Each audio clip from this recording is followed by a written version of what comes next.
Good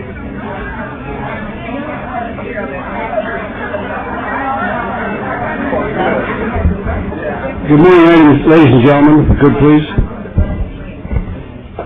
Thank you. I'd like to call the February 6, 2008 meeting of the City Council to order. This meeting is properly noticed and posted in compliance with the open meeting law. I'd like to excuse our mayor, who is back east doing city business today and tomorrow. These proceedings are being presented live on KCLV Cable Channel 2 and our closed caption for our hearing impaired viewers. The council meeting, as well as all other KCLV programming, can be viewed on the city's website at www.kclv.tv. The proceedings will be rebroadcast on KCLV Channel 2 on the web on Wednesday of the meeting at 8 p.m. and also on Friday at 4 a.m., Saturday at 7 p.m., Sunday at 7 a.m., and the following Monday at 1 p.m. And this is just a special announcement. We don't feel like anything's going to happen, but we have to make this announcement. This building is protected by the state-of-the-art fire detection and suppression sprinkler system. If alarms should activate during today's meeting, please evacuate using the exits once outside, assemble on the Las Vegas Boulevard side of the property. Employees wearing safety vests of our city marshals will be there to inform you when it is safe to re-enter the building. Before we proceed with the agenda, would everyone please rise for the invocation given this morning by Chaplain Steve Sampson, Veterans in Politics International, and please remain standing for the pledge. Let us pray. Heavenly Father, we come here today because we believe in our country, our state, our city. We believe that if we become involved, we can provide a better way of life for generations to come. Politics play a major role in our country, and many times it corrupts our minds. We need to understand that it's not about a red or blue state.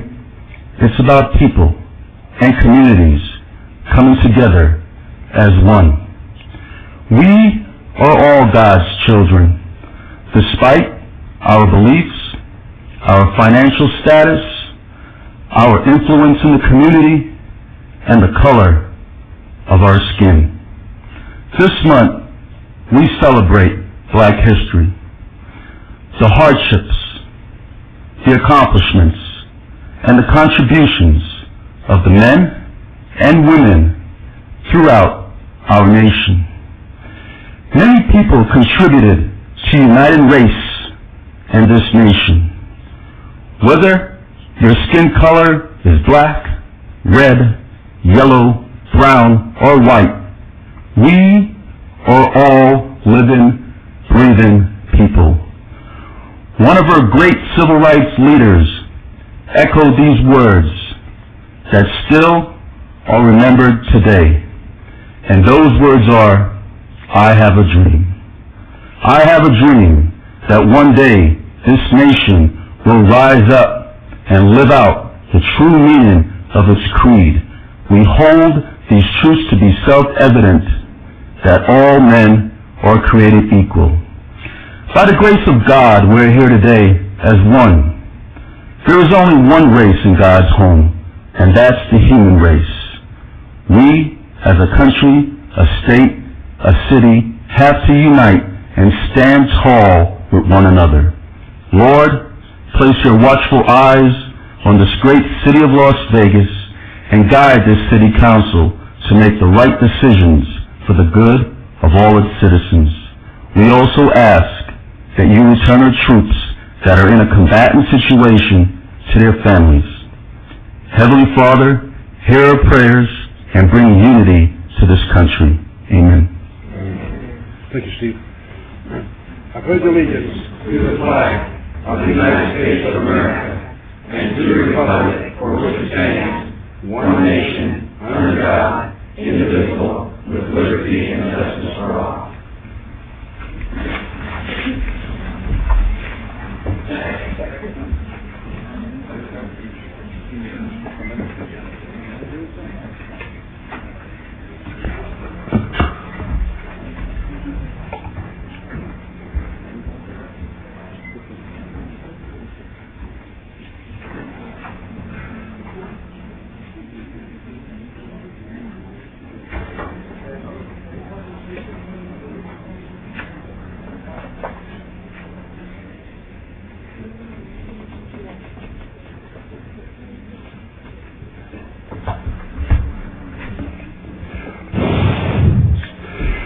Our first item on the ceremonial item this morning will be recognition of the Citizen of the Month.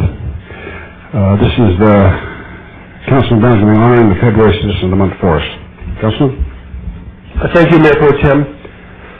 And I've watched with great admiration as this particular item each month. Sometimes we recognize state champions during ceremonial, high school athletes, adults, senior citizens, and it's always with great admiration that I see us reaching into the community, sometimes identifying the people that don't make the headlines, but we know day in and day out they're doing a job on their street, in their neighborhood, in their association, and this is the selection that we've before us today is that type of individual. And before I introduce him, I'm not sure he's aware that he's going to get this award, but it was a very unique situation. He is the president of the Homeowners Association in a part of Ward 4 that has had challenges from the day they opened their doors. Brand new development and a housing development that attracted retirees, young professionals, families, homeowners, speculators, renters. So out of the gates, the neighborhood was going to be a challenge for whoever took on this association.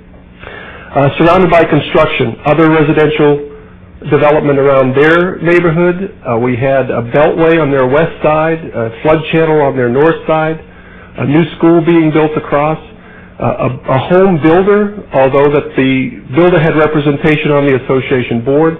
This gentleman was the leader and had to often battle with his builder to get things done, to the point that well over 18 months passed where some real safety issues were constantly on the forefront, and he battled through them all. When a new school opened to the north across the flood channel, we got calls just about every day that the kids, not only from his neighborhood, but from the master plan community of Shadow Hills, were climbing fences, climbing through the detention basin, up over and going to the school. And fortunately for the city, Larry Hogson's group went up there and put a great pedestrian bridge in. To do that, we had to work with the association to get access through their common area. And once again, this individual is at the forefront, always looking for a solution, a great demeanor, very calming influence in an area that was disrupted with just about every challenge a neighborhood could go through. But he's been described as his neighbors as a leader. He's one that constantly is looking out for the residents. As recently as a few months back, we had a car go off the road through one of his neighbors' back walls and actually into their house. He immediately set up meetings with the city safety group. He's at the forefront protecting his neighbors and taking a lot of pride. That's the thing that strikes me about this gentleman more than anything. He takes pride not only in his home, but his neighbor's home, the association, the general area of Shadow Hills, and that is a great benefit certainly to Ward 4, but the epitome of what we look for in a Citizen of the Month. This gentleman gets no recognition publicly until today, but he is someone that we should be very proud of, and he represents his community and the city of Las Vegas very well. So I would like Mr. Bill Carver to step forward and receive our Citizen of the Month.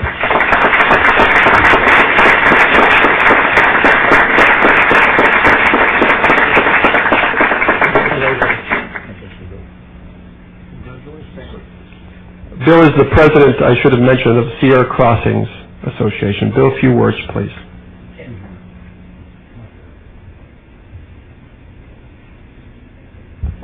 Just a quick note here. I want to say how much I appreciate Councilman Brown and Darcy Hayes, the people that really care in this community. And we've been through a lot of challenges, and it's certainly been a community with the city, I believe, which a lot of people found sort of surprising, but it's given a lot of people hope, and we really appreciate all the work that's done by the city and working together with us. So thank you for this. This means a lot. I appreciate it. And thank you.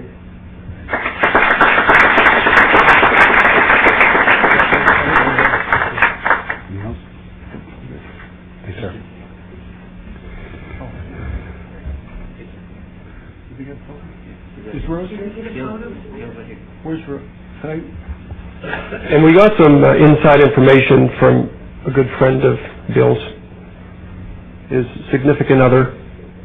Is Rose here somewhere? Is she hiding? Come on up here, get a photo. Come on. Is my hair kind of messed up? Looks good, looks good. Yeah. Bill and I also go to the same barber, Mr. Reese. We get about, 75% discount on this? Yeah.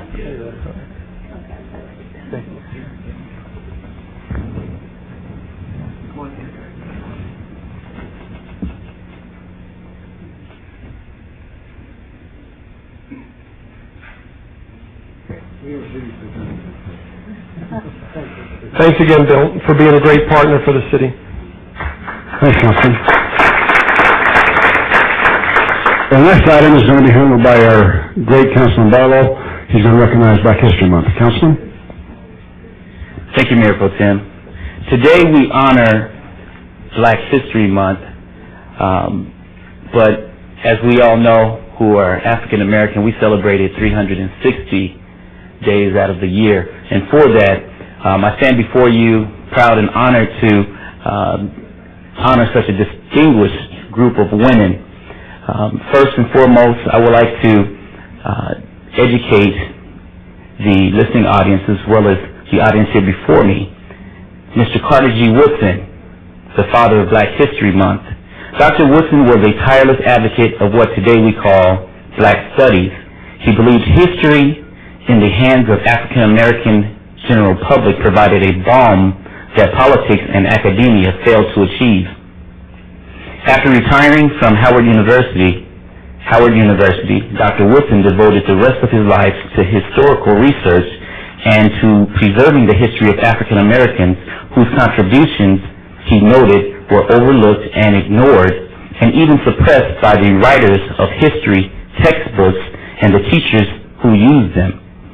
Race, prejudice, he concluded, is merely the logical results of tradition, the inevitable outcome of thorough instruction to the effect that the Negro has never contributed anything to the progress of mankind.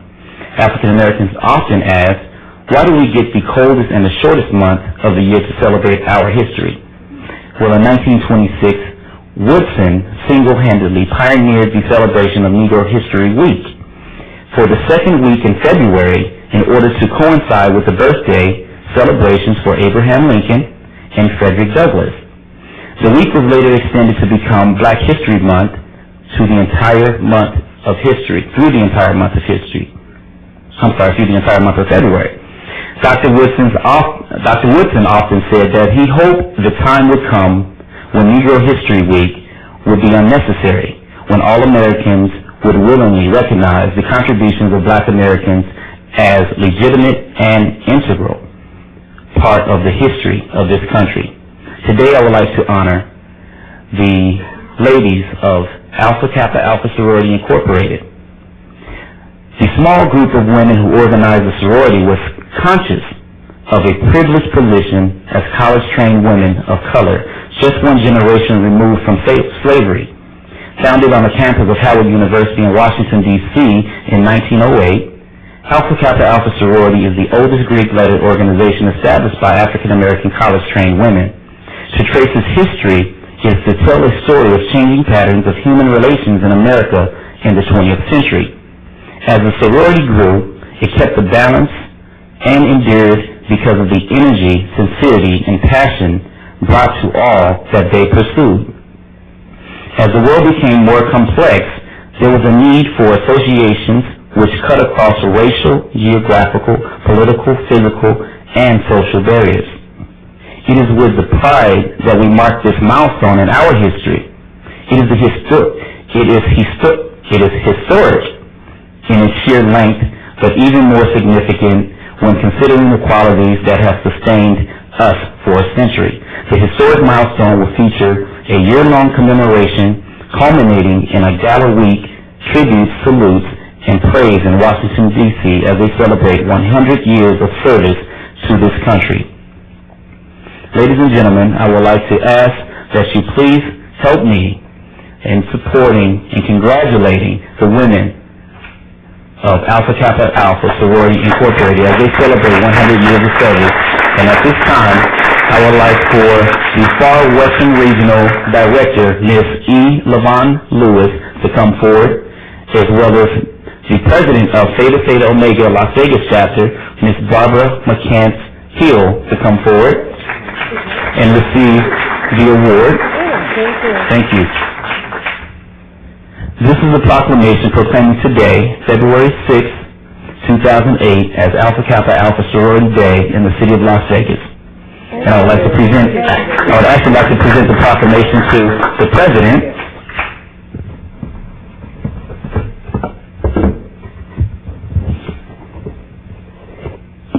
And for 100 years of service, I would like to make sure that you all place this somewhere special.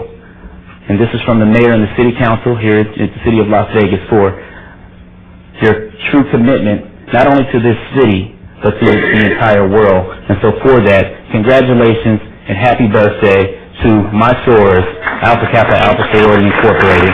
Thank you, 100 years of service. And at this time, I would like for both of you to please say a few words.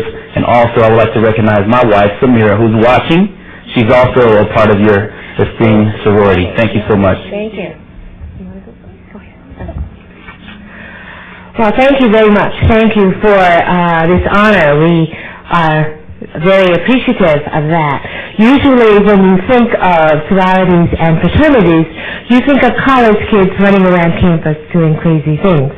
However, Alpha Kappa Alpha, which was founded 100 years ago on the campus of Howard University by 9 college women, later joined by 7 more to make a total of 16, was founded on the premise of service to all mankind. And that's what we have done over the last 100 years. For instance, in 1933, when conditions among Negroes in Mississippi were deemed so horrible, Alpha Kappa Alpha, under the leadership of Ida Jackson, was there to establish the Mississippi Health Project. We checked on and examined thousands of African Americans and gave them the first medical care they had in their lifetime. When World War II was ended and the rapidly changing world culture was developing, it became evident that help would be needed with the problems of race relations. Alpha Kappa Alpha was there giving leadership to the American Council on Human Rights. When the employment and training of our youth became a critical issue, Alpha Kappa Alpha was there in 1965 when Theta Theta Omega Chapter was chartered here in Las Vegas, and we also established the Job Corps Center for Women in Cleveland, Ohio during that year. When the educational needs of our youth became so deplorable, Alpha Kappa Alpha was there and is there now in terms of training and providing tutoring centers for young people here in Las Vegas. When Katrina hit, Alpha Kappa Alpha was there with money, food, clothing, and caring support. When the fires hit last fall in the Far Western region, we were there. So, we hope that you know a little bit more about Alpha Kappa Alpha. We are so pleased that you have honored us here today, and we will try to live up to the expectations of our sorority going forward. Thank you very much. Thank you. On behalf of Theta Theta Omega Chapter of Alpha Kappa Alpha Sorority, I am indeed honored, and I want to say thank you so very much to the Council for this award. We try to provide service to all mankind. We provide service here in the city of Las Vegas. One of our main projects is to raise money for scholarships for young people. Last year we were able to give $21,000 in scholarships to high school graduates. We will again give that amount, if not more. Thank you again for all that you are doing for us in this city. Thank you. And just so that this award is properly recognized, this Crystal Goddess of Universe Corporate Award, the meaning behind it, the name, I should say, says it all. This corporate award is specifically designed to recognize women who have achieved important goals amongst their peers and or within the community, and Alpha Kappa Alpha Sorority Incorporated has done just that. So congratulations again. Thank you.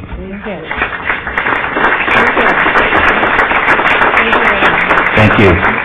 You want to take a picture? You all, please come forward.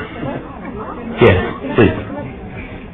And while they come forward, I would like to also recognize the West Las Vegas Arts Center performance ensemble.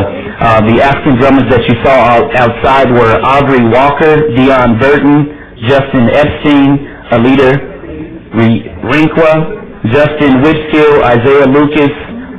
The Martin Luther King Orator was Justin Epstein, and We Rose, the spoken word, was done by Isaiah Lucas. And I would like to thank the entire West Las Vegas Arts Center, Miss Marsha Robinson, and all of the staff over at the West Las Vegas Library. Thank you so much. Can we get everybody in here?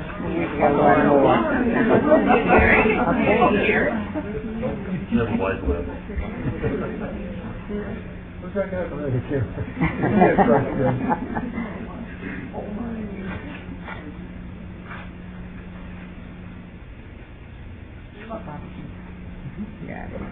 One more? You better fight me, so you better sing. Dress the okay. You don't know what it is?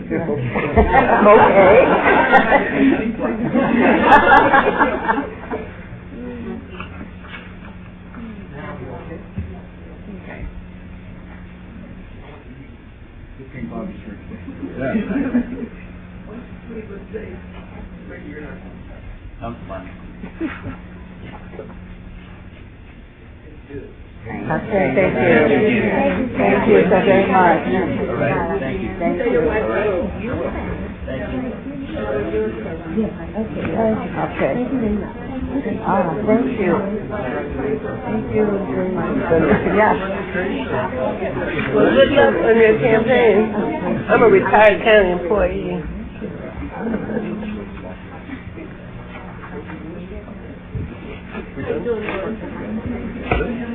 That's it.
As you can tell, we can get started again now.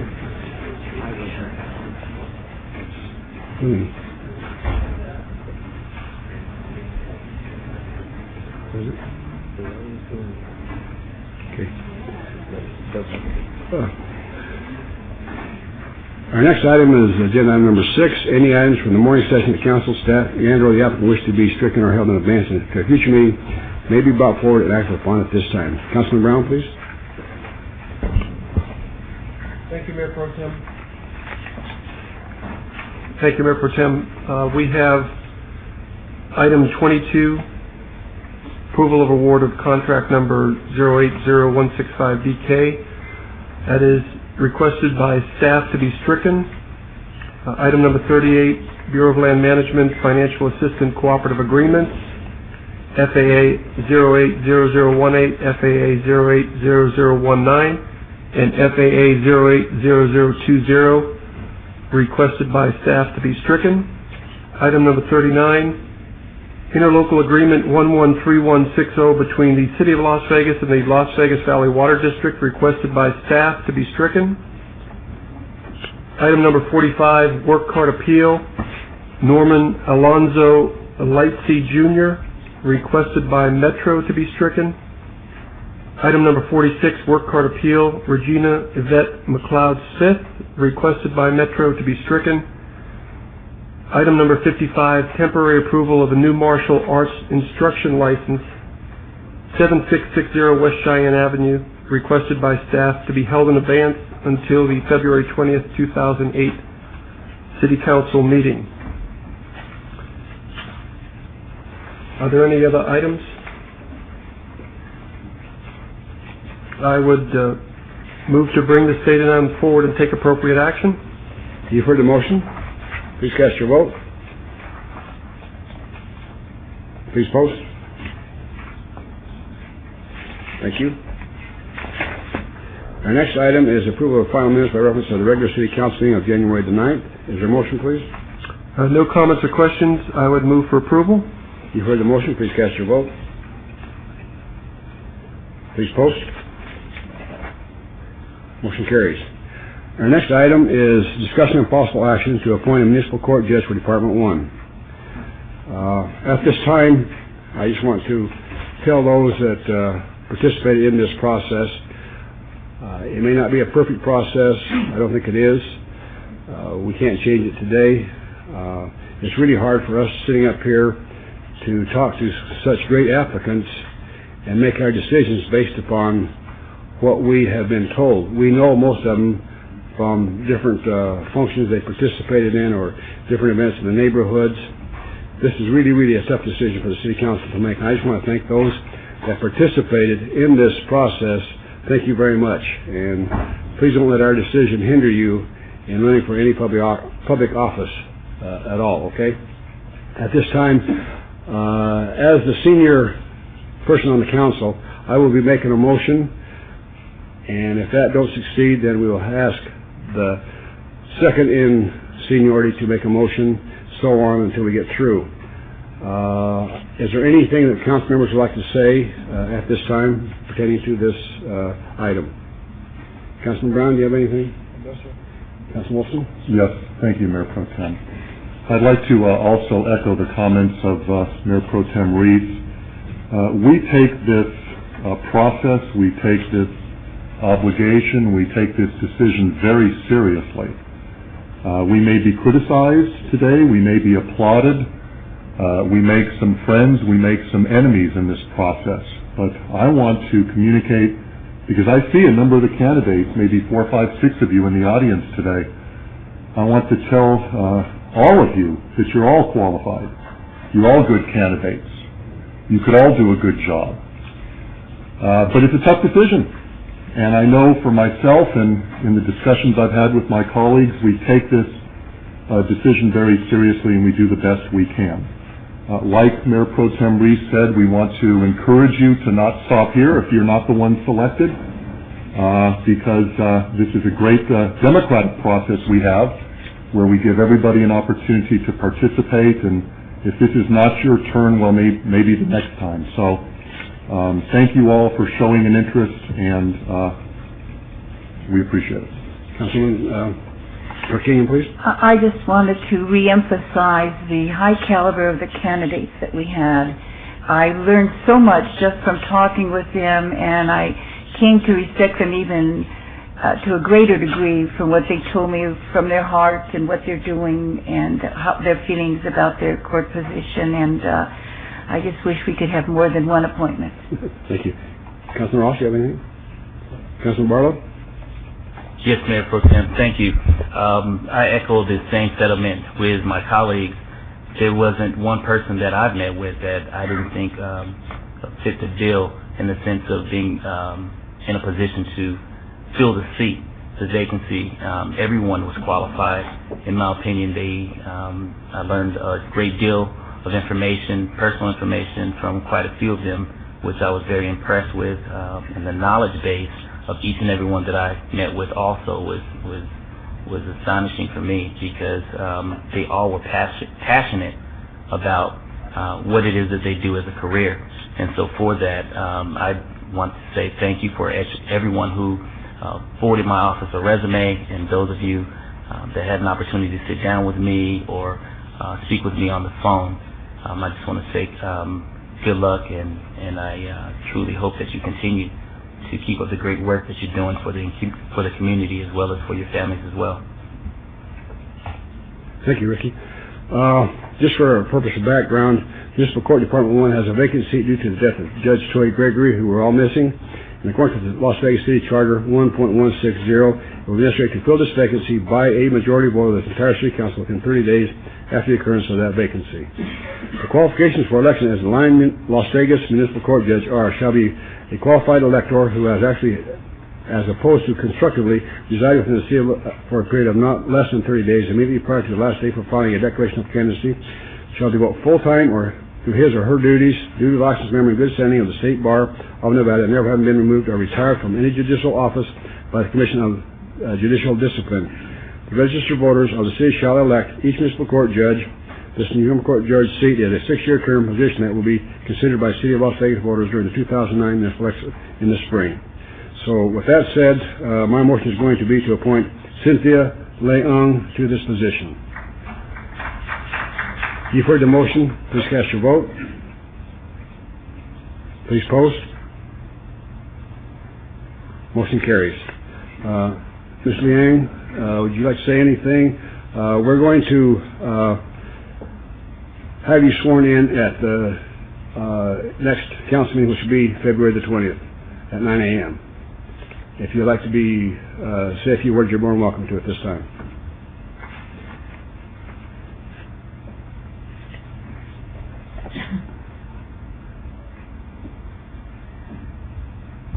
Mayor Pro Tem, members of the council, I'm truly honored and humbled to accept this appointment, and I'm grateful for this opportunity to continue serving the citizens of Las Vegas. So thank you very much. Thank you very much.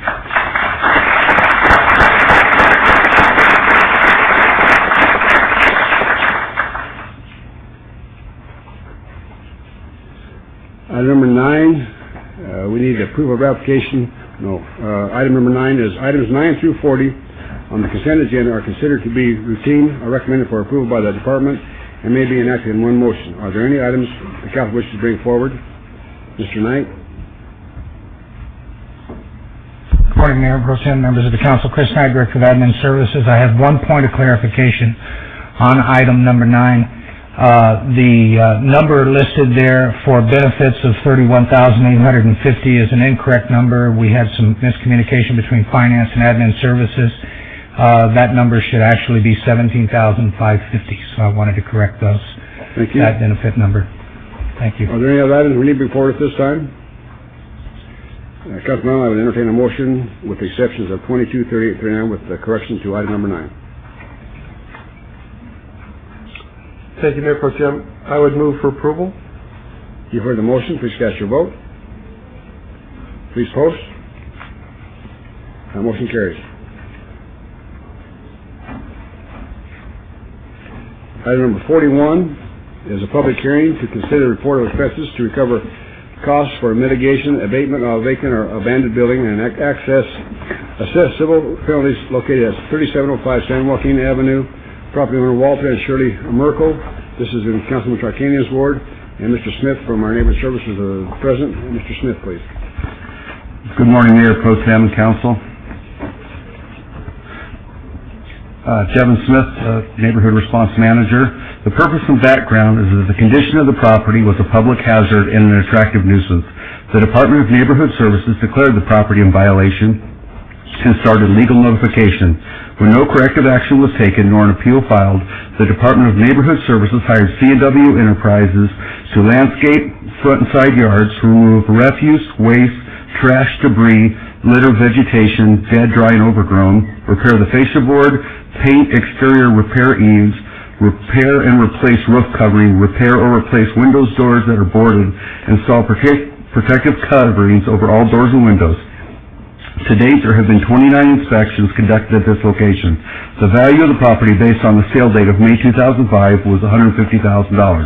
The recommendation is that the City Council approve the report of expenses in the amount of $12,287 for work completed by C&W Enterprises, and that the above charges be filed and recorded against the property, constituting a special assessment and lien, and authorize that the notice and lien of assessment be duly recorded with the County Treasurer. Thank you. Is there anyone here representing the property owner?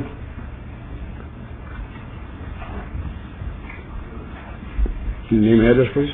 Good morning, Mayor Pro Tem Reese and council members. My name is Brian Reeves from the law firm of Snell and Wilmer, located at 3883 Howard Hughes Parkway, Suite 1100 in Las Vegas 89169. And I'm appearing this morning on behalf of Ada Merkel as her pro bono counsel in this matter. Ada Merkel is the daughter and administrator of the estates of Walter and Shirley Merkel, who are the owners of this property. This is not what you might call a typical nuisance situation where the owner of the property refuses to take care of its property and allows it to go into shambles, and the city is forced to go in and abate a nuisance. In this particular case, Shirley Merkel passed away in 1996, and Walter Merkel passed away in 2000. So the owners of the property have not been alive during these proceedings with the property. Now my client, their daughter, Ada, lived in the property from 2000 to approximately 2002, and then moved out to live with her then boyfriend at the time, and has not reoccupied the property since. After Ada moved out, squatters began occupying the property on and off, and the squatters destroyed much of the inside, the exterior, left trash and debris in the front and backyards, and as the council knows, this property has become somewhat of an ongoing problem for the city as it has to continue to go in and clean things up. Then in about 2005, my client discovered construction workers performing work on the property. And when asked what they were doing on the property, the construction workers informed her that they were working on behalf of the owner, Mr. William Berry. Well, as the true owners of the property had been deceased for some 5 years, it was discovered that Mr. Berry fraudulently transferred the property into his name, and that's when our law firm got involved. We assisted Ada Merkel in getting the property transferred back into her parents' names, and have, since the summer of 2006, have been trying to assist Ms. Merkel in the probate of this property. So currently the property is in probate. Ada is the only child of Walter and Shirley, but Walter and Shirley both have children from previous marriages, so ownership is somewhat in dispute at this point. Ada presently is homeless. She is working and she's living with a friend, but she does not have a place to live, and consequently has not had means to pay the abatement expenses or to clean the property up herself. However, once probate is complete, she would very much like to occupy the property and take care of it to ensure that this type of problem doesn't occur again. And she realizes that there are some legitimate expenses involved here cleaning up the property. She just simply has one objection to the report and a couple of requests for the council to consider. The one objection is regarding the roof repair. My client went and inspected the property after it was abated in November 2007, and tells me that no roof repair had been done, and so she requests that $800 be reduced from the total amount of expenses. then her requests are that in light of her financial condition, the fact that the property is tied up in probate, Mr. Berry's fraudulent activity and the damage that the squatters did to the property, that the council may waive all or part of the administrative fees in connection with this matter, as well as all or part of the inspection or re-inspection fees, as she hopes to have, she believes she has a partial ownership interest in the property, and one day she would like to be able to realize that interest. The second request is that the council decide not to impose any civil penalties. I appreciate Mr. Smith not seeking those civil penalties of $500 a day for the last 400 days, as those civil penalties would leave nothing at the end of probate. And so I would ask that the council not impose those civil penalties in this case. And the final request is that the council not take any further action with regard to this property for a period of time. We request maybe 180 days so that we can try to complete probate and have Ms. Merkel hopefully move into the home. And our concern there is just that if we continue to rack up re-inspection fees, and if it's not up to par, then we might be, then she's going to be, further liens are going to be imposed upon the property and further affect her interest. So just to give us some time to try to complete the probate proceedings. If I can, Mr. Arcanian, I would just like to ask you one question. Who's going to be taking care of this property in the meantime? Well, currently it's tied up in probate. And you know, we can't have this unsightly mess in the middle of a neighborhood. We understand that. You're asking something about to inspect it. We have to. This is on the radar screen. We have people complaining about it in the neighborhood. It takes down the property values of other homes in the neighborhood. And so it has to be taken care of between now. If Councilman Tarkanian decides to allow this, I just feel that it's pertinent that she hires somebody has to go in and take care of it. Either she can do it or we'll do it. And I understand the concern, and I guess maybe not that the property not be re-inspected, but if it is re-inspected, if there's just that maybe there's no re-inspection fees. We can't go out there for nothing. So that's her request, and I leave it to the council for anything that you can do as far as the payment expenses. Addressing that. This is a public hearing. Anyone wish to speak on this item? Yes, Mayor Pro Tem. Okay. Hearing no one, we'll close the public hearing. Councilman Barlow, please. Yes, thank you. I understand the request that you bring forward. However, Ward 5 and Wards 1 are, and as well as Ward 3, are, as you very well know or may not know, is one of the most oldest and more mature wards in the city. And I know in the ward in which I represent, we have a lot of properties, some that you may hear coming before us today, that the property owners have not kept those properties up, or basically allowed those properties to just decay right in the middle of neighborhoods in which we try to rebuild and keep beautified. I'll let you know right now that, with all due respect, Councilwoman, I'm not sure how she's going to vote on this, but our staff works very hard going out cleaning these properties up. And it's not for free. It's on the taxpayer's dime, and we have to protect that dime. And so for that, I will not be supporting the recommendation that you have brought forward today. Any other comments, Councilwoman? You know, one of the things I can't understand is she was in there and then she left. And after she left, it fell apart. She has to take some responsibility in this.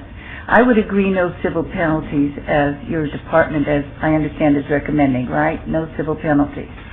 We understand the difficulty that the previous owners and now she's been going through. So our main concern is just to get the taxpayers' money returned into the general fund, and that's why we were willing to work with them to not assess the And that's a big thing, to take no civil penalties. It's eliminating a lot, and all you're asking for is the amount that we have spent. And along with the officer's time for going out and re-inspecting, yes. Right, which has been public fund spending. Yes. And I agree with Councilman Barlow. Our job is to protect that money, to utilize it. I go to this department many times, to Neighborhood Services, and ask them to help us because of homes such as the one that is being described here now.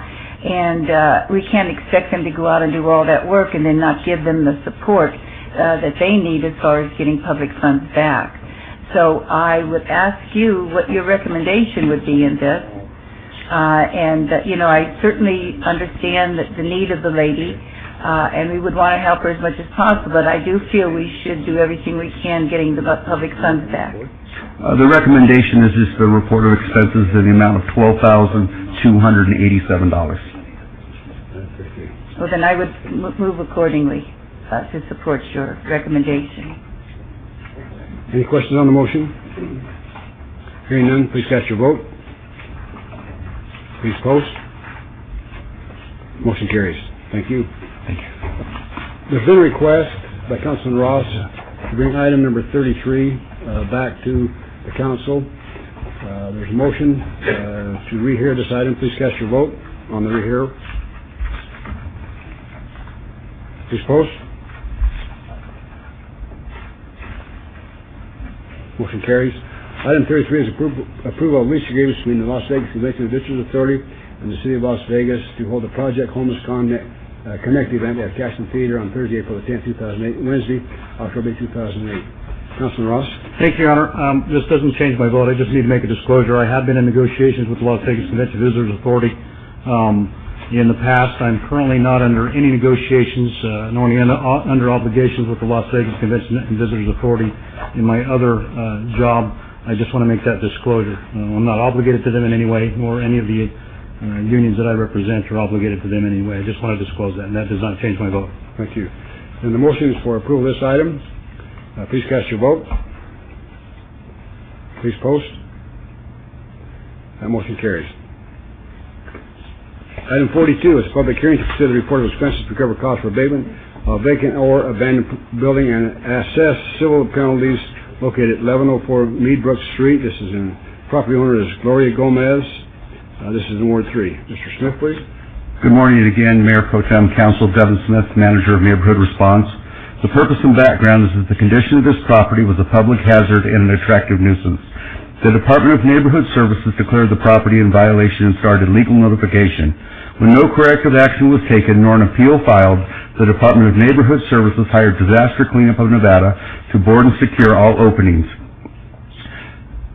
including the rear patio and doggy door. The City of Las Vegas specifications: paint and board to match the building, remove 2 existing sheds from rear yard, remove refuse, waste, trash, debris, vegetation, dead, dry, and overgrown, and post no vehicles, no trespassing, no dumping signs on site.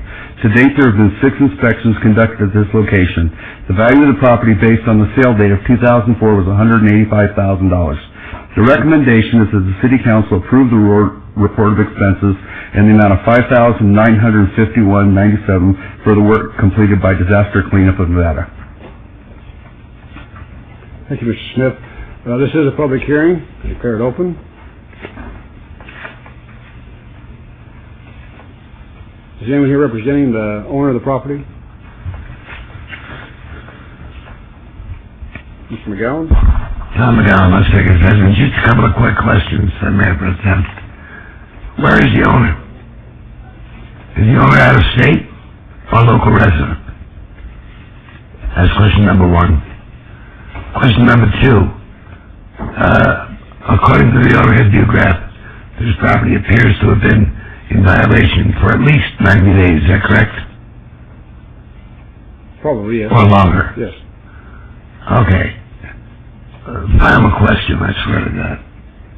How long does it take the city to understand that when property owners are intentionally neglectful and it's costing the public money and time and costing elected officials and appointed officials time, at what point is the city authorized to assume ownership of the property and dispose of it to restore the city to whole condition? Mr. Sills. That's the question. Mr. Sills has been working on that probably for the last 3 years that I know of. Our attorney, Dan Still. Dan, can you answer that, please? It is a good question. I'd like to answer it if we could. Well, I've answered it a number of times. I'll answer it again, though. The answer is we have no authority to take someone's property and put it in the city's name. There's no receivership process under state statute. We're currently looking into it, but right now there is no authority whatsoever for the city to take property over from an owner. Thank you, Mr. Mayor Pro Tem, in footnote to that response, which I appreciate greatly, the first time it's been clarified in the history of the city has no power, no legal power, to do something remedial. Therefore, it's time for the city to address the state legislature and ask for the power. If that doesn't work, demand the power. The city has to do something about it because clearly the owner of the property and other negligent owners have an absolute right to cause the city to be operating at a loss in matters like this. They have the power, the city doesn't. It's time to change that. Thank you. Thank you. Hearing no one else, I'll close the public hearing. My motion is to follow statute recommendation for approval of this item. You've heard the motion. Please cast your vote. Opposed, please. Motion carries. Item 43 is a public hearing to consider the report of expenses to recover costs for abatement or vacant or abandoned building and assess civil penalties located at 1389 Lowry Avenue. Property owner, New Century Home Equity Loan Trust, Bank, Douche National, TRS. This is in Ward 5. Councilman Barlow, or Mr. Smith? Again, Mayor Pro Tem, Council, Devin Smith, Manager of Neighborhood Response. The purpose and background is that the condition of this property was a public hazard and an attractive nuisance. The Department of Neighborhood Services declared the property in violation and started legal notification. When no corrective action was taken nor an appeal filed, the Department of Neighborhood Services hired CH Construction to board and secure, including all accessory structures, paint all boards the same color as the structure, remove the refuse, waste, trash, debris, including clothing, plastic, paper, cardboard, etc. Remove the boat vegetation, high, dead, and overgrown, and post no vehicle, no trespassing, no dumping on site. To date, there have been 5 inspections conducted at this location. The value of the property based on the sale date of 2007 was $153,658. The recommendation is that the City Council approve the report of expenses in the amount of $3,946.85 for work completed by CH Construction, and that the above charges be filed and recorded against the property, constituting a special assessment and lien, and authorize that the notice and lien of assessment be duly recorded with the county treasurer. Is the property owner present? Seeing no one, we'll close. Public hearing. Sure. Just before Mr. McGowan speaks, Mayor Pro Tem, just for the record, this item is a Ward 5 item, and on the screen it is showing Ward 1. Yes. Just for that correction. Thank you. Go ahead, Mr. McGowan. Thank you, Councilman Barlow. And as a footnote to your corrective action, another item on the agenda wrongly identifies a property as located on North First Street. Clearly, that address would be 1.5 miles away from your actual location, so you do have to make some corrections in your agenda item formulation process. Whoever is responsible for that, perhaps the city manager's office, might be of assistance. Same question. Where is Deutsche Bank principal headquarters? Anywhere in the United States, or is it Europe? And if they're in Europe, why are you being held for ransom? Why do you allow that? If you can't get it done through the legislature, contact the governor. You already have a $20 million revenue shortfall, is my understanding.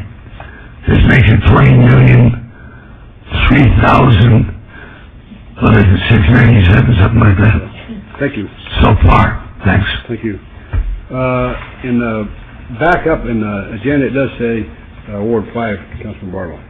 Yes, I was just referring to what they had on the screen for the audience. Okay. We got that corrected. Yeah. We don't have to do anything to change that then. Okay. We'll close the public hearing. Councilman Barlow, please. Yes, Mayor Pro Tem. Mr. McGowan brings up a very good point, and I would like to thank the Office of Neighborhood Services and Code Enforcement for the job that they have done with really getting out and cleaning up these unsightly properties. With the economic turmoil that we're in, with all of the mortgages going under for a lot of people, and a lot of individuals throughout the entire valley and nation are losing their homes. It is something that I believe we have to look at, because I understand by reading in the press and hearing in the media that we're going to be in this downturn possibly for the next year to 2 years. And so for that, I would like to, for the Office of Neighborhood Services to meet with me to talk about how, in fact, we're going to address a lot of these foreclosures and bank-owned properties, such as Mr. McGowan mentioned. I mean, this property is owned by Deutsche Bank, which is not a U.S. bank. And even if it was a U.S. bank, they're not in the business of coming out and cleaning up these properties. And however, we, the neighbors who live in these communities, have to look at it every day. And so I would like to figure out what we can do to really keep them clean, but I would like to move also to follow staff's recommendation for approval of this item, and then circle back at a later date sometime within the next week or two to talk about how, in fact, we're going to address these abandoned homes that exist not only in my ward, but throughout the other wards as well. Any questions on the motion? Hearing none, please cast your vote. Please post. Motion carries. Item 44. Thank you, Mr. Scott. Thank you. Item number 44 is administrative report from the city manager on emerging issues. Dr. Selby, please. Good morning, Mayor Pro Tem and City Council members. I have a few items to report to you that either are current or will be involving city activities prior to your next meeting on February 20th. First of all, there is a recruitment open for a position in municipal court. It's going to be a very important but new position called a traffic commissioner. That recruitment's open until February 15th, and I wanted to bring it up in light of your recent selection of a judge for Muni Court. This is a position that will help the Muni Court judges to try and do arraignments on traffic-related cases. It is a position that requires 1 year of city residency, no prior removal from a judicial office by the Commission on Judicial Discipline, the ability to work at least one night per week. We anticipate having night court. Membership in good standing with the Nevada Bar, and the person needs to be a qualified voter. Again, that's open until February 15th, and we encourage any interested and qualified people to apply for that. Mayor Pro Tem? Yes, Mayor. Dr. Selby, thank you for that announcement. I, too, would like to encourage any of our viewers who are attorneys who are interested in becoming or being considered for the position of traffic commissioner to apply. This is consistent with the city's desire to move into specialization in our court system. I think that we have a real need for a traffic commissioner. I think it'll be a great addition to our judiciary here in the city of Las Vegas. If an attorney is interested in learning about the position and the particulars, is there somebody that he can call to find out the particulars? Would that be Mr. Carmody, our court administrator, or you, Dr. Selby? Certainly you could call our court administrator, Mr. Carmody. The job is posted on our website, so it's available there, as well as I understand it's posted on the Nevada Bar website. Okay. There's a full description of duties and responsibilities. Great. Thank you. Thank you, Mayor Pro Tem. You bet. Another item, this will be important for our low-income workers in the city of Las Vegas. There's a great opportunity for them to put some money in their pockets this tax season. People earning less than $40,000 a year may be eligible for nearly $5,000 in something called earned income tax credits. The city is participating and partnering with several organizations in this program that allows people to get their tax returns prepared by volunteers. And residents, if they're interested in this, can call 211 and get more information. We're estimating, and we've heard estimates, that only about 15% of the people that are eligible for these type of tax rebates take advantage of them. And this is money that just goes into the federal treasury. If they can file for these income credits, get them returned to them, then that's money that circulates in the city economy. So it's a good thing for both our residents and the city that people take advantage of this opportunity. an item of good news in this time where our economy isn't doing so well. The bond ratings for the redevelopment agency have just been upgraded by Standard & Poor. We've moved from a A- to an A+ rating. This upgrade reflects the great growth we've had in the redevelopment agency and our tax increment growth, as well as the economic diversification that has occurred in the redevelopment area. You heard a report 2 weeks ago from Scott Adams on some of the statistics and the metrics there, but obviously the financial rating agencies have seen that and observed that same thing and feel very good about the way that organization's being managed. So I just want to pass along thanks and congratulations to those two key people, Mark Vincent, who manages our finances for the redevelopment agency, and Scott Adams, who manages the operations, for their good work in helping us get that bond rating increase. Another item is that we are close now to the annual Tennis Channel Open. This will be the third year for the city to host this event at the Darling Tennis Center, the Kellogg's Air Park, at Washington and Durango. As always, some of the top professionals from throughout the world will be participating here at the city of Las Vegas. The dates for the event are March 3rd through the 9th. Tickets are currently on sale, and for more information, people can call 1-866-641-OPEN or visit the Tennis Channel website, which is tennischannelopen.com. And finally, just a reminder, due to the President's Day holiday, Monday, February 18th is a holiday for most government agencies, and City Hall is no different. We will be closed on that date. Thank you, City Manager. Dr. Selby, there's been a request that we discuss here under this portion of our agenda, the Veterans Memorial addition to Freedom Park. I've asked you and as well as Dr. Kukowski if they could give us kind of a rundown real quick on what's going on over there. Okay, we're prepared to do that, Mayor Pro Tem. Charlie, you want to come forward? I'll just say by way of introduction, we've been working with your office, and Public Works has developed a schematic for the park. The big challenge is the funding for the park. We'll let Charlie show you what we've laid out, and we can talk a little bit more after that. Good morning. As Dr. Selby has... Can we go to the overhead, please? Excuse me? Oh, yes, we go to the overhead. There we go. As Dr. Selby has indicated, Public Works has put together a schematic design for the entire park, which also includes an element of a Veterans Memorial. Presently, the estimate for the memorial is about $800,000, and the city has been in contact with its congressional delegation to see if we can get some money for this project. But as Dr. Selby also indicated, all the funding is not in place. We're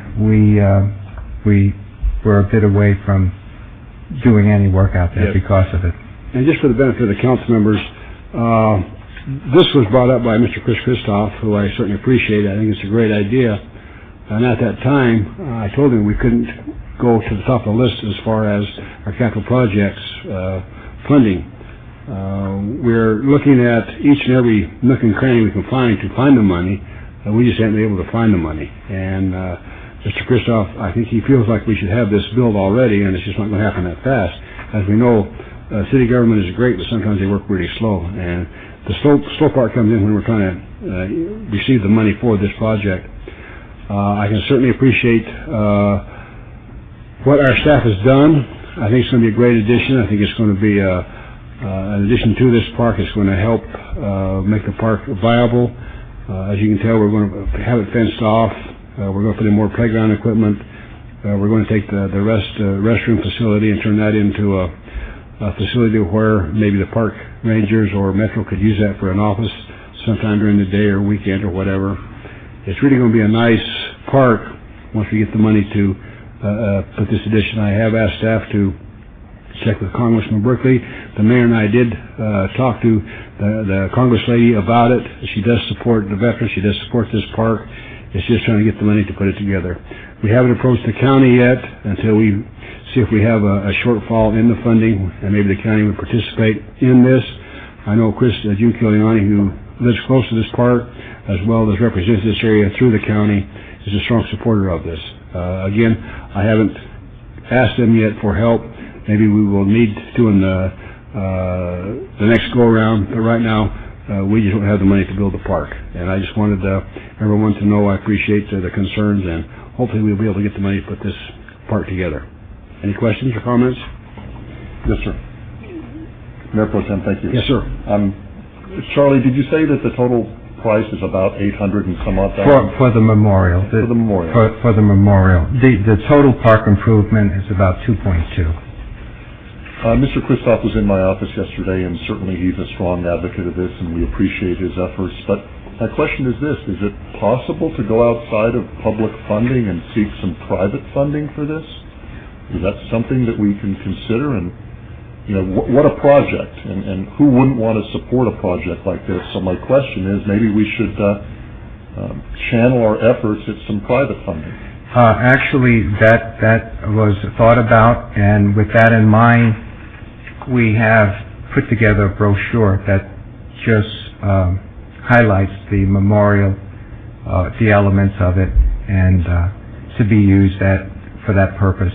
I read in the newspaper every day about certain grants and certain large millions of dollars that are being donated to this project and this project, and I would just think that for something like this, recognizing what it is, especially in light of what we're doing overseas, that we think that we could raise this money privately in a reasonably expedient way. So what do we do with this brochure? Rather than just have it available, can we get a little bit more assertive and aggressive in promoting it?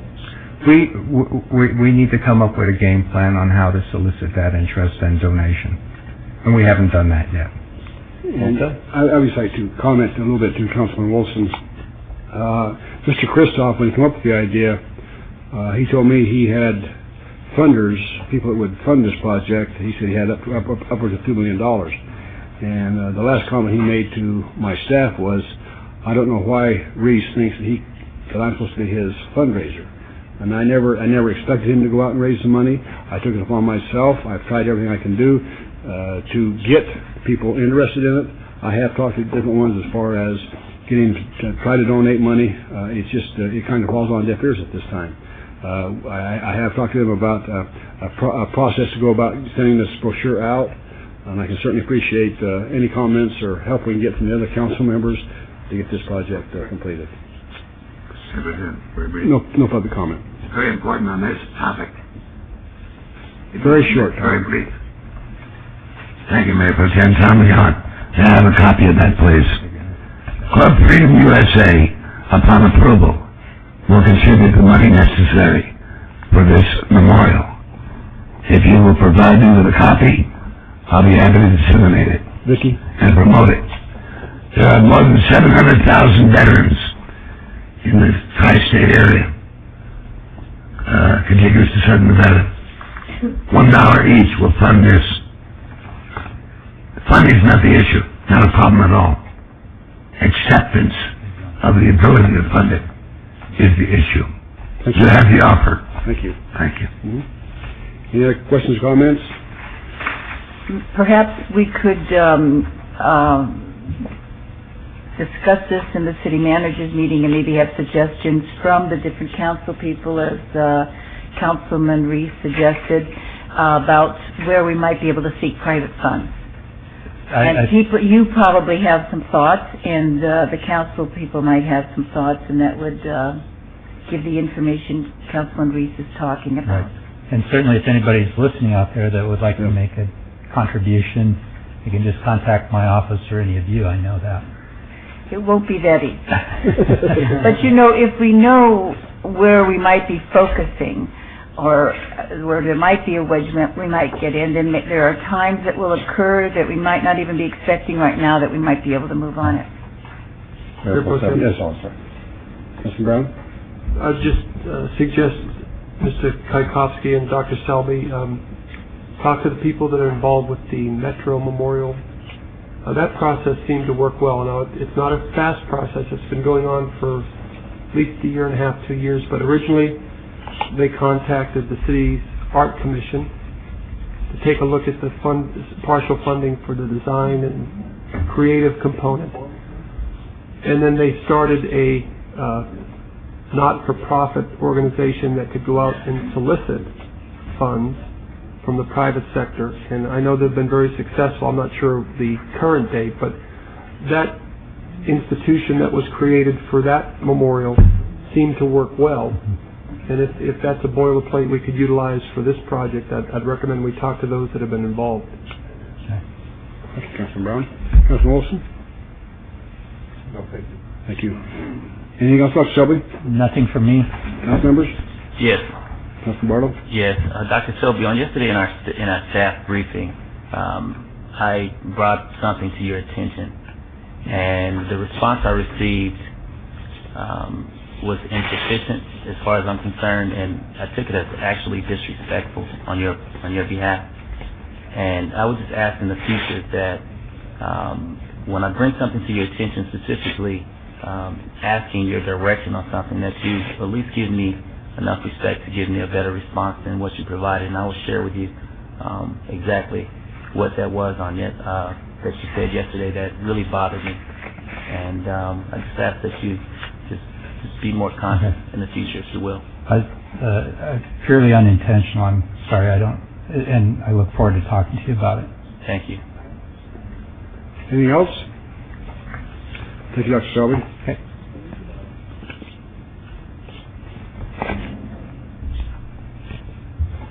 Item 47 is discussion of possible action regarding complaints seeking disciplinary action against Wu Gu doing business at Asian Magic, 1770 South Decatur Boulevard, Las Vegas, Clark County, Nevada, for violations of the Las Vegas Municipal Code. This is in Ward 1, Councilman Tarkanian. Mr. Henry, please. Good morning, Mayor Pro Tem and members of the council. This matter is before the council for purposes of considering a proposed disciplinary complaint. Before I go further, I'd like to lodge with the clerk proof of service of notice of today's proceedings to the licensee. The licensee, Mr. Wu Gu, is present. I spoke with him about 2 weeks ago in the lobby of the city attorney's office where he appeared without an appointment. We communicated in the English language, and I thought that he understood me, and I certainly understood him. During the course of that conversation, I asked him if he could communicate in the English language. He said yes, and I specifically asked him if he could read and write in the English language, and he said yes. This morning when he appeared, he told a member of the business licensing department that he couldn't communicate in the English language, and he wanted a Mandarin interpreter. Out of an abundance of caution, despite what I told you, we were able to find a Mandarin interpreter, an employee of the Department of Public Works. His name is Albert Sung. I'm told it's spelled S-U-N-G, and he's present. And to protect our record, I would ask that we utilize him, although I have every reason to believe that the licensee does understand today's proceedings in the English language. Thank you. Sir? Okay, my name is Albert Song, city employee, and I'm here, summoned here to assist Mr. Guo for the translation of Mandarin. Do you understand what we're doing, sir? I think Mr. Guo doesn't understand what is the purpose of today's hearing. So can somebody explain to him why he is here? I can make a more comprehensive statement if you would like. He is here today because he holds a city business license. And yes, if I may, Mr. Henry, if we're going to just to keep the record intact, allow our interpreter to translate in segments, please. Thank you. As I said, he's here today because he holds the city business license. 今天你在这里呢，你有一个市政府给你的一个商业营造执照。Specifically, the licenses at issue are a reflexology establishment license and a reflexology practitioner license. 然后你的营业执照是做这个脚底按摩。Can I ask, reflexology means just for the feet, right? Yes, I believe so. 是反身，就是脚底按摩。不是广角。OK， 反身按摩。OK. There is an allegation, an accusation that in managing his business he's broken the law. 然后今天就是说你违反了城市的这个营业执照的一点的规定。And those accusations are in a written complaint for disciplinary action, a copy of which I will give to him right now. 然后这一份就是纸上面告诉你违反了些什么东西。Okay. We're here today for me to ask the council to approve this complaint and set it for hearing. Excuse me a second, please. Could you explain to him what is in the complaint? He was given a massage without a license, wasn't he? The essence of the complaint is instead of running a reflexology establishment, he's running a massage establishment, and he's not licensed for massage. I think reflexology means massage. Basically it's a massage. Not under the city code. Okay. 他们是说给你的那个营业执照就是不是说那个按摩，然后你说那个反射的那个东西，他们说跟city城市给你的那个是不同的。对。So, today we're not going to determine whether or not he actually broke the law. 今天的这个会议不是说去决定你是不是真的违反了这个城市的这个程序。Instead, I'm going to ask the City Council to approve the complaint and set the matter for hearing at a later date, and at that time the City Council will determine whether or not he broke the law. 然后就是今天他们就是决定会不会有一个障碍的日子，然后你再回来，然后他们才决定你是不是真的违反了这个城市的规定。有没有什么想问他的？没什么。And I'd like to point out that at that hearing he will once again have an interpreter, and that he can, at his own expense, hire a lawyer to represent him at that hearing. 然后那天你可以自己请一个律师或者一个翻译的人员陪你一起来。Can I ask whether he can hire a translator on behalf? I mean, the city pay for that, or? I don't believe there's any provision for the city to pay for a translator of his choice, but we will provide, if he wishes, a translator that we believe to be competent. Okay. 就是如果你要市政府找一个翻译人员给你，因为我不是这个全时间做这个，我是在另外一个政府部门做的，所以他们可以找一个给你，他们可以给你找一个，不用你自己找也可以。然后你要不要他们要你就先跟他们说。Okay, he wants the city to provide him a translator. Mayor Pro Tem? Yes. If I may. Is it possible for us to put the onus on this applicant to at least seek out an attorney who possibly may speak Mandarin? I'm pretty sure with the number of attorneys that we have in this city that there's a possibility that one of them just may speak the language to assist him more efficiently. And Councilman Wilson, if you will, you jump in and share your comments, if you will, please. With your permission, Mayor Pro Tem. That's a good idea, but equally as good or better is that through the court, they provide Mandarin interpreters. So whether it's us, Mr. Henry, the City of Las Vegas, or whether it's the applicant himself, through the district court, the regional justice center, our main courthouse, we have a court interpreter office and I know for a fact that they have Mandarin interpreters. Now, whether the city pays for it or this applicant pays for it, that's not for me to decide. But, I don't know that there is necessarily a lawyer that speaks Mandarin. There might be, but certainly there are Mandarin court interpreters. So if the lawyer doesn't speak Mandarin, at least there will be a certified Mandarin interpreter available. Thank you. And that was excuse me a second. Okay. Ms. Bridges? The city contracts with Language Line through AT&T, and they do provide certified translators on our phone service that we can pipe into the house, if that's needed. And we have a contract with them. Thank you. Councilman Barlow, please. She answered, that's fine. Thank you, Mayor Pro Tem. You bet.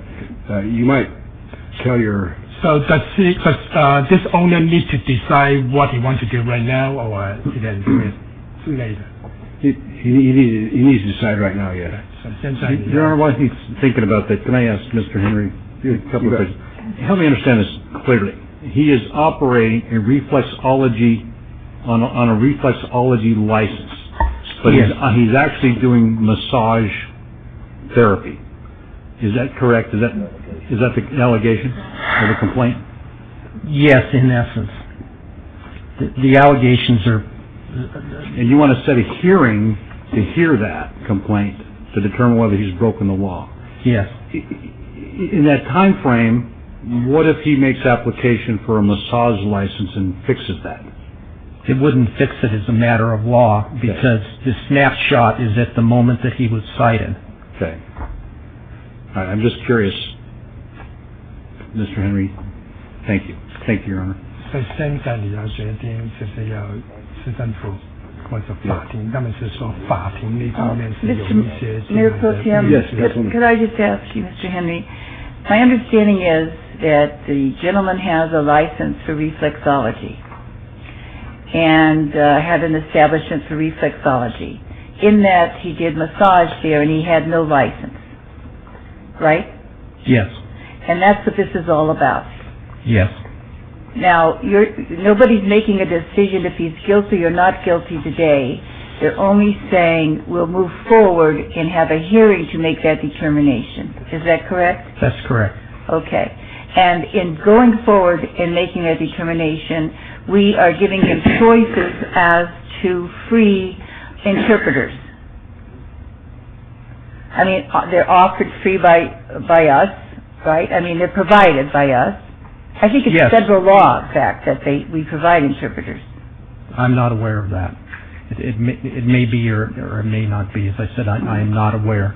But as a matter of just due process, it'd be my advice if someone says that they can't communicate in the English language without regard to that statement being credible or incredible, the safest thing to do is to provide an interpreter for the language they say they can communicate in. And today we've suggested or mentioned 2 or 3 ways this could be done. Am I correct in that? And he has to decide which way. So we're not determining if he's guilty or not guilty. We're only saying we will move forward, we can move forward, and then you have the opportunity to have an interpreter so you understand everything that's occurring. Yes, I have explained this to him. Okay. So he understands. Okay. Thank you very much. You bet. Anything else, Mr. Henry? I think having said that, I would ask the City Council to approve the complaint and set the matter for hearing within 60 days. I'm told the last date for a regular City Council meeting is April 2nd. And I would suggest, given the language problem, that you might consider if you want to set this for a special meeting. No, I don't believe we have to have a special meeting. I think that you might explain to the gentleman that he has to get an attorney, and hopefully when he speaks Mandarin, I think we can give him 60 days. He should have enough time by then to find somebody that can interpret for him.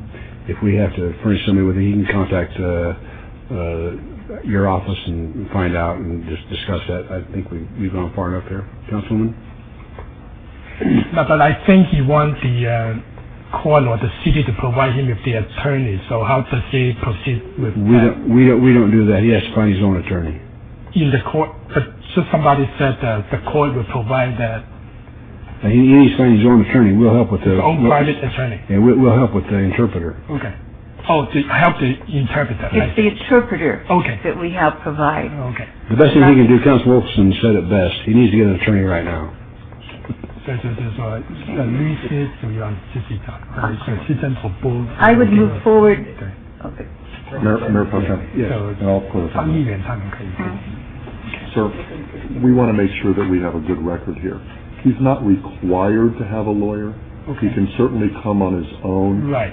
But in situations like this where the city of Las Vegas is contemplating discipline, which could be the revocation of this license, it's in his best interest to at least consult with a lawyer. Okay. Now, I don't know anything about the case, and I'm trusting that you'll communicate this to this, and thank you for helping us. But probably the best thing he can do is to contact a lawyer, and then have that lawyer contact Mr. Henry. Mr. Henry can have discussions with the lawyer, who can then inform this gentleman of everything that's going on, so that he can be fully informed and then make decisions. We're not requiring him to have a lawyer, but when you have a business that's subject to having a license revocation, it's probably a good idea to at least consult with a lawyer. Okay. 就是说，律师只是你自己有义务。 Yes. 这种事情你不找律师， In light of 你很吃亏。 what's happened today, if the first meeting in April is the last opportunity by code, I perhaps would suggest that we have it the second meeting in March, just in case there's a breakdown, that we could push it to the first meeting in April. Very good. Councilwoman? Yes, I would move that we move forward with the complaint, setting the date for the hearing of the second meeting in March. March 19th. Which would be March 19th. March 19th. Any questions on the motion? And if he has any questions about the interpreter, Mr. Henry, you could advise him as to make sure we understand how that's done. Which Yes, I think he Councilwoman. understands, but I just wanted to be sure. Yes. And he then has the right to have his attorney present at that. And for this type of situation, as the council people have mentioned, it's important. Yes, I've explained that to him. That's my motion to move forward, Any setting question it on the March motion? 19th. Hearing none, cast your vote, please. Please post. Motion carries. May the record reflect that I'm lodging a copy of the original of the complaint for disciplinary action with the clerk. Thank you. Item 48 is discussion of possible action regarding complaints seeking disciplinary action against A&H Jewelry Inc., 516 East Fremont Street, Las Vegas, Clark County, Nevada, for violations of Las Vegas Municipal Code. This is in Ward 5. Mayor Pro Tem, first of all, may the record reflect that I'm lodging with the clerk proof of service of notice of today's proceedings.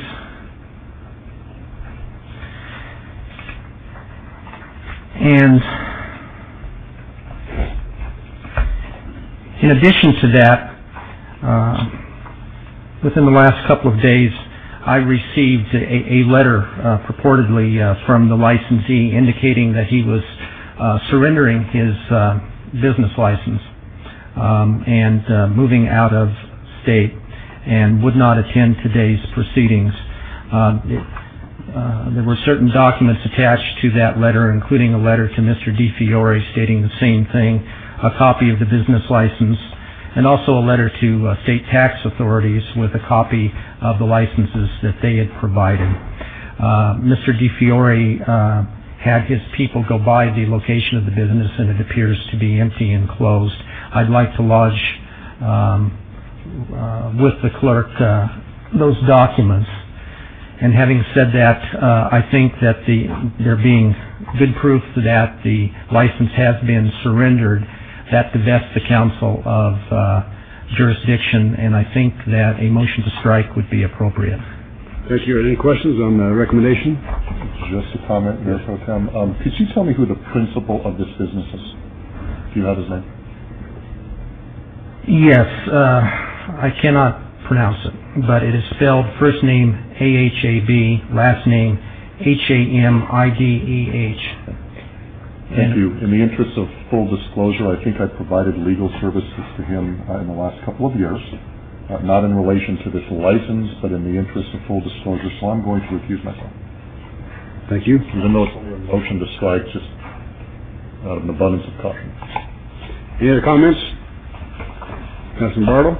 Yes, Mayor Pro Tem, thank you. I would like to move to follow staff's recommendation to strike this item number 48. Thank you. You've heard the motion. Please cast your vote. Please post. Motion carries. Thank you. Thank you. Item 49, this item will be tabled to be heard in the afternoon session with item number 93.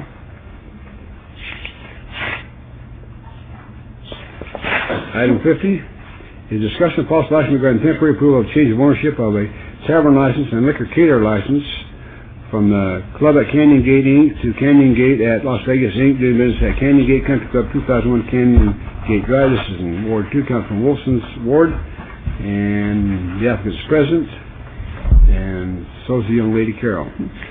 Mayor Pro Tem, members of the council, the applicants you have before you today have met our criteria to be considered for recommendation of a temporary license, and my recommendation would be approval subject to all conditions. Are there any questions of Ms. Myers? Hearing none. Your name and address for the record, please. Good morning, Mayor Pro Tem, members of the council. My name is Kate Lowenhart from the law firm of Brownstein Hyatt Farber Schreck. That's 300 South 4th Street, Suite 1200, Las Vegas, Nevada 89101. And I'm here with Michael Gallagher, who's Director of Operations at Canyon Gate Country Club. Any questions? Hearing none. Councilman Wilson, please. Thank you, Mayor Pro Tem. What do? We have a new owner that's taking over the clubhouse portion? No, actually, the applicant is the current owner of the property and has been the owner since the mid-90s. But the liquor operations were conducted pursuant to a management agreement with a third party that had the liquor license on the premises. And now there's a great restructuring at the top of this corporate chain, and the parent company has decided to file for the liquor licenses and assume liquor operations at these various locations across the country. So this is the assumption of the liquor license by the current owner of the property. Okay, thank you. My motion is for approval. You've heard the motion. Any questions? Hearing none, cast your vote, please. Please post. Motion carries. Thank you very much. Item 51 is discussion of possible action regarding a temporary approval of a new banquet facility alcohol beverage license, Canyon Gate at Las Vegas Inc., doing business at Canyon Gate Country Club, 2001 Canyon Gate Drive. This is in Ward 2, Councilman Wilson's ward. Mayor Pro Tem, members of council, Carol Meyer, Finance and Business Services. Again, this is an additional license that they're adding on to the two that they already held. And my recommendation would be approval subject to conditions. Thank you. Any questions? Councilman Wilson? And I guess if I ask the same question, I get the same answer? Yes, you would. Okay. Motion for approval. You've heard the motion. Please cast your vote. Please post. That motion carries also. Item 52, discussion of possible action regarding temporary approval of change of ownership for a tavern license from American Golf Corporation to EAGL Painted Desert Beverages, LLC, doing business at Painted Desert Country Club, 5555 Painted Mirage Road. This is in Ward 4, Councilman Brown's ward. Ms. Myers, please. Mayor Pro Tem, members of council, the applicant that we have before you today has met our criteria for consideration of a temporary approval of this license, and my recommendation would be approval subject to all conditions. Yes, ma'am. Yes, hi, Jennifer DiMarzio here on behalf of Painted Desert Beverage, LLC, Lionel Sawyer and Collins, 300 South 4th Street, Las Vegas, 89101. And you approve all conditions? Yes, we do. Any questions? Councilman Brown? Thank you, Mayor Pro Tem. Move for approval subject to staff conditions. You've heard the motion. Please cast your vote. Please post. The motion carries. Item 53, a discussion of possible action regarding temporary approval of a new beer wine cooler on sale license, Maria D. Madrid, doing business at San Salvador Restaurant, 6651 Smoke Ranch Road. This is in Ward 5, Councilman Barlow's ward. Ms. Myers, please. Mayor Pro Tem, members of council, the applicant that we have I don't see them here today, but they have met our criteria for consideration of this temporary approval of this license. Thank you very much. Mr. Barlow, your pleasure, please. Yes, I would like to follow staff's recommendation for approval. You've heard- Any question on the motion? Hearing none, cast your vote, please. Please post. Motion carries. Item 54, is discussion and possible action regarding temporary approval of a new martial arts instruction license, Victory Martial Arts Corporation in business at Victory Martial Arts, 7920 West Tropical Parkway, Suite 110. This is in Ward 6, Councilman Ross's ward. Ms. Myers? Mayor Pro Tem, members of council, the applicants that we have here today have met our criteria for consideration of temporary approval of this license, and my recommendation would be to approve the license subject to staff's conditions. Glad to hear from you, ma'am. Good morning. My name is Karen Bratton with Victory Martial Arts, 7920 West Tropical Parkway, number 110, Las Vegas, 89149. Anything you'd like to add? No, I'm a nervous wreck. I'd like to. I'm David Inman, the head instructor of Victory Martial Arts, and we just look forward to the opportunity of working with the kids in the area to build self-esteem and discipline so we can help them be the future leaders for our community. That's good. Any questions or comments? Hearing none, Councilman Ross, please. Wow, that's pretty good. You want your job? Yeah. Ma'am, can you take Councilman Brown? Can you take him down? That's what I'm saying. Sorry, just curious. I wish you all the luck in the world out there. I want you to be very successful. Thank you very much. Sorry, Councilman, I'm not picking a fight for you. 2 out of 3, maybe. With the lead instructor, no. Yeah. No, I would move to follow staff's recommendation for approval, and again, wish you all the luck in the world. Thank you. Thank you. You've heard the motion. Please cast your vote, please. Please post. And the motion carries. Good luck. Thank you.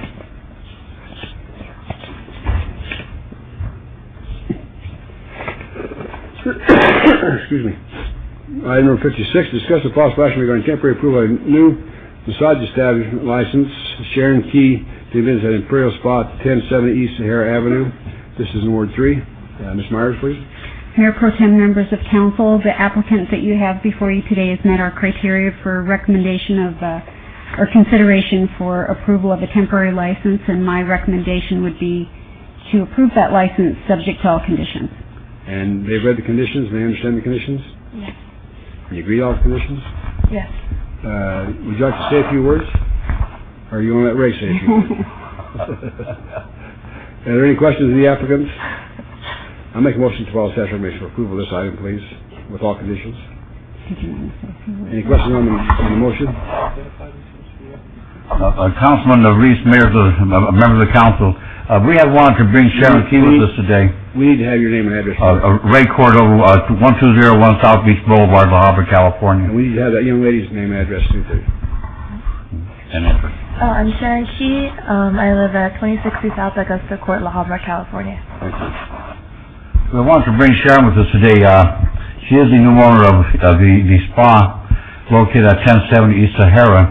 I've been here many times before in front of the Planning Commission and Council, and I had some members say, well, is there really a Sharon Key? Well, we're honored to bring with us today. She's our granddaughter. And we also have present with us her mother and father in the audience over here, Linda Hong and Howard Key as well, too. Thank you very much. Thank you. Any questions? You've heard the motion. Please cast your vote. Please post. Motion carries. Good luck. Thank you very much. Item 57, a discussion of possible action regarding a 6-month review of a tavern license, Drehejo Enterprises LLC, doing business at Tom Peters Gaming Bar, 465 South Decatur Boulevard.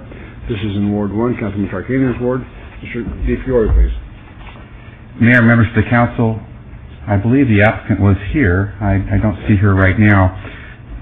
But I can say this, the business has been inspected over the last 6 months, and we've found that the inspections are completed in compliance with our business licensing codes. I did run a calls for service for the last 6 months, and calls for service were at a minimal amount, actually 3 that were generated by customers outside of the establishment.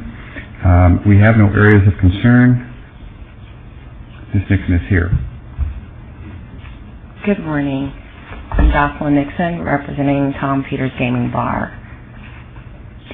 We have no areas of concern. However, if the council wishes, they can take action with two options today. One, to approve this on a permanent license basis with no further reviews, or two, they can extend a temporary license for an additional 6 months with a review at the end of that 6-month period. So that would be a recommendation I would make to the council if they so wish to do either option one or option two. Thank you very much. Are there any questions or comments? Councilman Tarkanian, please. I move to extend this for another 6 months with another review then at the end of the 6 months. Any questions on the motion? Hearing none, please cast your vote. Please post. That motion carries.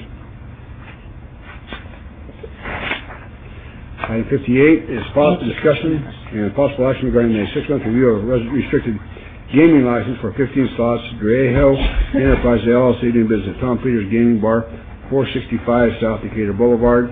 This also is in Ward 1. Mr. DiFiore, please. Mayor Pro Tem and members of the council, based upon the previous item and the recommendation for that, I would recommend a 6-month review on the gaming portion of this particular business and bring it back at the same time. And that's my motion. You've heard the motion. Please cast your vote. Please post. That motion carries also. Thank you. Thanks so much. Item 59 is Board of Commissions, Traffic and Parking Commission, Ed Garcia, term expiration 3/3/2008. Procedure for this board requires appointment by the mayor with the confirmation of the city council. The seat is for Councilman Ross's recommendation. Options are reappoint Mr. Garcia or appoint a new Ward 6 resident to this seat. Councilman Ross, please. Thank you, Mayor Pro Tem. I would, Mr. Garcia has been a driving force on the Traffic and Parking Commission. His common sense and stop-and-go approach has been wonderful to have on that commission, so I'd like to reappoint him to the Traffic and Parking Commission. You've heard the motion. Please cast your vote. Please post. Motion carries. Item 60 is Youth Neighborhood Association Partnership Program YNAP Grant Review Board. Minerva Gomez resigned 1/11/2008 and Joshua Swachhammer resigned 1/3/2008. Term expirations are 12/19/2008. Procedure for this board is appointed by the City Council. Options are Mayor Goodman to recommend a new member to fill an adult designated vacant seat. I'd like to hold that in advance until the February 20, 2000 meeting. And Councilman Barlow to recommend let's take a vote on holding the Mayor Goodman's recommendation until our February 20th, 2008. You've heard the motion. Please cast your vote. Please post. Thank you. Councilman Barlow is to recommend a new member to fill the Ward 5 vacant seats. Councilman Barlow, do you have somebody you'd like to recommend? Yes, Mayor Pro Tem. I would like to recommend my executive assistant, Ms. Idolina Iturralde, to serve on the YNAP board. That would be my appointment. Thank you very much. You heard the motion. Please cast your vote. Please post. Motion carries. Item number 61 is recommending committee bills eligible for adoption at this meeting. Bill number 2007-78. Councilman Tarkanian, you wish to have this bill read, please? Yes, Mayor Pro Tem. Thank you, Thank you, Councilwoman. Before I read this bill, I just wanted to make a record that this bill was amended at recommending committee. The First Amendment is in the electronic backup. For whatever reason, the First Amendment didn't make it into the printed backup, so I've distributed to the clerk and to the council members an accurate version of the First Amendment that came out of recommending committee. And with that, permit me to read Bill number 27-78, First Amendment, in order to clarify the process for the non-renewal business licenses as far as other related matters. Councilman Tarkanian? The committee moves to approve. You've heard the motion. Please cast your vote. I request a public copy of the document, including the amendment. Vicki?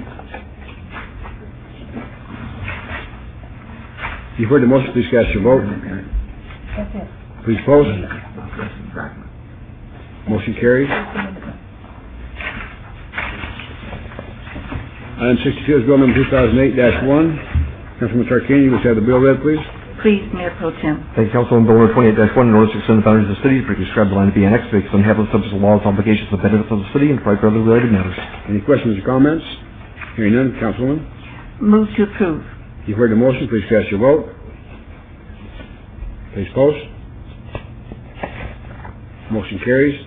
Item number 63 is bill number 2008-2. Councilman Tarkanian, you wish to have this bill read also? Yes.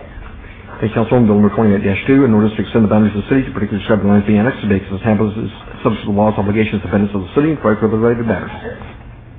Thank you. Any questions or comments? Hearing none, Councilwoman. Move to approve. You've heard the motion, please cast your vote. Please post. That motion carries. Items 64 through 66, bill number 2008-3 through 2008-5 were eligible for adoption at a later meeting. We move on to new bills. New bills, items 67 through 73, bills number 2008-6 through 2008-12 will be heard at the recommended committee meeting on Tuesday, February the 19th, 2008. Can we have these bills read, please? I'll be happy to, Your Honor. Bill number 28-6, an ordinance to extend the boundaries of the city to prescribe the land to be annexed to make its inhabitants with laws, obligations, and benefits of the city and private related matters. Bill number 28-7, an ordinance to extend the boundaries of the city to particularly describe the land to be annexed to make its inhabitants subject to the laws, obligations, and benefits of the city and private related matters. Bill 28-8, an ordinance to update the city's regulations pertaining to animal drawn vehicles and similar operations as private related matters. Bill number 28-9, an ordinance to adopt certain city development agreement and title development agreement between the City of Las Vegas and the Board of Regents of the Nevada System of Higher Education on behalf of the College of Southern Nevada and private related matters. Bill 28-10, an ordinance to revise the composition and responsibilities of the Records Management Committee, adopt the Nevada minimum records retention schedules for local governments, and provide for related matters. Bill 28-11, an ordinance to adopt an updated Union Park Design Standards Manual, adopt the Union Park schematic, streetscape, and design documents, and provide for related matters. And finally, bill number 28-12, an ordinance to authorize the City Council to grant distance separation waivers for taverns located in the Parkway Center District and provide for related matters. Thank you. If possible, I'd like to ask Councilwoman Tarkanian and Councilman Barlow to hear these items, please. Yes. Thank you. Yes, Mayor Pro Tem. Thank you. The council meeting is now in recess until 1 p.m. this afternoon. I want to thank all of you for participating this morning.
Actually, no, not mine. It's really the father. Oh, was it? No, mine was his mom and nephew next door. I'm glad that went through. Thank you, Mother. I really appreciate it. You know I do. Not a problem. Pleasure meeting you today. Actually, no, I don't. For most of the time. Oh, I don't know.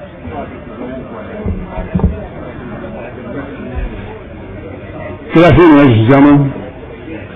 Take your seats, please. We're about to get started this afternoon. At the beginning of the meeting today, I'd like to excuse Mayor Goodman, who's in back east doing some business for the city today and tomorrow. Our first item is any items from the afternoon session that the council, staff, and or the applicant wish to be stricken or held in advance of a future meeting may be brought forward and acted upon at this time. Councilman Brown, please. Thank you, Mayor Pro Tem. I have items 101 and 102, review of condition 17721 and SDR 17720, CARS DB4LP, requested by the applicant to hold in abeyance until February 20th, 2008 City Council. Item 103 and 104, special use permit 25270 and SDR 25271, Venture Development Group, Saida Family Trust, requested by Councilman Ross to hold in abeyance until February 20th, 2008 City Council meeting. Item 105, TMP 25075, Caroline's Court LLC, requested by Councilman Ross to be held in abeyance until February 20th, 2008 City Council meeting. Item 109, special use permit 24243, Gonzalo Asqui ECT Holding LLC, requested by the applicant to hold in abeyance until March 5th, 2008 City Council meeting. Item number 110, Vacation 23811, City of Las Vegas Kyle Acquisition Group LLC, requested by Councilman Ross to be tabled. Agenda item 138, DIR 25356, City of Las Vegas, requested by Councilman Reese to hold in abeyance until the March 5th, 2008 City Council meeting. And agenda item 139, DIR 26231, the Board of Regents of the Nevada System of Higher Education, requested by Councilman Ross to be held in abeyance until the February 20th, 2008 City Council meeting.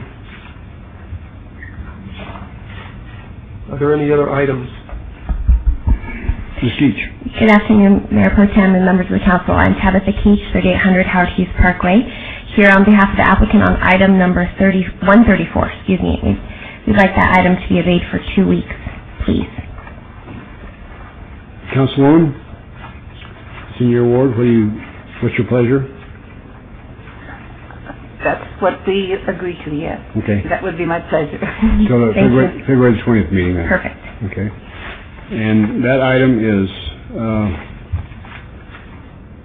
public hearing applicant Nevada Health Centers, Inc., owner Amcor Properties LLC, appeal from the down by the Planning Commission on a request for a special use permit for a social service provider at 3233 West Charleston Boulevard, Suite 204. This is in Councilman Tarkanian's ward. Are there any other items? Councilman? Thank you, Mayor Pro Tem. I would bring these items forward, take appropriate action. Any questions on the motion? Hearing none, cast your vote, please. Please post. Motion carries. Items 75 through 90 on the consent agenda are considered to be routine and are recommended for approval by the Department of Planning and Development. Do I have a motion to approve that consent agenda items 75 through 90? I'd move for approval. You've heard that motion. Please cast your vote. Please post. That motion carries also.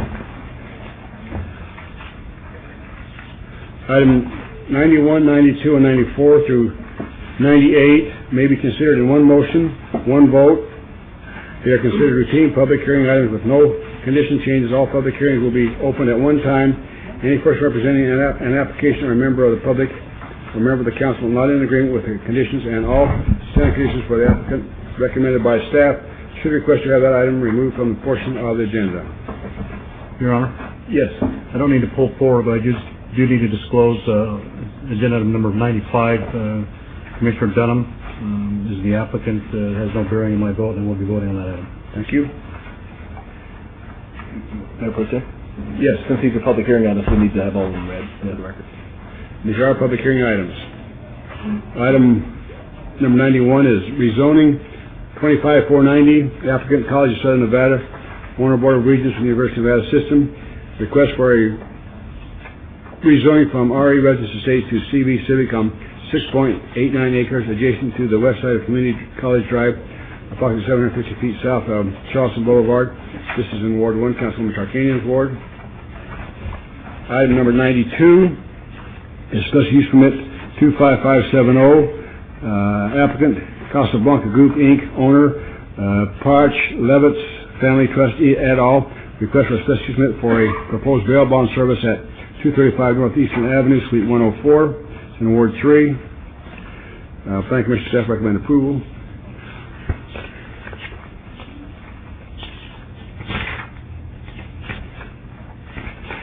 Item number 94 is site development review 25289. Applicant owner Quan Pham. Request for a site development plan review for a proposed single-story 1,845 square foot dental office with waivers to allow 5-foot wide landscape buffers where 15 feet is required and no buffer along a portion of the north property line where 8 feet is required on 0.18 acres at 2413 Party Place.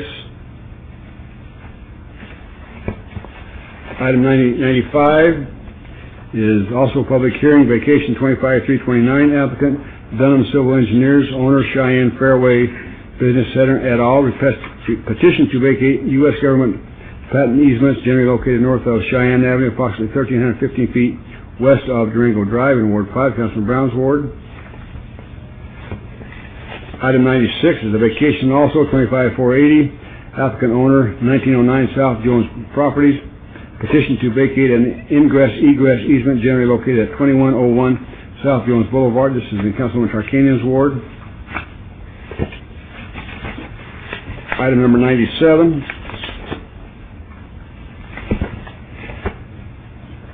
There's also a vacation 25592. Applicant owner KB Home Nevada Inc. Petition to vacate portions of right-of-way generally located on the southeast corner of Fort Apache and Severance Lane. This is in Councilman Ross's ward. And number 98 is vacation 25666. Public hearing. Applicant owner Fairfield Centennial LLC. Petition to vacate portions of U.S. government patent easements generally located south of Centennial Parkway and west of Schaumburg Road. This is also in Councilman Ross's ward. This is a public hearing. Anyone from the public wishes to speak on these items? See no one will close the public hearing.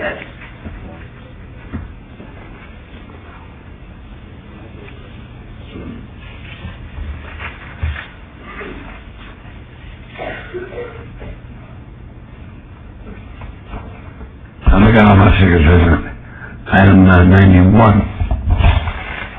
College of Southern Nevada, owner Board of Regents, University of Nevada, Westside Community College Drive,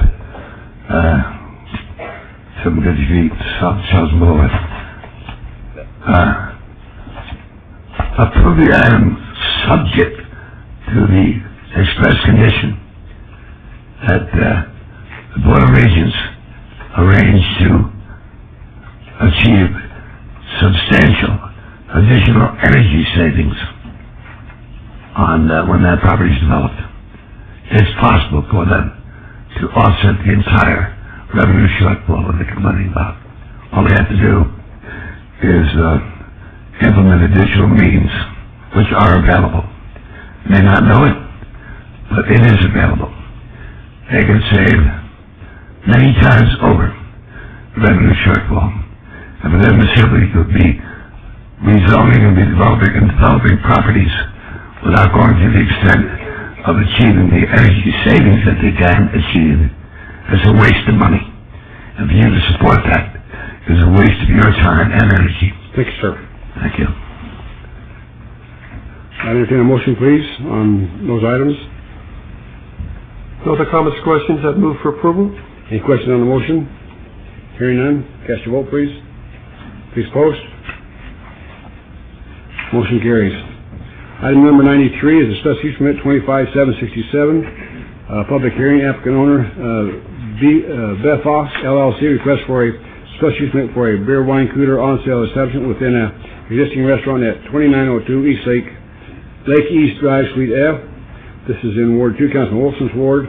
We have a companion item from this morning, item 49, is discussion of possible action regarding change of business name and change of ownership from a beer wine cooler on sale license from the Lakes Captain Cove, Inc., doing business at Captain's Cove, to Captain's Cove Events, Inc., doing business at Captain's Cove Events, Inc., 2902 East Lake East Drive. Planning Commission staff recommend approval. Is the applicant present?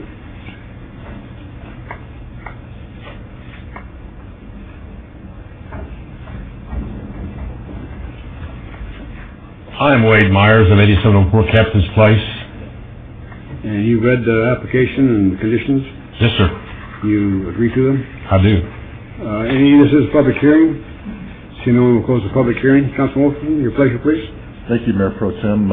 Good afternoon, Mr. Myers. Yes. The motion is for approval, consistent with staff's recommendations and conditions. Any questions on the motion? Hearing none, please cast your vote. Please post. Motion carries. That's on item 93. And item number 49, please. Thank you. Just a moment, please. Item 49, Councilman. My motion is for approval. Same motion, same conditions. Please cast your vote.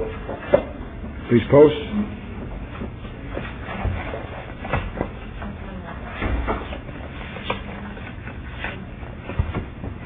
Motion carries. Thank you very much. Thank you.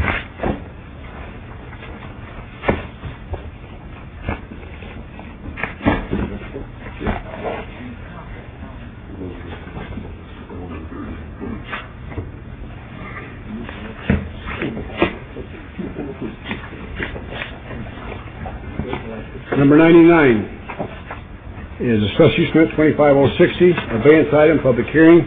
Applicant Heritage Nevada, Roman numerals V111, LLC, owner City Parkway Inc., request for special use permit for a proposed 800-foot high mixed-use development in the Airport Overlay District at the southwest corner of Grand Central Parkway and City Parkway. This is in Ward 5, Councilman Barlow's ward. Planning Commission staff recommend approval. We have a companion item. Item 100 is the Site Development Review 25059, abeyance item. Public hearing also. Applicant Heritage Nevada, the 8th LLC, owner City Parkway 5 Inc., request for site development plan review for a proposed 57-story mixed-use development including 1.12 million square feet of commercial space and 98 multi-family residential units with waivers of the Union Park's streetscape standards, building placement and frontage requirements, architectural standards, and access standards on a portion of 53.6 acres at the southwest corner of Grand Central Parkway and City Parkway. Again, this is Councilman Barlow's ward. Planning Commission staff recommend approval. Anybody from staff going to be taking care of this for us? I can take care of this. This is the Jewelry Center project that's going to be built in our Union Park. It's one of the greatest projects I've ever been able to look at. I've always said that the mayor has called many things the jewel of the desert, but this to me is the jewel of the desert. And I really believe that this is the turning point. This is over the halfway mark of where we're trying to go in our downtown area. And I'm just really, really tickled to death to be part of the discussions and part of being able to vote to make sure this goes through. I think it's a great project, and I see Murph here, so Ms. Murphy, could you go from there, please? Yes, Mayor Pro Tem and Council, Terry Murphy, 7936 West Sahara. With me is Gary Dempster, the architect on the project, and he's just going to walk you very quickly through the site plan. And also here with us today is Mr. Zarnigan, owner of the project and the visionary behind it. Good afternoon. It's not often I get to present after such kind words, so thank you very much. We need your name, please. Gary Dempster, Altoona Porter Architects from Los Angeles. Thank you.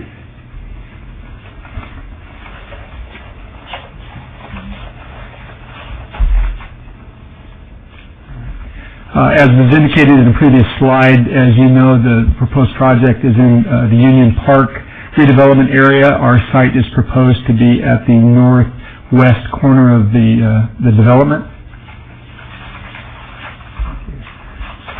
The proposed project consists of three components. There's a approximately 50-story office tower, which is catering to the jewelry industry, as I'm sure that you know, a parking structure which supports that use, and a retail component which will cater to retailing venues for guests and locals alike.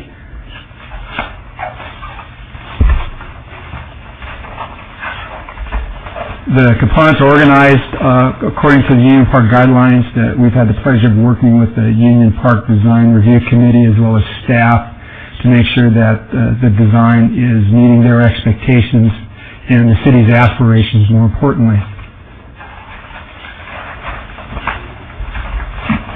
The image of the building is indicated on this. As we noted during the Planning Commission hearing, it's my profound pleasure to try to deliver on the building that's support of your city seal, and that we think that this will reflect your visions and aspirations for the city as indicated on that, and certainly, as the councilman mentioned, be the beginning of a new beginning for the city. Thank you very much for your time. If you have any questions, I'll be pleased to answer them. With me is the owner, Robert Zonigan, as well. Thank you very much. Are there any questions of the applicant? Any comments?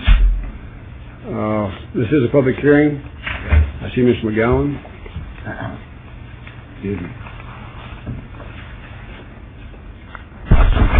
Tom McGowan, my secretary. It looks very similar to a rendering that I had of a building entitled Kohinoor, the Mountain of Light. Kohinoor is the large diamond that's set in the scepter of the Queen of England.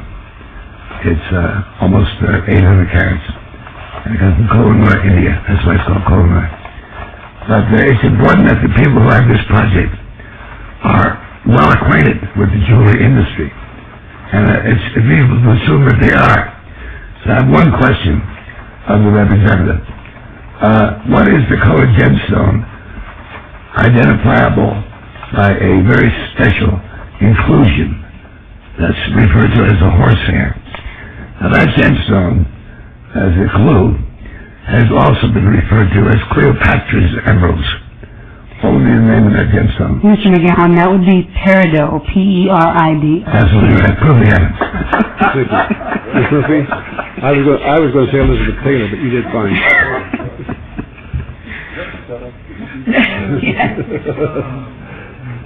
We'll close the public hearing. We'll turn the time over to Councilman Barlow. Thank you, Mayor Pro Tem.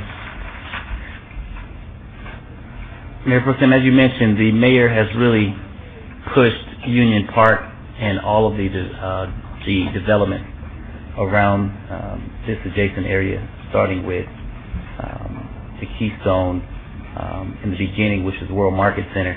And today, I am proud to sit here to actually see the vision of the council and how, in fact, the Union Park is coming to fruition.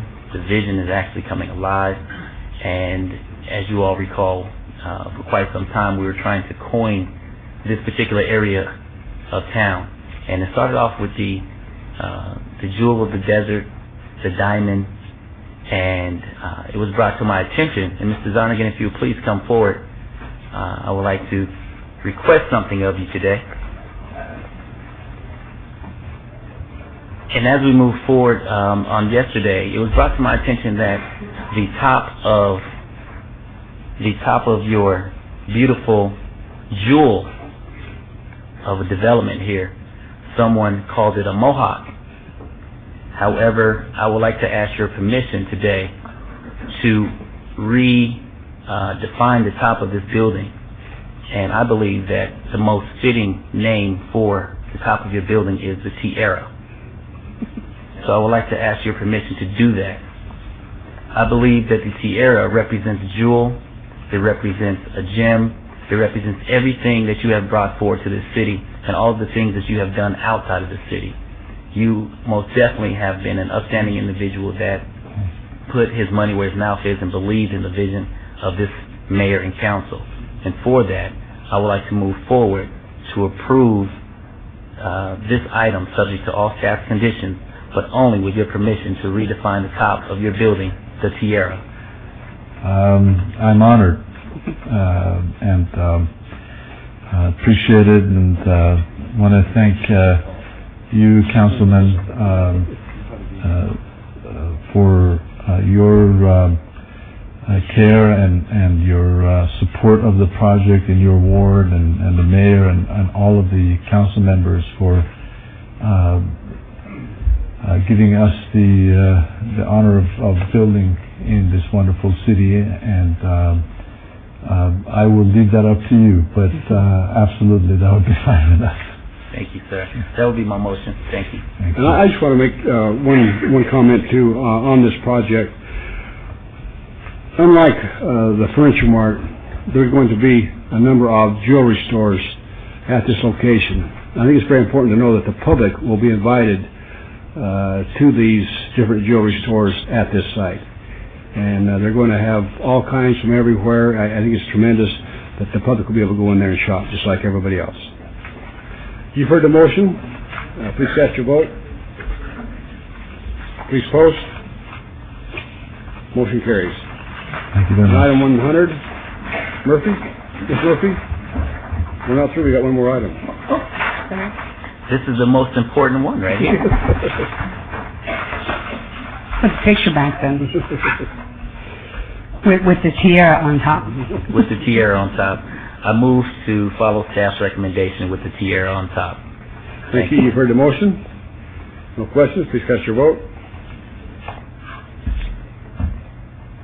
Please post. Motion passes. Mr. Zarnigan, good luck, sir. And Mayor, I would just also like to thank... Wait, hold it. Mayor Pro Tem, the mayor's not here today. I don't want to get in trouble. I said it right the first time, but all due respect, Mayor Pro Tem, I would like to also thank Ms. Rita Brandon and the entire Newland Group for their due diligence and continued effort to move Union Park to the great success that it has become and will continue to be. Thank you. Thank you very much.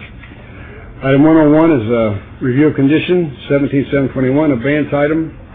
I'm sorry, that's been held in abeyance. 106.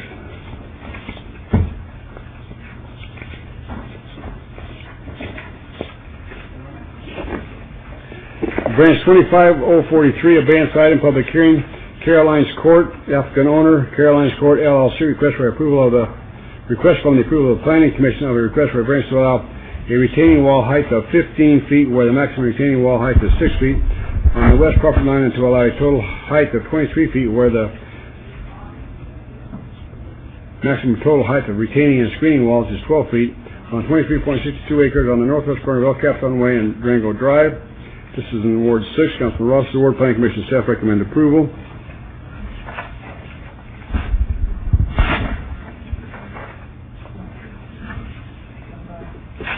And item 107 is a companion item, variance 24820, abeyance item, applicant owner, Gil Martinez. No, I'm sorry. I think it's just 106.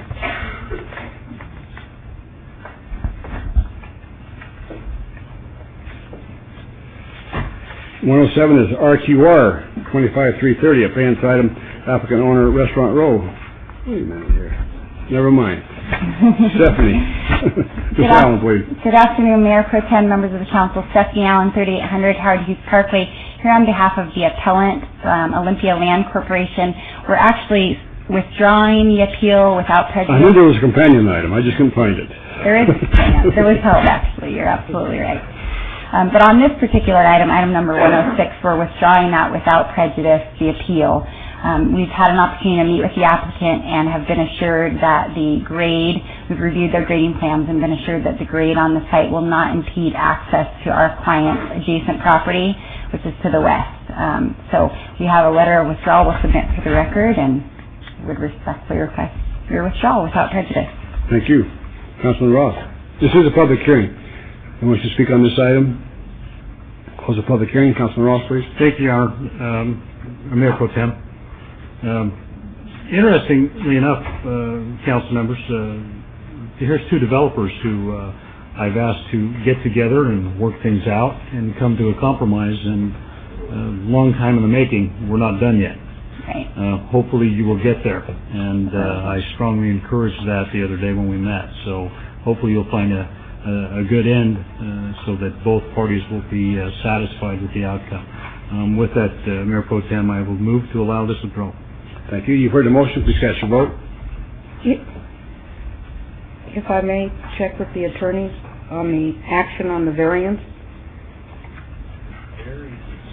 It looks like the variance is being obeyed, isn't it? Isn't number 105? 105 is the map. Oh, I'm sorry. The appellant is removing the action to the appeal, but action still required to be taken on the variance. Mayor Pro Tem, if I may? Yes. Director, are you saying that we need to approve the variance?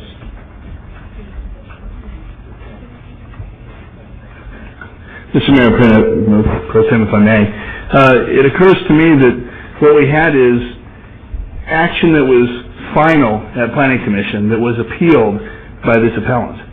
And if we have withdrawal of the variance, then we still have final action that was taken at the Planning Commission. So therefore, we don't need to take action today. We just need withdrawal of the item. Okay, Margot? We needed to have that on the record. Thank you, sir. We have a motion for withdrawal of this item. Any further questions? Hearing none, please cast your vote. Please post. Motion carries. Thank you. Thank you. Councilman Ross will continue to work with the property owner. Thank you. Thank you. Okay, item 107 is required 5-year review. 25330, abeyance item, applicant owner, Restaurant Row LLC required 5-year review of an approved variance V-0040-97 that allowed a proposed 61-foot tall, 14-foot by 48-foot triple-sided off-site advertising billboard sign where an maximum double-face sign is allowed at 1991 North Rainbow Boulevard. This is in Councilman Barlow's ward. Planning Commission staff recommending denial. The representative is present. Yes, ma'am. Good afternoon, Jennifer Lazovich, 3800 Howard Hughes Parkway, here today representing Hank Gordon, who's the owner of this billboard. First, just a quick background on how we came here with two denials and a denial from the Planning Commission. Somehow in the notification process, the address for Mr. Gordon was changed to an address in Oklahoma City, Oklahoma, so he was not getting the notices for the hearing.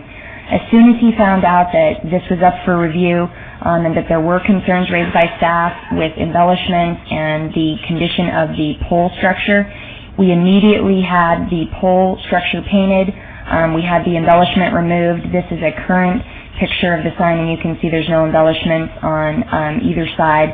There was also some question about making sure there was advertisement on all three sides of this billboard structure. I can tell you today, Clear Channel is currently in charge of leasing the advertising space on each of the sides. They've told me that the third side should have had an advertisement on it by now, but with the strong winds that we've had over the last couple weeks, they haven't been able to get up there and put it up, but it will be up there shortly. So I hope with that we've addressed a number of the concerns raised by staff in their staff report. And we would ask for your approval today. It is located immediately adjacent to the freeway, so we contend that it's still an appropriate location for a billboard. And we would further ask that condition number 1 be amended to require a 3-year review, which would be consistent with the ordinance that this council just recently passed. Any comments or questions? Public hearing.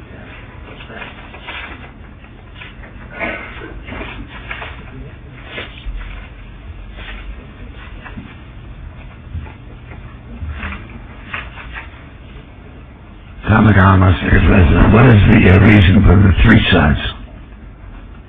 More money. Does it make sense? Any other reason? That's how it was originally approved. Okay, let's go with the Trylon. Thank you. Approved. Thank you. We'll close the public hearing. Councilman Barlow? Yes, Mayor Pro Tem. I'm looking at the sign. What angle is this taken from? Because this doesn't look like the sign that's in question. This isn't the sign. I did not take these pictures. I had them taken. The sign that we're referring to sits right off the ramp on Lake Mead, right near Joe's Crab Shack. That's over near Famous Dave's as well, right? Barbecue. You can see in this picture, it's hard for you to see, but I could pass this up to you. Right there is the sign for Famous Dave's, and then this is Outback, which, if I remember correctly, is across the street. I have a picture that's been taken from farther away, but it's slightly older. It was taken a couple of weeks ago.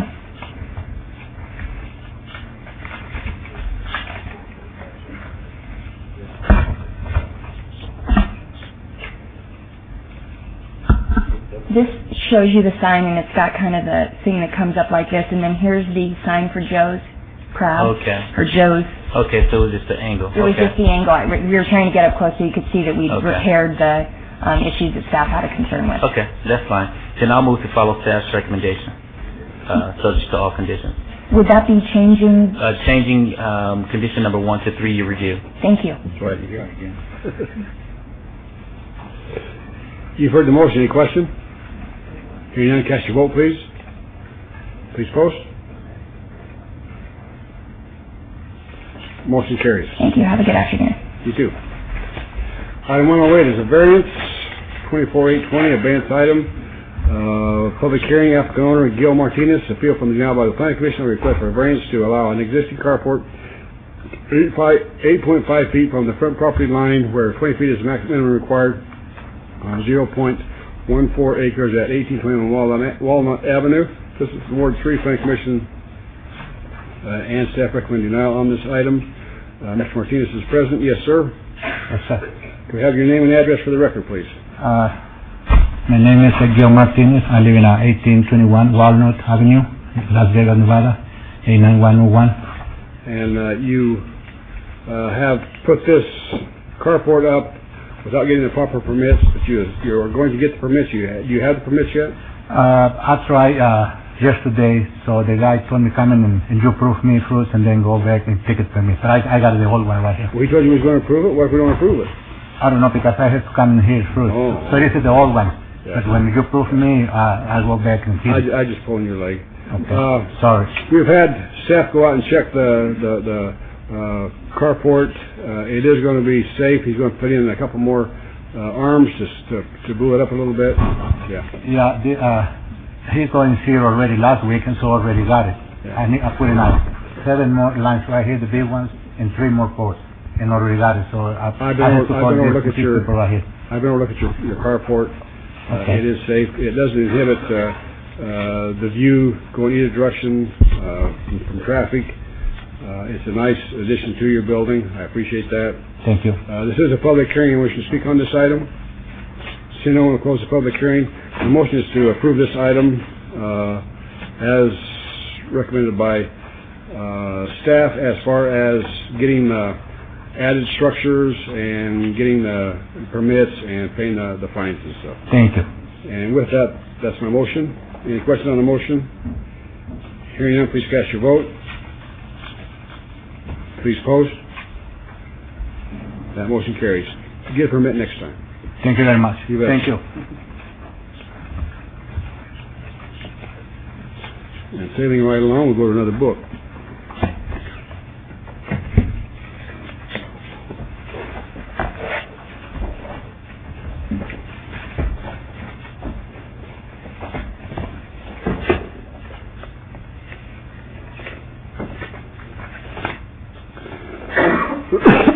Excuse me. Item 111 is major modification, 25875. Applicant owner Kyle Acquisition Group, LLC, request for major modification to the Kyle County Development Standard and Design Guidelines to amend various street names and clarify certain street cross-section diagram. This is in Councilman Ross's ward. Planning Commission staff recommending approval. This is a public hearing declared open. The applicant's representative is present, Mr. Fiorentino. Good afternoon, Mayor Pro Tem, members of the council. Mark Fiorentino representing the applicant on both this item and the next item. They are related. Very briefly, this is just an item to catch the adopted standards and your streets and highways map up with actions you've already taken.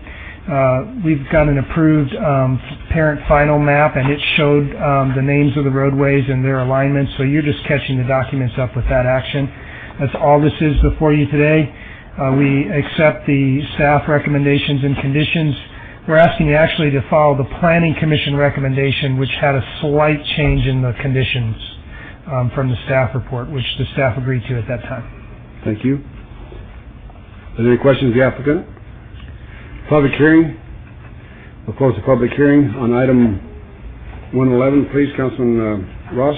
Thank you, Mayor Pro Tem. On agenda item 111, I would move to follow Planning Commission and now staff's recommendation for approval. Thank you. Any questions on the motion? Please cast your vote. Please post. Motion carries. Item 112 is Master Plan of Streets and Highways Amendment related to modification 25875. And likewise, Mayor Pro Tem, agenda item 112, move to follow Planning Commission and staff's recommendation for approval. Thank you. You've heard the motion. Please cast your vote. Please post.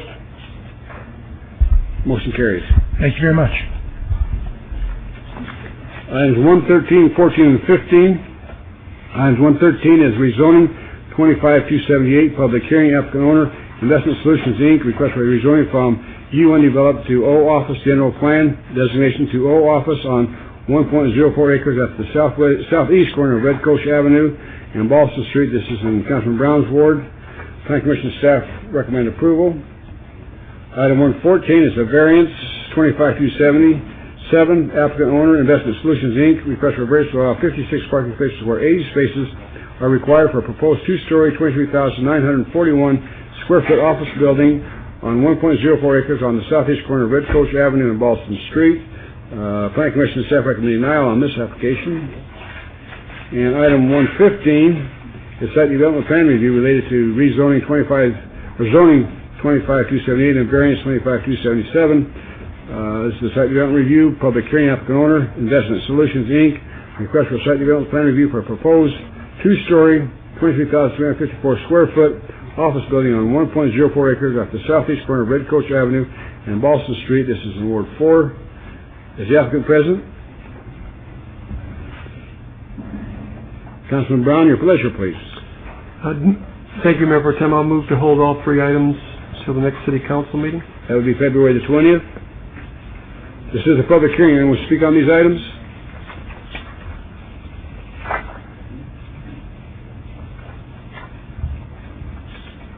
Good afternoon, sir. Good afternoon. My name is Raymond Potter, 2619 Ashby Avenue, Las Vegas, Nevada. I also own the property directly across the street from this project at 4595 Ballston Street. And you understand that Councilman Brown is going to hold these in abeyance until the applicant can be present? I wanted to protest the entire operation, but especially the parking thing because of the size of the building and limited. Do you want us to put it on record so you have to come back next time at this meeting? Or do you when will I be back? You'll be back? You'll be back on the 20th then? Of what? Of this month? No, I won't be in town. Okay. You're more than welcome then to put your complaints on the record, and we'll put it to the next council meeting. Okay. My family had businesses downtown for years, and one of the major down on Las Vegas Boulevard in the 700 block south. One of the biggest problems we have in the city is parking. And if they are allowed to put up a building of that size, and 80 parking spaces are required, and they only want 56, it's all desert around there. There's no streets or no gutters or sidewalks or anything. It's all very country mode out there. My property is in the county across the street from this. There's a Mormon church on the east side of the property, and on Sunday when they park, they've got a huge lot and there's cars all over the streets out there. Red Coach is almost impassable sometimes if they park on both sides. So to allow them to limit the amount of parking to cut it down to 56 would just be insanity. Okay, and I can't imagine a 23,000 square foot building on that corner. Thank you very much. Mayor Pro Tem, if I can. Yes. Mr. Potter, sir? I have the address for the Balsam residents. you listed a different address? Yes, I currently reside at 2619 Ashby Avenue. My daughter lives at the Balsam address now. There's another item later on today in the same area, and if you've been following the annexations, this whole probably 40-acre area is either being annexed in the city or development starting to occur. So there's been a lot of work with the neighbors, certainly prior to this coming into Ward 4. So I would encourage you or your daughter to contact the office, because this is just the first of what I anticipate being probably 4 to 6 applications over the next 6 to 12 months. It's going to change the character of the area. And in fact, some of your neighbors have for sale signs, commercial development on the old residential side. So, but just let us know so we can contact you when we're starting to get some of this. And I appreciate the comments as far as the parking goes. That's certainly a big concern with staff. Thank you. Appreciate you coming down, sir. We'll take a motion for items 1, 13, 14, and 15, please. We've had a motion to hold these in advance of our February 20th meeting. Okay, cast your vote, please. Please post. Motion carries.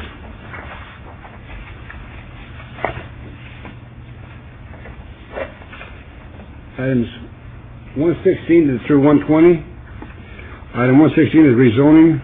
25-342 public hearing. Applicant owner Craig P. and Ellen K. Kenny request for rezoning from R1 single-family residential to PR professional office and parking on 0.47 acres at the southeast corner of Clark Avenue and 8th Street. This is in Ward 3. Planning Commission and staff recommend approval. Item 117 is also rezoning related to zoning 25-678. Public hearing. Same owners, applicants request for rezoning from R1 single-family residential to PR professional office and parking on 0.15 acres adjacent to the east side of 8th Street, approximately 50 feet north of Bonneville Avenue. Planning Commission staff recommend approval. Item 118 is a variance related to the rezonings. Public hearing, same applicant. The variance is to allow 46 parking spaces where 75 parking spaces required for proposed 22,400 square foot 4-story office building and off-site parking lot on 0.47 acres on the southeast corner of Clark Avenue and 8th Street. Planning Commission staff recommend approval. Item 119 is another variance related to the same rezonings. Applicant is the same owners to allow a building height of 4 stories where 2 stories is allowed for a proposed 22,400 square foot office. And item 120 is a site development review. Applicant owner, same ones for the rezonings and variances. This is for a site development review for a proposed 22,400 square foot 4-story office building off-site parking lot on 0.47 acres at the southeast corner of Park Avenue and 8th Street. Again, Planning Commission staff recommend approval. The applicant is present. Be glad to hear from you. Good afternoon, Mayor Pro Tem and council members. Excuse me. Thank you, Mayor Pro Tem. I own an office building within this notice radius at 7th and Bonneville. I wanted to disclose that on the record, but I think the standard is that as long as my property values are not affected any differently than any of the other property owners' property values in the notice radius, then I can proceed and participate. That is correct, Councilman. Okay, thank you. Thank you. Now it's your turn. Good afternoon, Mayor Pro Tem, council members. David Ellerton, 103 East Charleston, here on behalf of the item, along with Craig P. Kenny and Leon Samansky. We're here today to present a project to you that we think has a great hope for this area, and the Planning Commission, when we presented to them and presented arguments to the opposition that attended that meeting, willfully approved the project, and we would seek the same from you this afternoon. We do have a letter here from one of the neighbors that had previously submitted a card in opposition to the project within the last couple of days. This is a removal of that opposition. He's now in support of it. Give to the clerk, please.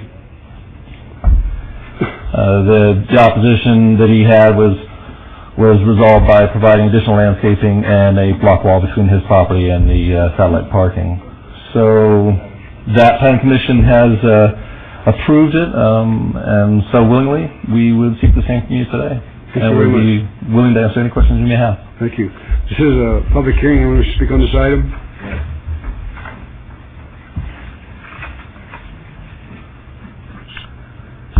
Mark Allen, my second resident. This appears to be a highly aesthetic building. The design is very magnificent, really, and very pleasing to the eye and the senses. Is this neighborhood designated a historic district by any chance? No. Well, yes and no? Yes. There's no other restrictions that I can see that come to bear. I recommend approval of this project. Thank you. Thank you very much. Yes, ma'am?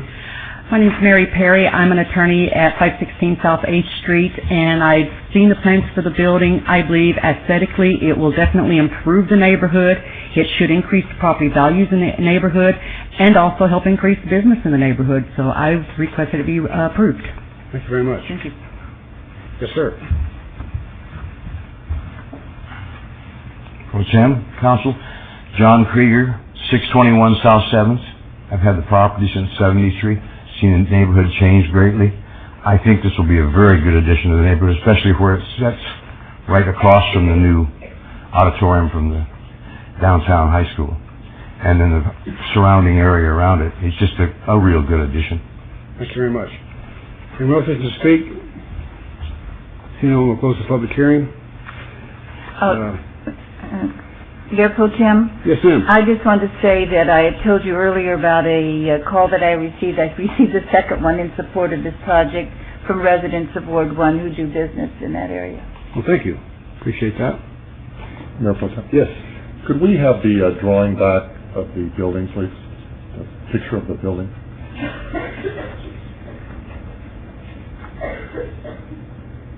There's on 4 sides. Okay. Good afternoon, Mr. Kenny. Great project. Welcome to the neighborhood. You're already in the neighborhood, but welcome again. Just one question. If we can look to one of those top floors, it's my understanding that Mr. John Duffy is going to occupy one of those top suites. Is that a condition of approval here? I don't know. You don't want to I think Mr. Duffy has earned a nice office. Okay, thanks. Great project. Thank you very much. Mayor Pro Tem? Yes, sir. If I can ask the applicant, is there any design here for green building uses, solar or anything like that? I mean, I see a lot of windows, I see a great design. Anything like that into this building? At this point in time, and with the preliminary nature of the design, there's countless opportunities. We haven't made any attempts to do anything of that nature, but we definitely have every opportunity to do so. So I'm sure with Mr. Kenny's interest, we'll pursue whatever we can. The aggressive, Mayor Pro Tem, if I may again, the aggressive nature of the city of Las Vegas in their efforts to use renewable energy resources not only for its fleet and encourage developers and builders to use green building designs and resources. We would strongly encourage, if you can do that and afford to do that, you know, even a little bit, it would certainly be a wonderful opportunity in the downtown area, especially with a wonderful building like that. So I just wanted to add that, Mayor Pro Tem. Thank you. Any other questions or comments? Hearing none? Mayor Pro Tem, could I just say something? You bet. I just want to say that here today I see a young man, Leon Szymanski, attorney Leon Szymanski, who has brought a lot of pride to our community when he played on several championship teams. Yes. I just want to say that it's so wonderful to see him here continuing working within the community. He was one of the hardest working players ever at UNLV. Thank you, Lois. Appreciate that. Thank you so much. Couldn't have done any of it without you and your family. You need to have your name on the record now, sir. Leon Szymanski, 723 South 7th Street. Thanks, Leon. Okay, any other comments or questions? On item 116, I make a motion for approval with all staff conditions. Please cast your vote. Please post. Motion carries. Item 117, I make a motion for approval of all staff conditions. Please cast your vote. Please post. Motion carries. On item 118, I make a motion for approval of all staff conditions. Please cast your vote. Please post.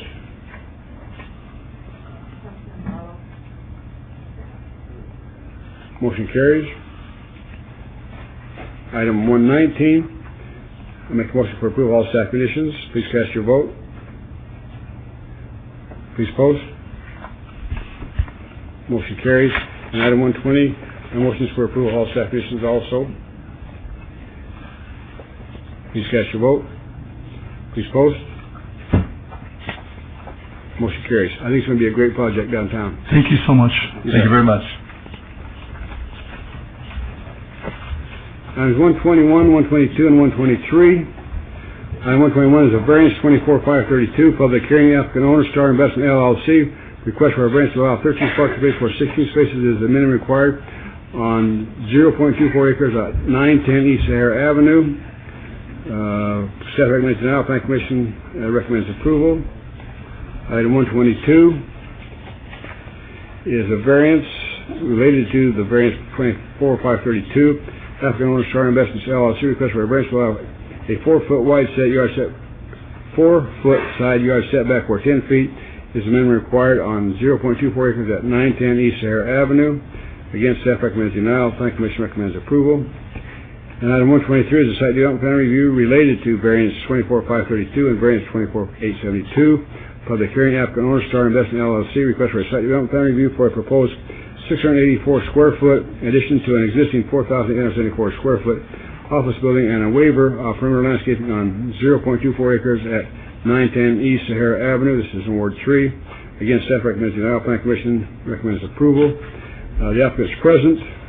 My question is, are you going to put any landscaping in at all? Yes, we are. Thank you. We have two landscaping areas. One is to the south and one is to the east. Thank you.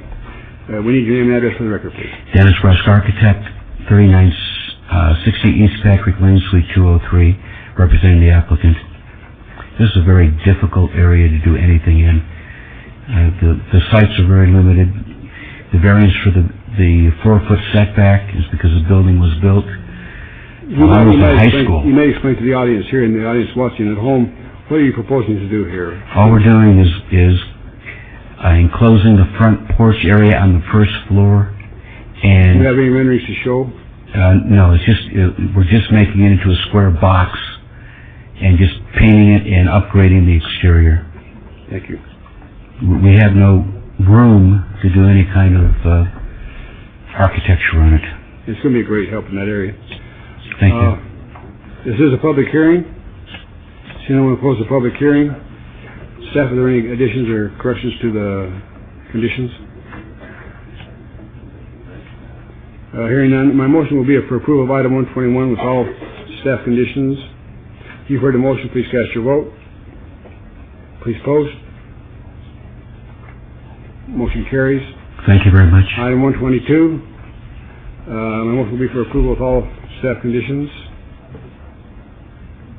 Please cast your vote. Please post. Motion carries. And on item 123, I make a motion to accept the site development plan review as shown with all staff conditions. Please cast your vote. Please post. Motion carries. Thank you very much, sir. Items 124 and 125 is variance 25560, public hearing, applicant owner Ronald Reeves Family Trust. Appeal filed from the denial by the Planning Commission on a request for a variance to allow a proposed 6-foot wall in the front yard where 5 feet, top 3 feet, 50% open is allowed, located on the northeast corner of O'Bannon Drive and Tenaya Way. This is in Councilman Tarkanian's ward. Both Planning Commission staff recommend denial. And item 125 is a variance, public hearing, same owners. Appeal filed from the denial by the Planning Commission on a request for a variance to allow a proposed 6-foot wall in the front yard where 5 feet, top 3 feet, 50% open is allowed, located on the northeast corner of O'Bannon and Tenaya Way. Again, Planning Commission staff recommend denial. Is the applicant present, please? Good afternoon. Devin Reese, property owner, developer, 4485 South Pecos. And I believe the misunderstanding is the fence is actually not the front yard that we're asking for the 6-foot. It's actually the side. With the development of the cul-de-sac there going into the property, the front is actually facing into the cul-de-sac. Where they're requesting that the 6-foot or the 2.5 with the 2.5 be the 2.5 solid with the 2.5 see-through, would actually therefore be on the side of the property, thereby opening up the backyards of two of the properties there, opened out to the street. So we're asking that that portion of the property that along O'Bannon Drive actually be allowed to have a 6-foot fence and blocking in the backyards. Thank you, sir. Mayor Pro Tem? Yes. May I ask the gentleman, I'm sorry, what was your name? Devin Reese. Devin Reese. Would you go back to the previous slide? Who's controlling that?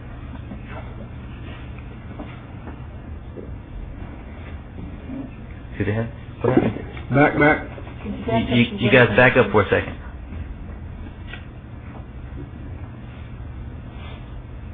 The slide, the overhead. Thank you. Okay. Would you point? Can you see that? Yes. You can't see You it. have it in front of you, huh? I just wanted to see what direction. If you can just point out what direction, with the top being the north. Yeah. South, The entrance to the cul-de-sac is on the south portion on O'Bannon Drive. It's very lightly written in, but you can actually kind of see the street there, the cul-de-sac. They're asking that the fencing on O'Bannon Drive, which would actually be the sides of those properties, there'd be 4 individual lots there, but the 2 then that have the sides on O'Bannon, according to this, we'd be required to have a 2.5 solid with a 2.5 see-through. We're asking that those on that side there's actually a gate into that entrance right there, opening up the property quite a bit. But that portion there, that would actually be the side yards of those 2 lots, that we actually be allowed to have a 6-foot fence. Okay, I understand. Thank you. This is a public hearing. Anyone wish to speak on these items? So no one will close the public hearing. Item 124, Councilwoman. I would just like to ask how we got here. We have somebody who's been developing 4 lots, but you're not a development. You're a single-family residence builder, even though you were developing 4 at a time. So because of that, some of the requisites you don't have to follow, that you would have to follow if you were a development. I don't understand how someone who's building a 4-house development is not a development. That I don't understand, and I don't know how we got there. And then I have another question. How do we get there? If I may, Mayor Pro Tem and Councilwoman, it's simply the code definition on a corner lot, the short side is the front. That is how the code defines it, and therefore, in this case, on these 2 lots, the legal front of the lot is on O'Bannon. No, I understand that part. That was going to be my second question. What I'm saying now, though, is right now, all you have is sidewalk going right up to 6-foot wall. You have cement, basically cement, going all the way up, all the way around this, wherever there's a street. And across the street, you have sidewalk, a little bit of landscaping, and then your wall goes up. And I wondered why we couldn't do that. And if you remember when we spoke, not having seen what you're doing, I suggested, well, why couldn't we do a little landscaping there? Because Planning Commission felt it really, really wasn't very hospitable looking for the neighborhood. And so that's how I wondered, how did we get to this place? Did you just take 1 lot at a time? Is that how we got there with single-family residences? Or can you come in and say, I'm going to do 4 at different times, and it's not a development? That was my question there. And I'm not really sure how it got there myself. We actually, in the design of this, mirrored the other developments very similar. In fact, the one directly on the back side, we're doing exactly the same way, matching the block. We've been asked to match the exact block and everything the same way. So in designing the development, we basically did it exactly mirroring the other subdivisions that were done in Okay, maybe my better question would be is, when is a development a development? When it goes past 1 house, do you then still follow the single home, or when you're doing 4 at a time, is it a development? That's what I don't understand. This is RE zoning, and the council is more familiar with RPDs, where you write a code for a development. The code requires a minimum of 5 acres. In this case, it is an RE single-family development. But it's still a development, right? So, but it doesn't... It's a it is 2 single-family homes on 2 single-family lots. Well, basically, isn't it 4 single-family homes on 4 single-family lots? I apologize, before you today, you have item 124. Yes. Which is 1 single-family home on a single-family lot, and 125 the same. And I understand that, and that's because their short end is towards the open street, and they now don't want to put the 6-foot wall. So I know why only those 2 are here to us today. My only question was that if we did have 4 to begin with. There were 4 that came in, and they had 4 to begin with. I would just like to request that we look at that so perhaps we can understand it better. I'm not criticizing anybody. I'm just saying it's very confusing to me. I don't feel that our neighborhoods should just be cement wall, cement wall, cement wall. And that's basically what we're getting if we say you can have a 4-home development and you can go cement sidewalk to cement wall with nothing in between. That was my first question. Now we come to the second question, which is what we're supposed to vote on today. And that is you have this, because the shortest part of your lot is facing O'Bannon, that's where we're asking you to leave 3/5 of it, or 3/6, what is it, a third of it has to be open, you know, the open, which could be not too good for families who want some privacy. Correct.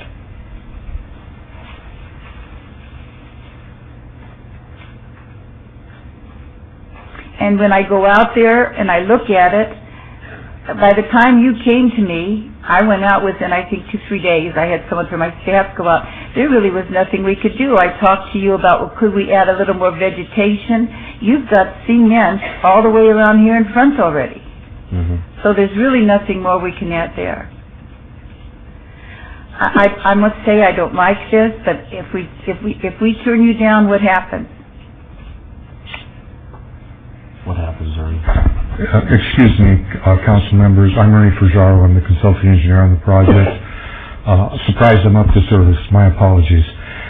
We were the victims here of a well-intentioned city ordinance that came into effect after we received tentative map approval on this 4-lot subdivision. We received tentative map approval to place the walls where we had intended to construct and have constructed. Unfortunately, during the 2-year period that we came around to actually construct, we didn't know that there was a new law until we asked for a fence permit inspection, and the fence permit inspector came out and goes, you guys are in violation, you're putting a full-size fence in your front yard. The city's ordinance now states that the front yard is the smaller dimension. That probably works in 90% of the cases around town, but in our case, the smaller dimension is along the main street. Our access into the lot is not off the main street, though. It's off of the cul-de-sac that is a private street coming in. So it's our allegation that this is the frontage of the lot, and these are side lots, and these are rear lots. We're matching the 6-foot fencing that's all in the other areas around this, and we're matching the 6-foot fencing on the properties to the north. So we're sort of a catch-22 here. We weren't trying to circumvent anything. I believe what Councilman Tarkanian wanted, though, was some more landscape on what you're calling the side. She feels like there should be more landscaping along there rather than just sidewalk and the 6-foot fence. Okay. I would like that. That's exactly right, Councilman. Okay. I'm not privy right now to where we are exactly in the construction of the fence, whether or not we've got it all the way along here or it's just a portion here. Do you know, Devin, off the top of your head? I'm not exactly sure. I know I've been out there just recently. I went out myself, and that's not the front part, though. That's not the O'Bannon part. Here's the O'Bannon section here. No, we're looking at the overhead now. Oh. Yes, sir. What I'm going to say is what you have is the sidewalk is there. You have the wall with the rebar, thank you, the rebar coming up to keep it open. And basically you're waiting to see if you have to close it off or not. Correct. I'm wondering, it's put you in a bad situation, and if we make you do what you should have, what should have been, you'd have to rip out stuff that's already done, or else we have a family that will buy this house and not have the privacy a family should have. So I'm wondering, could we take that wall 6 feet up until where the front yard of the people would begin? You understand what I'm saying? Yeah, absolutely. In other words, that would then you wouldn't have a 6-foot wall all the way across, and then in that area, and make sure you give the full amount of the front yard, and in that area then put additional landscaping, just to make it more inviting, so it doesn't look like, a concrete retreat. Right. Yeah, I don't see that would be a problem. How about it, Margot Wheeler? Could we do that? If I may, Mayor and Mayor Pro Tem, so you would be having if I'm understanding you would allow the 6-foot section to extend up to the line of the home? Is that what you're looking at? Yes. Okay. Then that's fine, and that's the way we can write it. If I may address, the homes shown on here are schematics. We're not architects, we're engineers. They essentially show an envelope that could be constructed in the building setback. If we could have a more definitive statement, with all due respect to planning, that says the wall will extend to a point X amount of feet back from the private street right-of-way. So we have something definitive on each side, because we really don't know where the custom homes are going to be located on these lots. And I know that my executive assistant at my direction did call you and told you we would go with this because we didn't want to put you in a situation that you really didn't put yourself into purposefully. We appreciate that. But since I just sat down here today and re-looked at everything, I wondered if we could back up a tiny bit. I don't think it's a whole lot of extra work for you, but I do think it would help it look a little better. And when you and I had spoken previously, you had said you would add more landscaping, so that would be my motion, and how should I word it? In this case, then, it would be your corner side setback is, that would be 15 feet, if that works for... And all you're doing then is exposing the front yard of a home, which is often exposed, and you'll have your little area there where you come in anyway. You're having a gate there? Yes, we will. So that wouldn't cause any problem, and that's not where you need your privacy. It's the backyard. Right. So that takes care of your privacy in the backyard, and that takes care of more aesthetics in the front yard area. Margot, would you be writing that as 15 foot from where the curb return ends on each side? That's fine, or behind the private curb line. Okay, and then we'll notch the wall 5 foot back and bring that around and landscape all of that. Very good. And I'm sorry that we called and showed you everything but this occurred to me would be a better, and it just occurred to me today, right now. Thank you, Councilwoman, and I apologize for my lateness. It's okay, thank you. Thank you. Excuse me 1 second.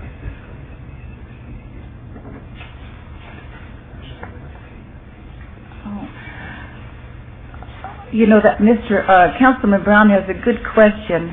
On your overhead, are you having 6 feet going in to where your gate is?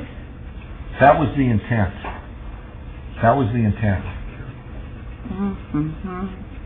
So, pardon me using my finger, it's not a pointer. But what I understand Margot to say is that from 15 foot at each of these points where the return ends, we come back 15 feet, then jog over 5 feet, and then come in 5, and take that 5 all the way around the return, and then notch it back at the gate. So we would have 5 foot of landscaping all the way along this 32 foot around the return, and 15 foot back this way on each side. And then at that point is where we would have the 3 foot wall and the 3 foot of 50% open, where the landscaping is. Right where the landscaping is. Yes, fine. That's fine. I wanted to make sure. Thank you. Thank you for your assistance. So I would move. I don't want to say it myself. I'm afraid I might say it incorrectly. If I may, what I have is that the 6 foot wall is allowed to extend to 15 feet behind the private curb line. Okay, that would be my motion. And I also want to assure, now when I drove out there, it seemed to me you were already in compliance on your other walls on all the adjacent properties. And that would be with that understanding, that all the other is the same and expected as a condition, except for this part that we're moving on now. Yes, ma'am. So I so move. Any questions on the motion? A lot of questions, a lot of answers. You've heard the motion, please cast your vote. Please post.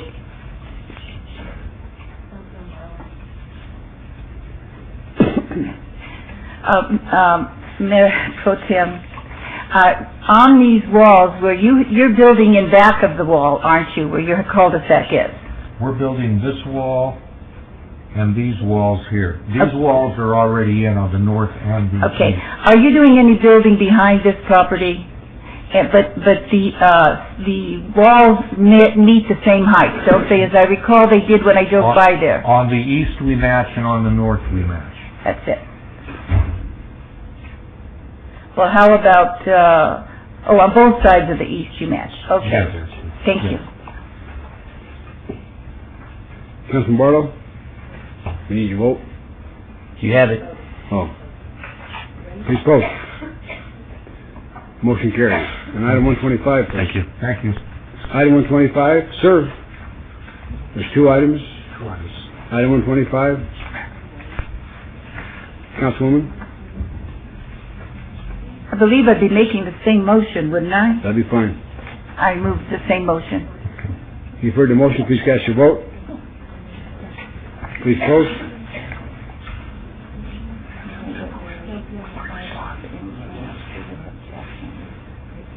Motion carries. Thank you very much. Thank you. Item 126 is a special use permit 18347. Public hearing, applicant owner, Grantine Town Lodge Land LLC, request for special use permit for a proposed 800 square foot car wash full service on 2.71 acres at the northeast corner of Grantine Town Drive and Durango Drive. Note this application has been amended to a 960 square foot car wash full service. It's in Councilman Ross's ward. Planning Commission staff recommends now Planning Commission and recommends approval. And item 127 is a special use permit related to special use permit 18347. Applicant owner Grand Teton Lodge. Request for a special use permit for a beer, wine, cooler off sale establishment and proposed service station without automotive repair. Councilman Ross's ward. Staff recommends denial. Planning Commission recommends approval. And item 128 is site development plan review. Applicant owner Grand Teton Lodge LLC. Request for a major amendment to an improved site development plan review for a proposed 4,056 square foot service station without automotive repair, an 800 square foot car wash full service, and a 2,700 square foot restaurant with drive-through on 2.71 acres on the northeast corner of Grand Teton Durango Drive. This application has been amended to 3,730 square foot service station without automotive repair, and 960 square foot car wash full service, and a 4,108 square foot restaurant. Your Honor, if I may. Councilman Ross, please. If I may, and to my neighbors who have just stood to approach the mic, I don't want to dissuade you from doing that, but I have a few things to say. If you'd sit down for a minute, because this is going to be a few minutes. I don't want to discourage anybody from speaking on this, Your Honor, if I may. This project has been quite frustrating for me and for the residents in Ward 6. My direction was simple to this applicant, that they work with the residents on the initial approval for this site. The applicant agreed to mitigate this site to get the tavern approved there, and I think all of you recognize that. Last night, we received a letter from the applicant's attorney to the mayor that they would be withdrawing this item, and I'm going to submit to the clerk this letter received from Moran Law Firm requesting that these agenda items be withdrawn. This morning, we received a message from Mr. Moran's staff to disregard the letter that was sent last night. My assistant contacted their office at 8:45 this morning to confirm and I have yet to receive a phone call. This back and forth is illustrative of how this whole project has been from day one. This has been the communication used with the residents of Ward 6, and it's not acceptable. The residents who live in this area deserve more than this. I have received 69 protests to this site, in which I will also submit to the clerk with comments, several emails, several letters, several telephone calls, and individual names, and I'll submit this to the clerk right now for the record. And for the residents watching at home, your individual names are on that list and submitted to the record. Your individual comments are also included in the record. We have a number of residents who are here today, and they're prepared to move forward on these items. There were 2 neighborhood meetings, not 5 as indicated in the letter sent by Mr. Moran's office, with no additional meetings held since April of 2007. There's been a lot of time and a lot of opportunity to make significant changes to this project. Again, the residents are prepared to move forward. There's a lot of history to this site. I'm surprised that this item has come back before this council without the consideration promised to the residents to work out these issues. In 2004 and 2005, the applicant applied for a tavern on this site. To mitigate the negative impacts that the neighborhood felt about this application, your client, the applicant's client, agreed to a trail, minor retail on the corner, as well as other concessions. That application had 288 protests at the Planning Commission and had to be set for time certain at the City Council because of the opposition from the neighbors. We are 2 years later. The original application they received for retail on this site. And now they're asking to go back on what was originally worked out with the neighbors who live in that area. Again, my direction was simple. Work with the neighbors on a compromise. This project has had 2 neighborhood meetings. Again, not the 5 as indicated in Mr. Moran's letter. The first meeting was January 2nd, 2007. At this meeting, residents expressed concern over an additional 24-hour use on this site and a convenience store. There was also concern about notification and this meeting being held around the holiday time. For months, the residents in this area asked when the next meeting would be scheduled, and they finally scheduled it again in April. The second community meeting had almost 50 residents in attendance. The residents provided numerous suggestions as to what they felt would be appropriate for this site, from a bank to a family restaurant to a bookstore, many other suggestions. I'm providing to the clerk a sign-in sheet with 47 names from residents opposed to that project from that April 2007 meeting.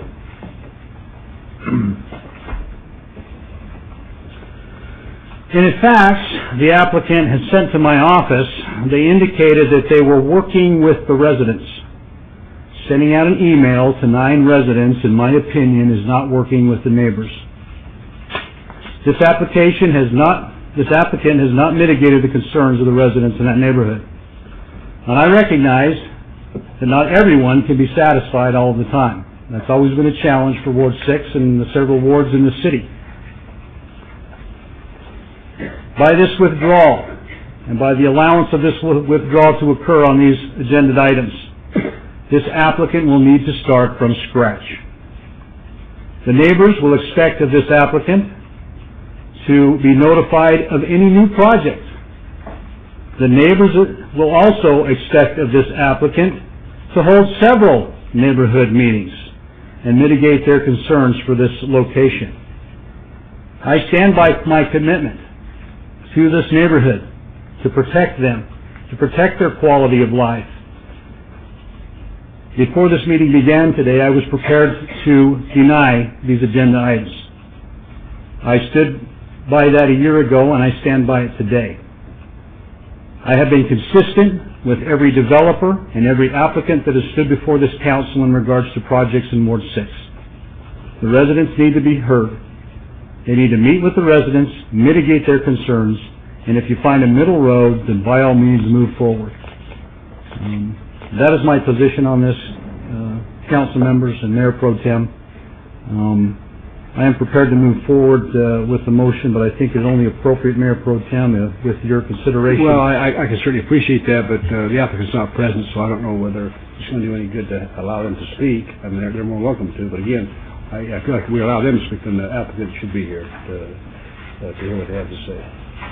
With that said, Your Honor, I think because of the record that I have established today, Absolutely. if you would give them the opportunity to speak on a couple... Well, if they just keep it very brief, yeah. Mr. McGowan? I'll be very brief. Very brief. John McGowan, Las Vegas resident. I know with great interest Councilman Ross today at this meeting has given an excellent example of good government. He said he will stick up for the people. He's doing that.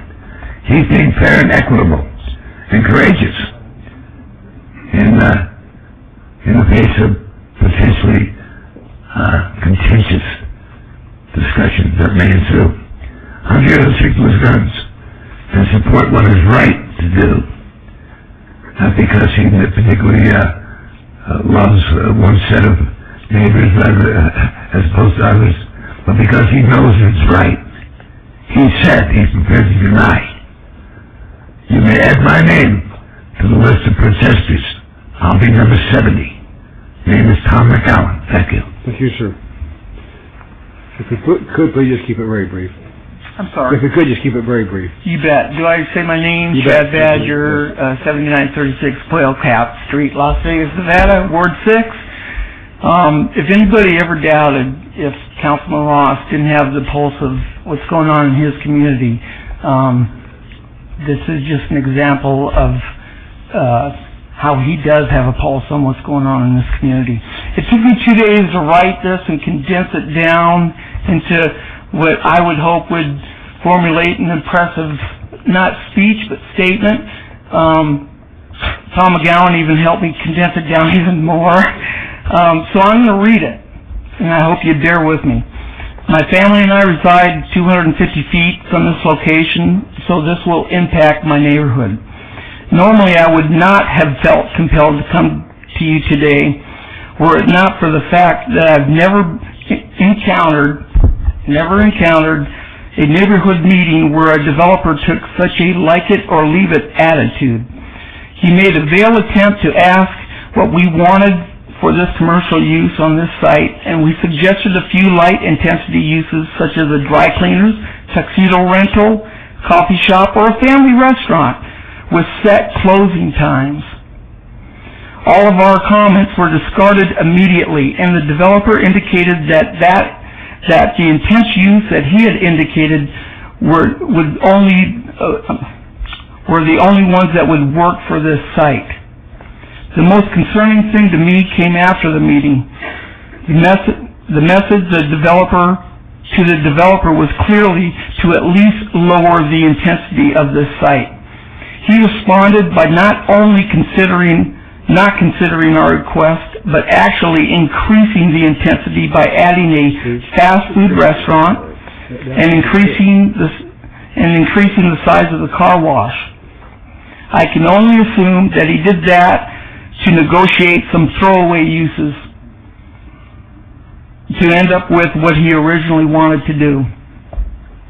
I understand where the developer is coming from. He wants to maximize his uses, to maximize his investment. I believe that this neighborhood has already sacrificed enough by allowing a tavern site. Now he wants to use that sacrifice as leverage to get an intense use on the balance of this site. I am almost done. I am a great supporter of Councilman Ross. I firmly believe, sir, that you have the best interest of our neighborhood at heart. You have a strong but fair record of protecting the integrity of the neighborhoods in the Northwest area. It is at my request that you and your distinguished colleagues see that this neighborhood is an established community that deserves not to have any more intense uses put on the community. We would be happy to meet again with the developer to discuss and work proactively to work out a commercial use that is more beneficial and in harmony with the neighborhood. Thank you for your time. Thank you.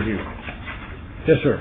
Hi, my name is Richard Ricard. I reside at 8228 Weeping Springs Avenue in Councilman Ross's district, and I appreciate you listening to my arguments here today. I'm going to be very brief, but I want to present to you something that is important to me and should be important to everybody here, and that is the use of this particular area that's proposed, and so why it shouldn't even be considered. I'll put this map up. Can you see it?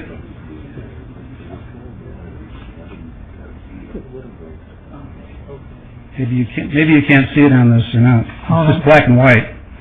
It's coming in. Okay. Rather than go over all the other points, if you look here where it says proposed development, what's proposed in there is basically a gas station or service station, a convenience store with a liquor license, or actually beer and wine, packaged liquor, and also the third thing is a car wash. Directly across from that, which is right here, okay, is another small strip development that makes sense. Okay, what's in there is an automotive parts place. I think it's Checker. Okay, there's nothing around here for this area for that, so it made sense to put that in there. Okay. In addition to that, there is an actual sit-down pizza parlor. Everything we have is takeout, so that makes sense to put that in there. There's a dental office. Makes a lot of sense in that little residential community because this is all single-family homes in here. There are no multifamily of any kind anywhere near this area. So when you look at this, you say these things make sense. There's a small gym where people can go work out. That makes sense for that community. You know, it's something people will use, and there's nothing else around there that does that. But when you look here, if you look on this map where it says C1, C2, those are two convenience stores that both have licenses to distribute beer and alcoholic beverages, like wine. Why do we need a third convenience store? It doesn't make sense. We have them right there. If you go to Albertsons, you can get everything you want also. So there's 3 locations you can get that, 2 blocks away. We're talking 2 blocks. We're not talking miles. If you look south of there, there's near the Montecito shopping district, there's a car wash. Now that is a little further away. But what I'm saying is that this intensive development, which the other gentleman pointed out, is not necessary in that area. We already have what we need. There's major shopping areas right there, 2 blocks away. Why do we need this in an area that's completely surrounded by residences? Completely surrounded. Okay? It's an island. Thank you very much. Yes, sir. Good afternoon. My name is Marvin Mineshkin. I live at 8416 Willow Cabin Street in Las Vegas. I'm a proud graduate of the city's Learning Academy. Mr. Ross and I were in the same class.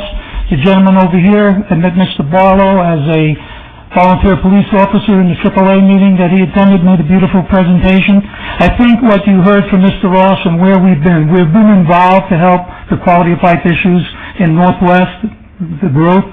And what we have in the residential area and what we've stated, and as Mr. Ross said, variables to it, we wish you to deny this application so that the items that are listed on that page, those 3 areas, are denied, and then we move forward to what would be more acceptable, and we would be happy to partake with you in that. Thank you. I just want to understood. Mr. Ross is going to deny them items. He told you that before he ever got started. He is going to deny them. He's going to withdraw it without prejudice, I believe. And so he's going to have to come back with another application. We're just allowing you to talk. Thank you. Well, I'll take advantage of that opportunity briefly. Thank you. My name is Ted Sabransky. If you listen to Sports Talk Radio, you know me as Teddy Covers on Fox Sports every morning. I live at 8029 Chablis Bay Street in the Enclave, about maybe 500 feet away from this proposed development. I won't repeat the points that have been made, but the bottom line is we have a residential neighborhood on all 4 sides. And it's not only a residential neighborhood, it's a residential neighborhood of mostly people that have been there 5 years or less. This neighborhood was non-existent. So everybody that lives there is upside down in their mortgages because they haven't been able to take advantage of the property values. So no one that wants to move away from this development will be able to, or the majority of people, if the development, it's a neighborhood that is suffered from foreclosure problems because people were moving, the property values have not increased, and that is a concern for here because there's no way to get away from it if you want to. This is the third meeting I've been to. The first chance I've been able to speak because, as Councilman Roth demonstrated clearly, this is not a developer that's willing to work with the community, and they've not shown up for previous meetings in the past. The area around here is very different from even half a mile or a mile further down Durango Road, and it is not a neighborhood for 24-hour convenience stores. It shouldn't have been a neighborhood for a 24-hour tavern. I don't know how that got passed, but it got passed before I moved there, so I can't say. There's no need for any of this. There's fast food, dozens of places within a mile. There's gas stations, there's car washes, all multiple places within a mile. There's no need. The only reason that we're even hearing this is because somebody wants to make a whole bunch of money, the developer. Every resident's against it. The councilman in the region is against it. The planning commission recommended, the staff recommended no. So why would the planning commission recommend yes? How does that happen? Can someone explain that to me? Part of the process. They have that right too. Right. So when everyone in the neighborhood and the councilman from the neighborhood and the staff all say no, the planning commission says yes?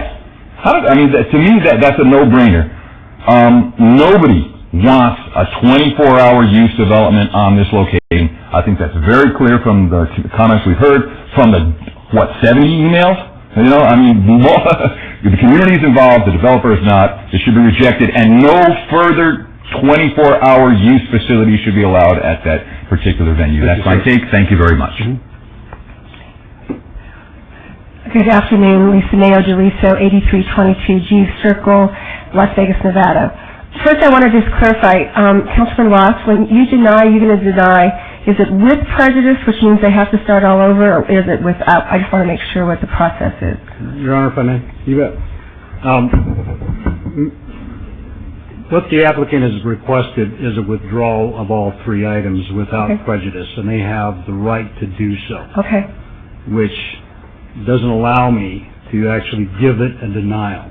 But they will have to come back to the neighborhood with a brand new project. Okay. And start from scratch. Okay, well, they have to go through planning commission again through that process? They'll have to go through the whole 9 yards, notifications of the neighborhood, everything from scratch.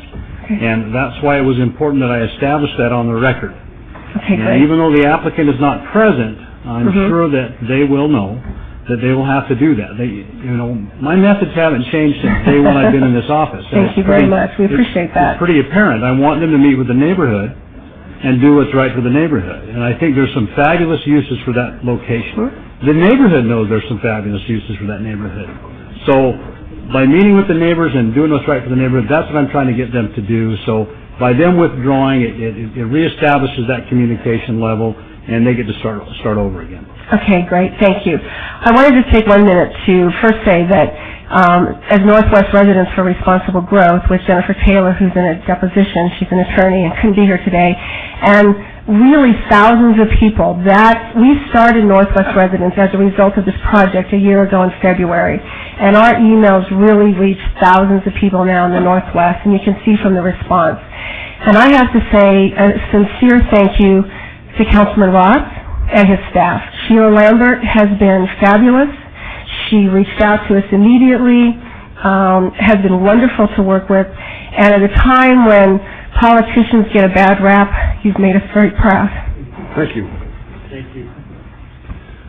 Okay, Councilman, we'll close the public hearing. Councilman Ross, please. Thank you, Mayor Pro Tem. I've been advised by council to take each item individually. I would move to allow the withdrawal of agenda item 126. That's my motion. Why do we have to hear them individually? Why do we have to hear them individually? Oh, you don't? No. No, you can hear them all. You can do them all without prejudice. All right, then following other legal counsel, Mayor Pro Tem. So we have a motion to withdraw without prejudice items 126, 27, and 28. That's the motion, Mayor Pro Tem. Thank you. Any question on the motion? Hearing none, cast your vote, please. Please post. We'd like to thank the residents for coming down and taking another time.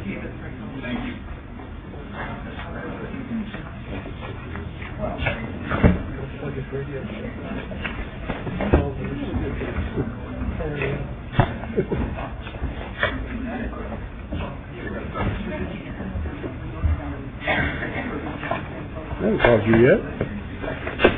Marco, sit down.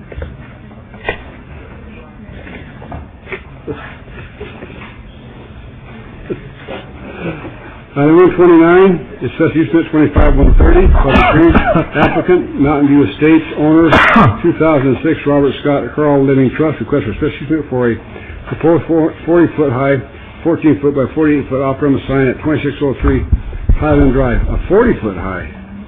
This is in Ward 1, Councilman Tarkanian. Planning Commission staff recommends approval. I see a representative from the applicant, I hope, here. Yes, sir, Mr. Mayor. We're Michael McDonald, 49 Carmen Boulevard. You got the floor. Thank you, sir. Good afternoon, Mayor Pro Tem, council members.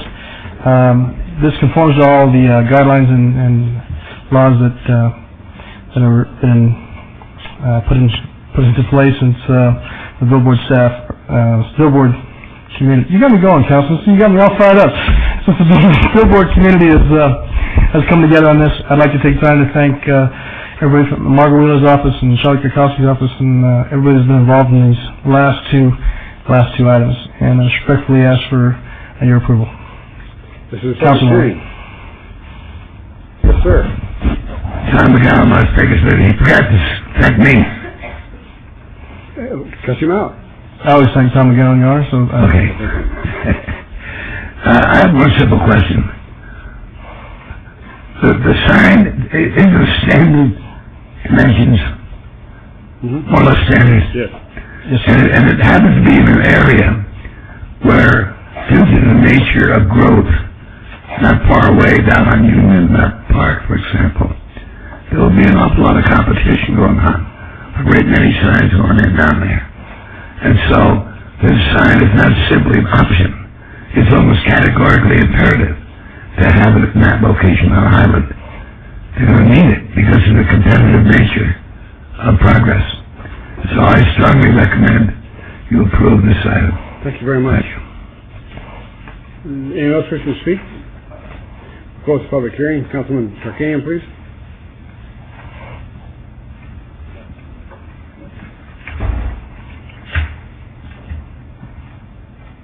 I thought it was something I said.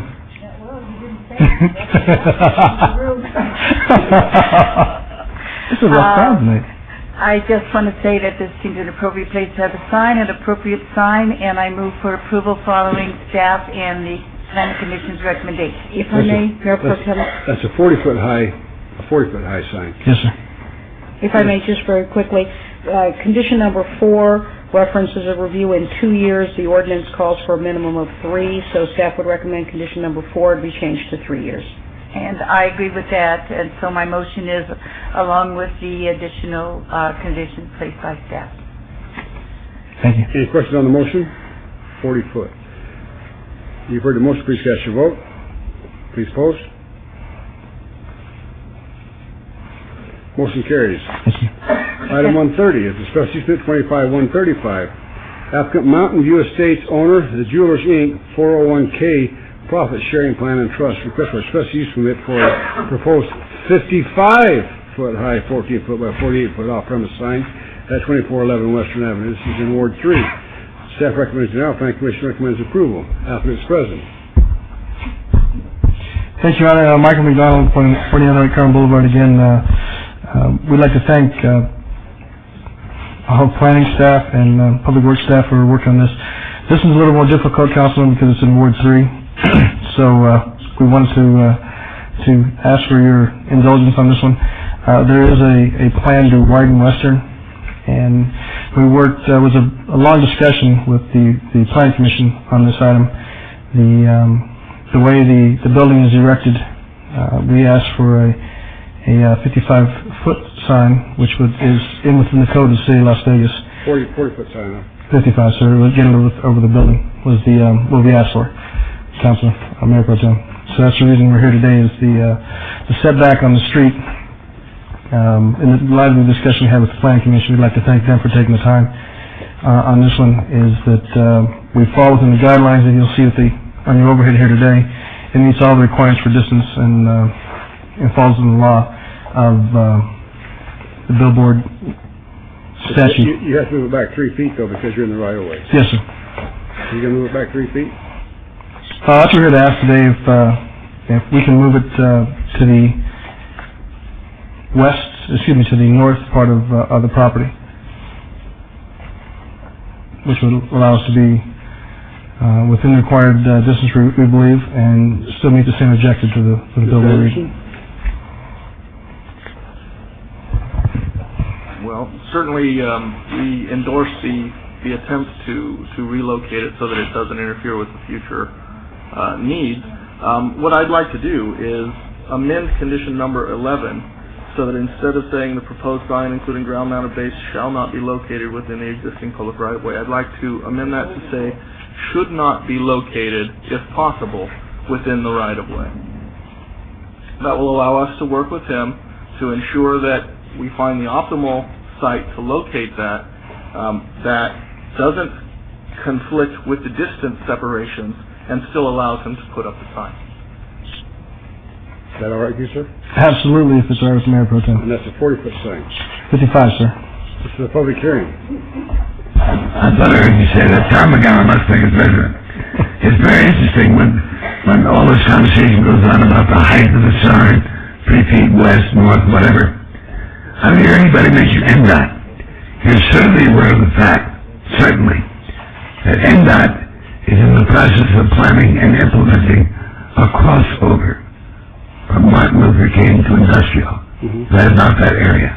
And it's going to be a major work effort going on. It won't affect this one. No. Mayor Pro Tem, let me continue. Okay. The reason for elevating the sign is because it's going to have to be elevated if it intends to compete in that aggressive arena. Especially since it's about the jeweler. You got the Tiara going up 800 feet, whatever it is, down in Union Park, and Mr. Councilman Barlow so eloquently applauded that action. So therefore, the 55-foot height limit would be a minimum of what's reasonable. See the overhead there? That's the reason he wants the 55-foot instead of the 40-foot is because... I can't hear you, I'm sorry. I said the reason he wants the 55-foot is because of the building there rather than the 40-foot. Oh, I see. Where's the cheap cars? DMV for use. Yeah, okay, I can see that part, that's about it. So based upon the logic of today's world and the holistic context of it that we have to live in, if we're going to survive this growth dynamism, I strongly recommend you approve the item regardless of what the applicant says. Thank you very much. Thank you. Anyone else wish to speak on this item? Seeing no one, we'll close the public hearing. I'll make a motion for approval of this item with a 40-foot high sign. Well, 45. Actually, we'll call the staff recommendation for 55. But we will change the item to, as Mr. Anderson read, and we'll also change the item or condition for the 2-year review with the 3-year review. That's in there already on this Okay. one, sir. Thank you. And if I may, just for clarification, because I think You read it. I may have stumbled over one of my words earlier, I'd like to read in so that the clerk knows exactly what we're doing. That'd be good. The proposed sign, including ground-mounted base, shall not be located within the existing public right-of-way, should not, if possible, be within the additional 10 feet of right-of-way needed adjacent to the site in accordance with the city's adopted master plan of streets and highways that designates Western Avenue as an 80-foot secondary collector, or interfere with site visibility restriction zones. In addition, the proposed ground-mounted base shall not be located within existing or proposed public sewer or I like the way you read. I like the way you read earlier, where you're going to work with the applicant. No, it's the same. It's just, we're saying you can't be in the existing right-of-way and you shouldn't be in the future right-of-way. That's what I needed to clarify. But it's the same. It allows us to work with them. If at all possible, absolutely, Councilman. Thank you. With those changes, my motion is to follow Planning Commission's recommendation for approval with those changes and the conditions. Any question on the motion? Hearing none, cast your vote. Please post. Motion carries. Thank you, Mayor Pro Tem. Council, have a wonderful day. 131 is a special use permit 25366, applicant Nevada Health Centers, Inc., owner Castanio Novo Nevada 2 LLC, request for a special permit for a social service provider, 5001 East Bonanza Road, Suite 104. This is in Ward 3. Planning Commission staff recommend approval. I'm going to ask the applicant, I didn't want to put it on consent this afternoon. I would like to have a couple weeks extension on this so I can talk to you about the services provided at this location. So my request would be to hold this in advance until our February 20, 2005 meeting. Thank you. You need me to, for the record, I'm Dr. Carl Hurd, Chief Medical Officer and Interim CEO for Nevada Health Centers. Thank you. And appreciate staff and Planning Commission's recommendation and also to hold this in 2 weeks today. I've had some concerns from the neighbors in the area, though. Okay. And it's new to us. Yes. So thank you. You've heard the motion. Please cast your vote. Please oppose. Motion carries. Thank you, sir. Item 132 is a special use permit 25460. Applicant Mike Slicker LLC, owner Sahara Saab Nevada LLC, request for special use for proposed packaged liquor off-sale establishment at 2600 West Sahara Avenue, Suites 103 and 104. This is in Councilman Tarkanian's ward. Planning Commission staff recommend approval. The applicant is present, and we're glad to hear from you, sir. Mark Rissman, attorney on behalf of the applicant. We respectfully request that you file the staff and the city, Planning Commission's recommendations. Thank you. Any questions of the applicant's representative? Hearing none, this is a public hearing. Anyone wish to speak on this item? To my right is the applicant, Mike Taylor. We'll close the public hearing. Councilman Tarkanian, please. On this item, I move for a 30-day abeyance based upon the flurry of contacts my staff has received recently from surrounding neighbors and association leaders. There has been no neighborhood meeting held by the applicant nor any contact with my office, and I feel that needs to occur before we vote on the item. So that's my motion. You've heard the motion. Any question on the motion? That's for a 30-day abeyance on March 5th. Please cast your vote. Your Honor, may we be heard on that amendment or on that motion? Sure. Very quickly, we complied with everything the staff required. We've entered into leases, rents being paid. We have likewise, we've never had any issues or any problems. We've been in regular contact with the city business license people, as well as going through all the planning commission matters. I can certainly understand that and appreciate that. What Councilman is asking for is a 30-day abeyance so she can talk to some of the neighbors, so you can get with some of the neighbors that are calling her office. If you want to go forward with the item, you may lose, you may win, I don't know. But she's asking you to work with her and her staff. Well, if the landlord would work with my client, that would be great, but I'm just saying it. I can certainly understand that. Councilman, you've heard his request. You want to go forward with it, or? No, I'm offering him an advance now, and if he doesn't want to accept it, I'll move for denial. And I will tell you why.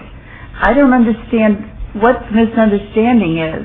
No, you shouldn't get into leases that are permanent. You shouldn't get into all of this until the vote is made by the council, because you don't have it. This council is the determining factor. And in addition to that, when you come in with a liquor store and you say you're going to add some convenience sales of groceries and things like that, and you're thinking of adding also some gambling, and you're close to places where children hang out, like McDonald's, which is very close to you. These are things the neighbors are concerned about.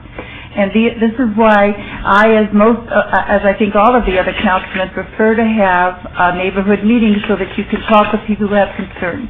We'd be glad to tell you who some of them are. We would be glad to give you a list of mailing within the area that's important to you, and you could set up a meeting, and we would be glad to attend whatever time you set up. No, I respect what your councilman is saying, and will certainly comply with that. I just wish we had known about that prior to coming here today and having gone as far forward as we have. But can I just ask, because this happens not just to me, I think it happens to other council people too. Why would you think you should enter into a lease and bind yourself up financially before you have approval to do it? Well, the lease did have a clause regarding this use permit, but let me just say, when the landlord saw what happened with both the staff and with the planning commission, when we weren't aware of any neighborhood problems, that is when the landlord asked the occupant of 103 to vacate so he could begin work on the store.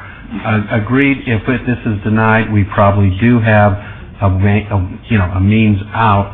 However, a lot hasn't. We're just caught by surprise, that's all, because we were not aware of any problems until And today. I understand that you may be caught by surprise, but I'm just saying that for whatever you do in the future, my feeling is that you should wait until the final vote of confirmation comes, and that comes from one place.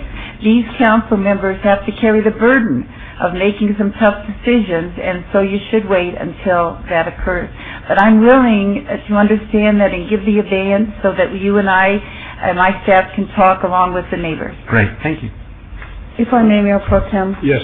Real briefly, just for the record, the protests are made part of the record, and the addresses and the postcards that come back are here. The applicant, there are protests that were received prior to Planning Commission and prior to City Council, and those are all public record, and the applicant does have those. I would just ask the councilwoman if she would consider maybe till our next meeting, or do you sold on 30 days? I'd rather have the 30 days because of the time involved in setting up a neighborhood meeting. That's fine. You've heard the motion. Please cast your vote. Please post. Motion carries. Thank you. Thank you. Item 134 is this. 133 is public hearing applicant cashback owner. Tech Retail Center, Nevada Health Center Inc., owner Amcor Properties LLC. That's been held in abeyance. 134? 133. Oh, I'm on the wrong page. I'm sorry.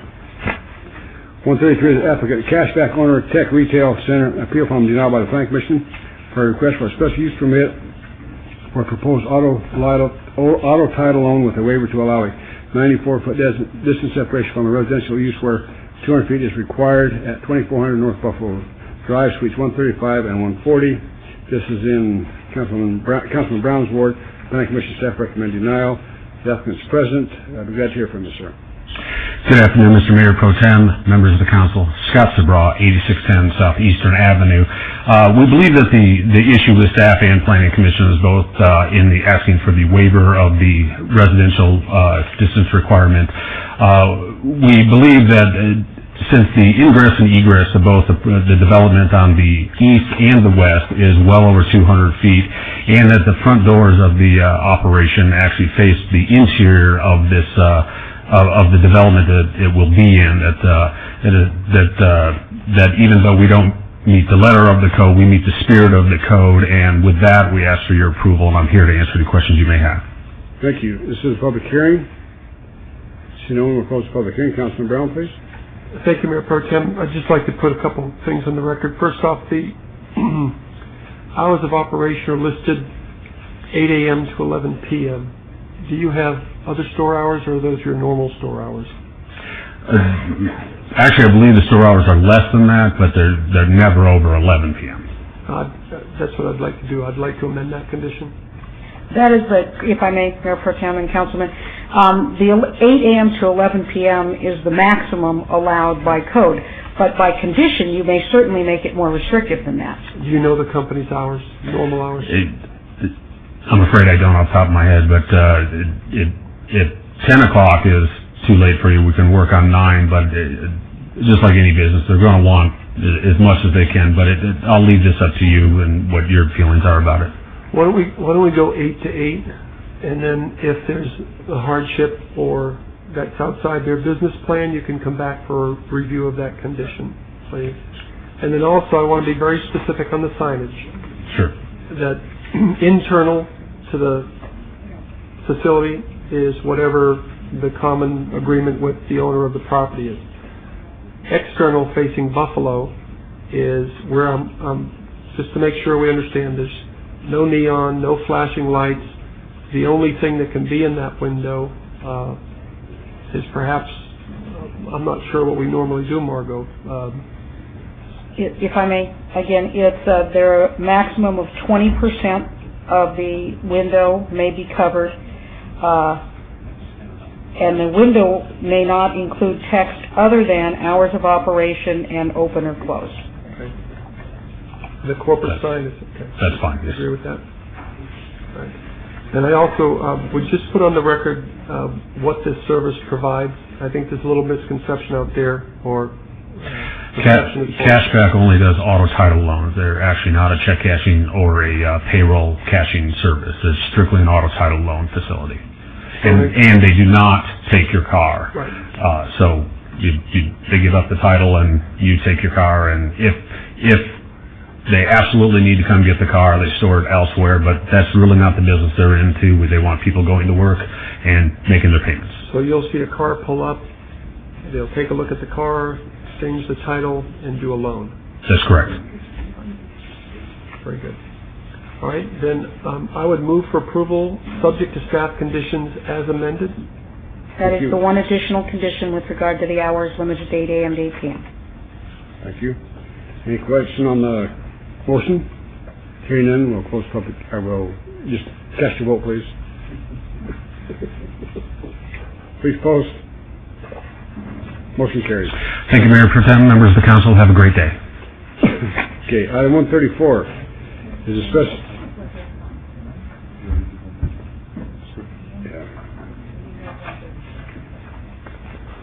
135, a special use permit, public hearing, applicant Youth with a Mission Owner Economic Opportunity Board of Clark County request for a special use permit for a proposed social service provider in conjunction with a proposed monastery at 522 West Washington Avenue. This is in Councilman Barlow's ward.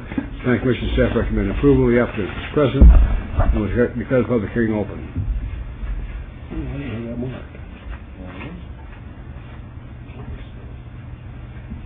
Yes, sir. Thank you, Mayor Pro Tem, council members. John Vorensand, 2564 Wigwam Parkway, representing Youth with a Mission. Also with us this afternoon is Richard Thompson, the local Las Vegas director of YWAM. Youth with a Mission, or YWAM, is an international religious organization that provides missionary training and social services in more than 1,000 locations in 149 countries worldwide. YWAM has recently purchased the existing EOB building at Washington and F Street. They plan on utilizing the portions of the building that previously housed in a live-in drug rehab facility for missionary training, which will accommodate up to 48 people in the 12 dorm rooms presently in the facility. The front portion of the building, that would be this portion toward Washington, will be utilized for social services. Those services will include classrooms for English as a second language, computer classes, classes for basic home makeovers, and parenting classes. There will also be a free pediatric clinic, an area for children to do homework after school, and a food pantry. All these services will be applicant-based and are provided by appointment only. Parking, we feel, will not be a problem since the services are by appointment only and can be controlled. In addition, many of the staff, and 90% typically of the students, do not have vehicles and will rely on public transportation. There will also be 2 15-seat vans that are provided for the students and staff. We respectfully request your approval. We agree with all staff and Planning Commission recommendations, and we'll be glad to answer any questions you may have. Are there any questions to the consultant? Hearing none, public hearing. Mr. McGowan, please. I'm a Las Vegas resident. I know it's a small world, but there's 149 countries involved in all this. So the applicant eloquently, apparently, failed so far to identify the denomination of the monastery. Where does the monastery fit into this? This is a family social services facility, from what has been asserted so far. But in the agenda item, prominently says monastery. What denomination is monastery? Where's the headquarters? Anybody? Yes, sir. If I may answer that, Mayor Pro Tem, the monastery is by definition only. This is it does not have a particular church that is involved with. They've involved themselves with all churches and working in the community. The classroom area in the back where the missionary training will be done becomes a monastery by definition, which is a permitted use in the CV district. Thank you. I appreciate the attempt on the part of the applicant to explain his way out of that one. But I would also remind the council, who have ears to hear with, that they were talking about English as a second language. What's the language of a monastery? And why would a second language be required? So now you have some idea of the demographics of who the family services clientele will be on the bus at this particular monastery. Now that you know that, you may have some additional questions yourselves that you might want to direct to the applicant. Yes, sir. Thank you. Good afternoon, gentlemen and ladies. My name is Richard Thompson. I live at 7212 Palatial Avenue, Las Vegas, Nevada 89130. I happen to be the director of Youth of the Mission here in Las Vegas. Just in answer to Mr. McGowan's question, we are an interdenominational Christian missionary organization, and so we work with anybody who basically is Christian, who's willing to work with us. And also, an answer to his question about ESL, of course, part of the services that we want to offer is to really help people, lift their social standing and offer English as a second language training so that they can be more adaptable to this country of the United States of America, and therefore basically lift their social standing, be able to be better servicing in their jobs and more effective in the community in which they live. Thank you, sir, very much. You're welcome. Seeing no one else, we'll close the public hearing. Councilman Barlow, please. Yes, thank you, Mayor Pro Tem. I'm sorry. We got one more. Yes, go ahead. Marcine Brown, Las Vegas resident. I was not familiar with YUYM, but I've heard nothing but good about them. So I talked to them. I think that they do have a good heart. I've actually met with Mr. Thompson. However, I'm opposed to the project as it is because I was familiar with the EOB. I actually was part of a nonprofit who did rehab with drug court ordered rehab, and we would take them from EOB and work with them. So I've been down there and was familiar with the building. And I know at the time they had 36 applicants, residents. They were, pretty short term, but 36 was their maximum. And with that, they had a full recreation area, and they had almost 15,000 square foot of outside sports area for them to recreate. And now I'm seeing that the difference is, and there was no other social services in there except for just dealing with them. A counselor would come in, etc. And I'm seeing the same building being used, minus the almost 15,000 square foot outside space, minus the recreation area because it's being used for other social services, and increasing the residents by about 30%. So they have a proposed maximum 48 residents within this building. And within what used to be a recreation area, no longer do they own the outside recreation, but within there they're going to be putting, as they said, English as a second language, computer classes, parenting classes, home makeover, pediatric clinic, an area for children to do homework after school, and a food pantry. All the social services on top of an increase of 30% applicants. I addressed parking as being an issue in the prior, they didn't feel it was, but I'm hearing that, probably 80% of the residents will not have cars. Well, 100% before did not have cars. And now we have 20% that possibly could have cars. We have increased staff because of all the additional social services. I'm sure you're going to have parents picking up and dropping off kids.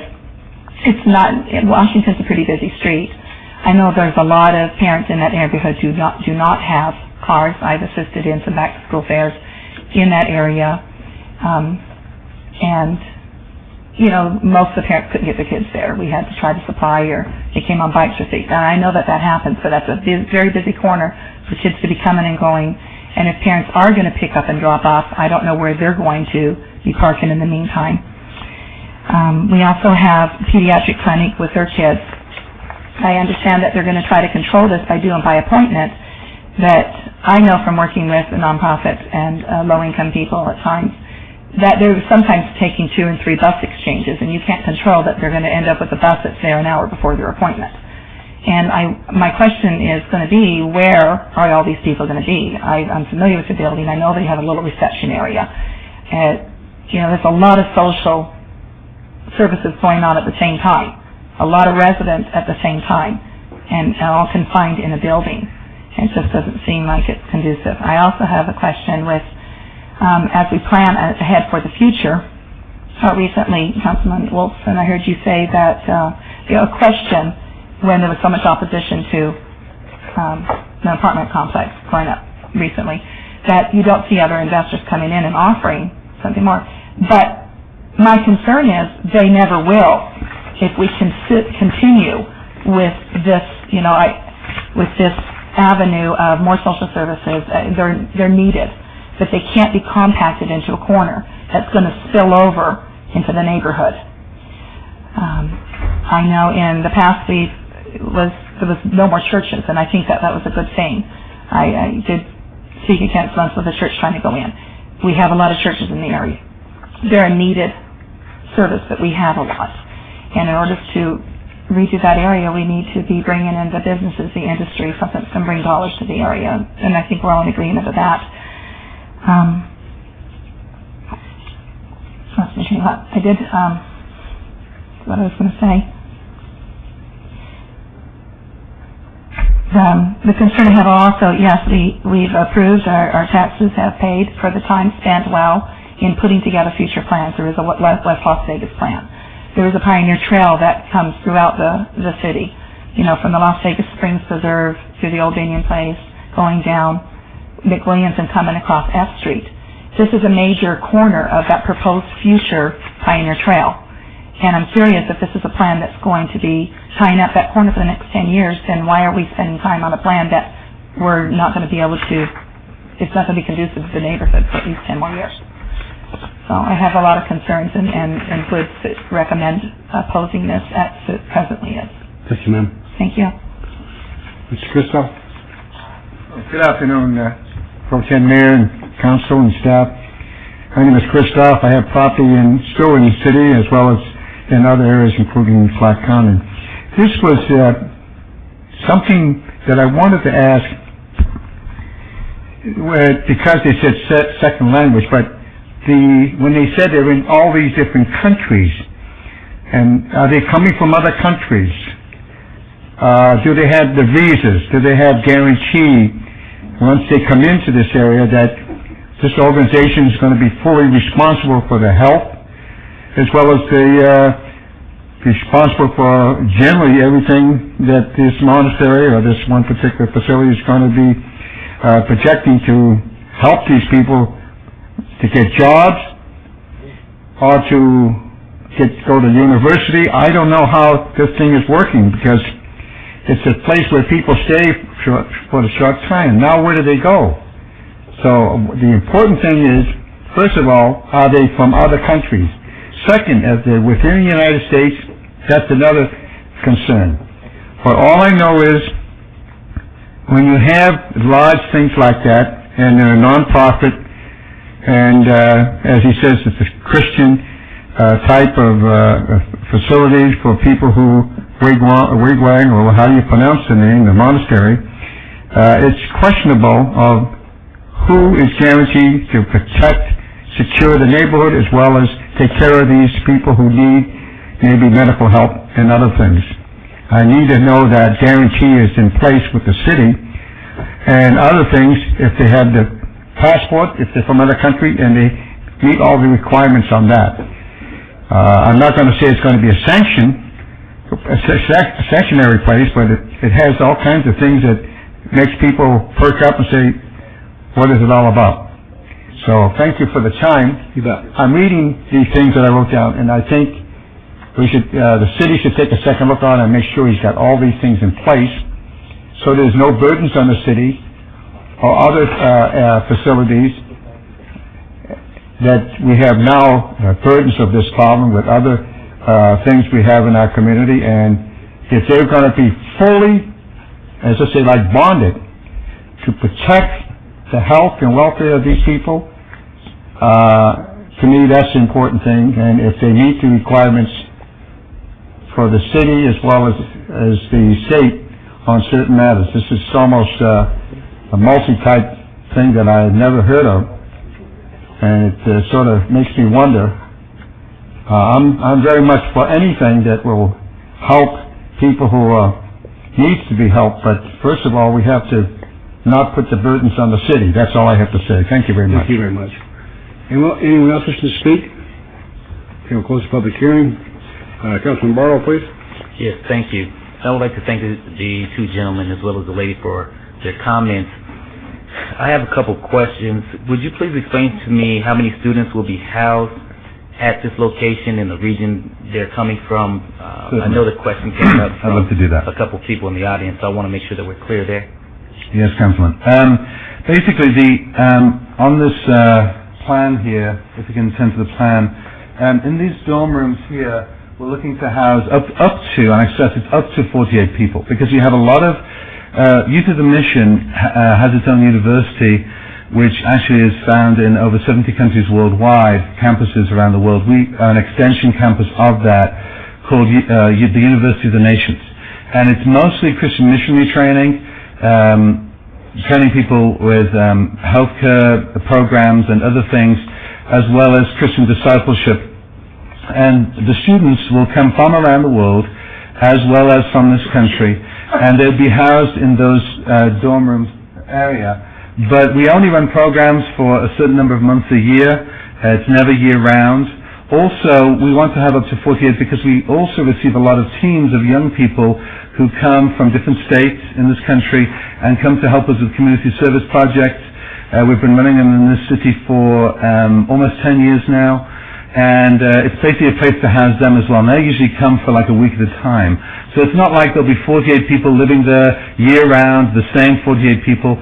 It's not like that at all. So they'll be temporary and will be changing from time to time. Like currently, for example, we would have about, let's say about 7 staff that would move into this building. Then there would be some students that would come at different times to some of the schools that we'd be running. So the staff will be there, will live there? Yes, some of our staff will live there, yes. And how many staff people total? Well, currently At about... one given time will be living there. It's hard to say, but as I said, currently we'd only have about probably 4 staff living there.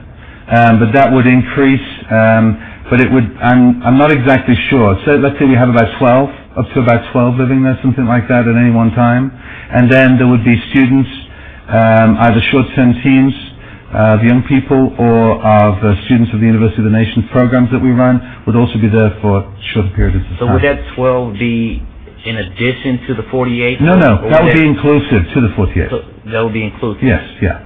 Okay. And what is the square footage of each dorm room? What is the space? Well, let me see.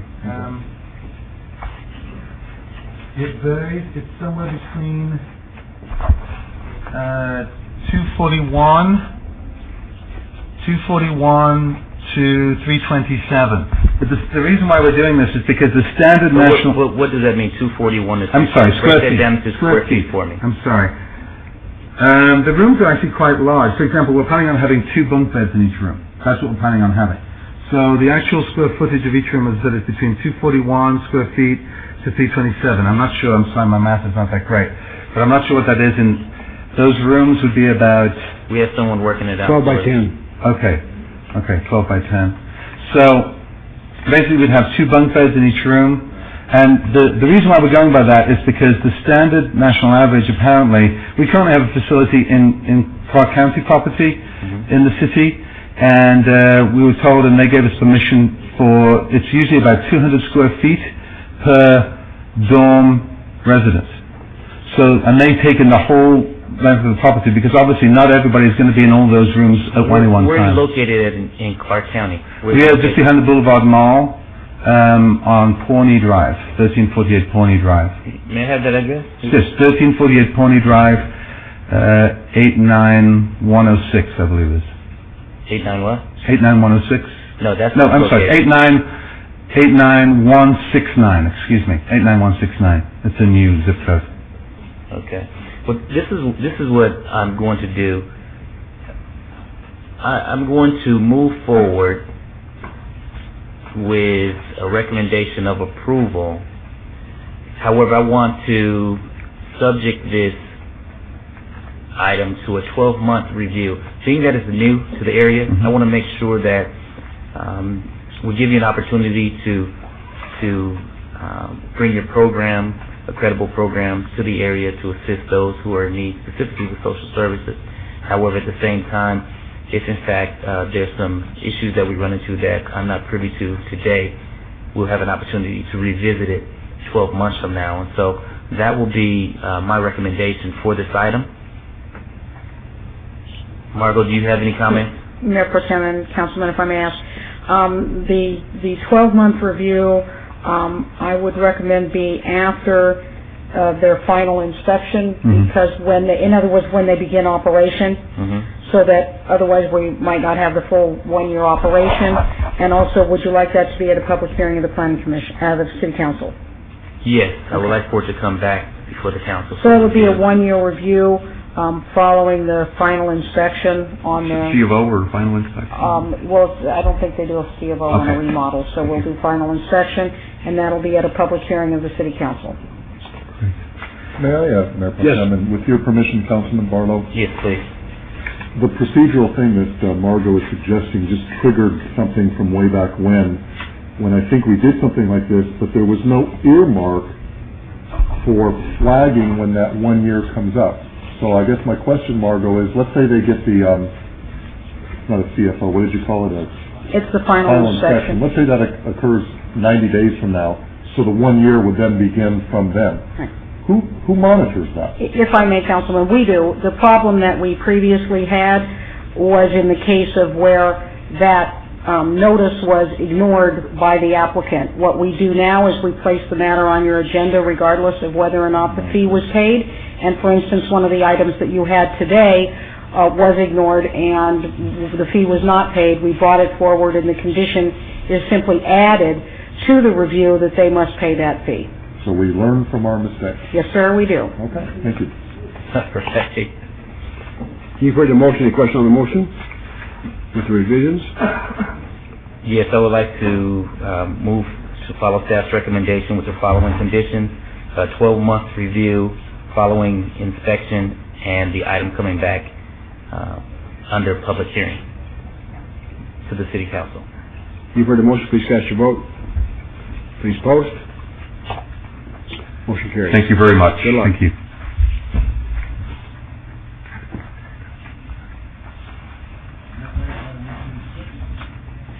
Is a special use permit 25774, public hearing. Applicant owner Carlos Magana Godinez. Appeal filed from the jail by the Planning Commission request for a special use permit to allow livestock farming bovine south of Cheyenne Avenue and on 0.52 acres where 1.25 acres is the minimum allowable parcel size on 0.52 acres at 4869 Nettie Avenue.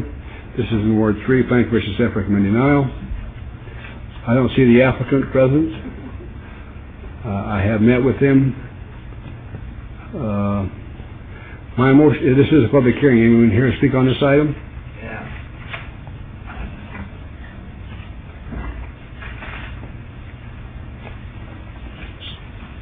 I should make my motion.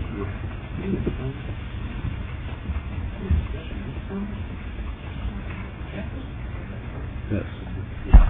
Tom McGowan, Las Vegas resident. It's sometimes disappointing that the applicant is not here, because we'd be able to get some insight from anything the applicant might have to say. We don't know anything about the applicant in that case, except his apparent ethnicity, or heritage, or cultural background, and the fact that he wants to do something in the way of farming or ranching in less than the appropriate amount of space. That may be typical and allowable in wherever he's from, or where he lived most of his life. But he's not here, so we only surmise that what he's doing is not compatible with what usually takes place in the same or similar neighborhoods in the city of Las Vegas. Based on that reasonable assumption, it's also reasonable to recommend that you deny the item summarily and with prejudice, because the applicant either didn't get the word that you're meeting here today, or wasn't particularly concerned about it. Therefore, you need to alert him to the fact that you are concerned about it.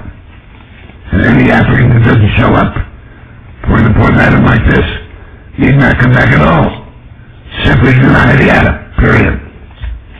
I was going to say, Mr. McGowan, I met with the gentleman on Monday. He didn't want to have one cow. He wanted to have a number of livestock, goats included.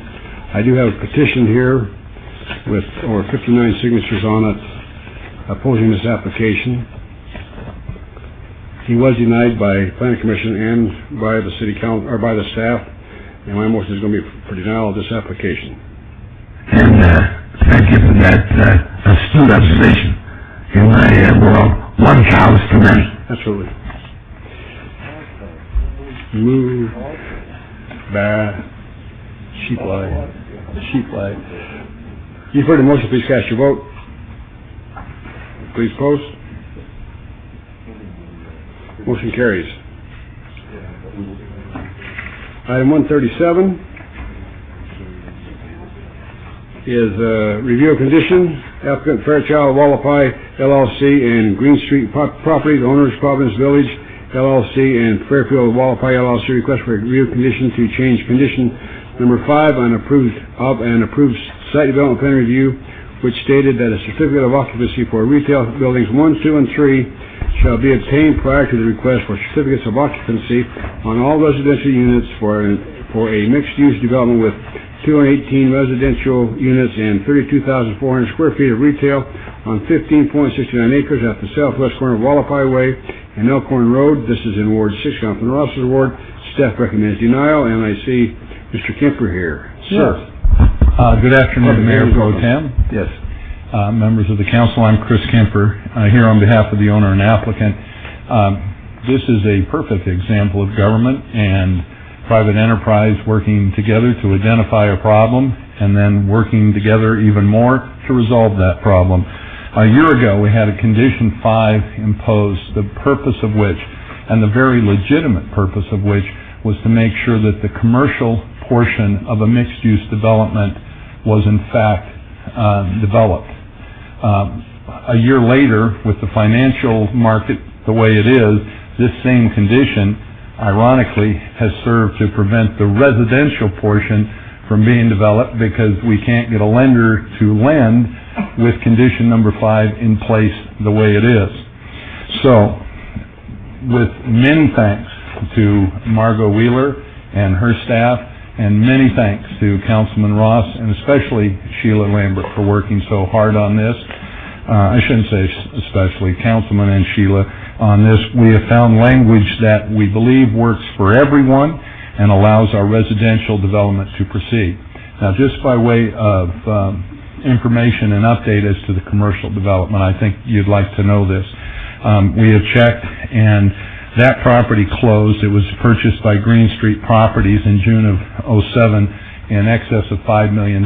So Green Street has made a over $5 million commitment in the purchase of that property. Additionally, they have spent several $100,000 in completion and submittal of civil engineering, architectural, and landscape plans to the City of Las Vegas. This month, they expect all permits to be pulled, and they expect to begin construction. I think it's also important to note that Fairfield and Green Street have partnered on half a dozen projects, and so this is a partnership that is ongoing. So, with that explanation, we would respectfully ask that condition number 5 be amended to read as follows. Quote, sheet and shear inspection on retail buildings 1 and 2 shall be completed by the Department of Building and Safety before the request for final certificates of occupancy on all of the residential units. And I know Ms. Wheeler has that language, but I have it here as well if it would be helpful to turn it in, and I assume not, but... If I may, just one, that's any of the residential, not all of the residential. Okay, the original condition said all. Well, I'm any in the original. Oh, yours any, yours said any, mine said all. All right.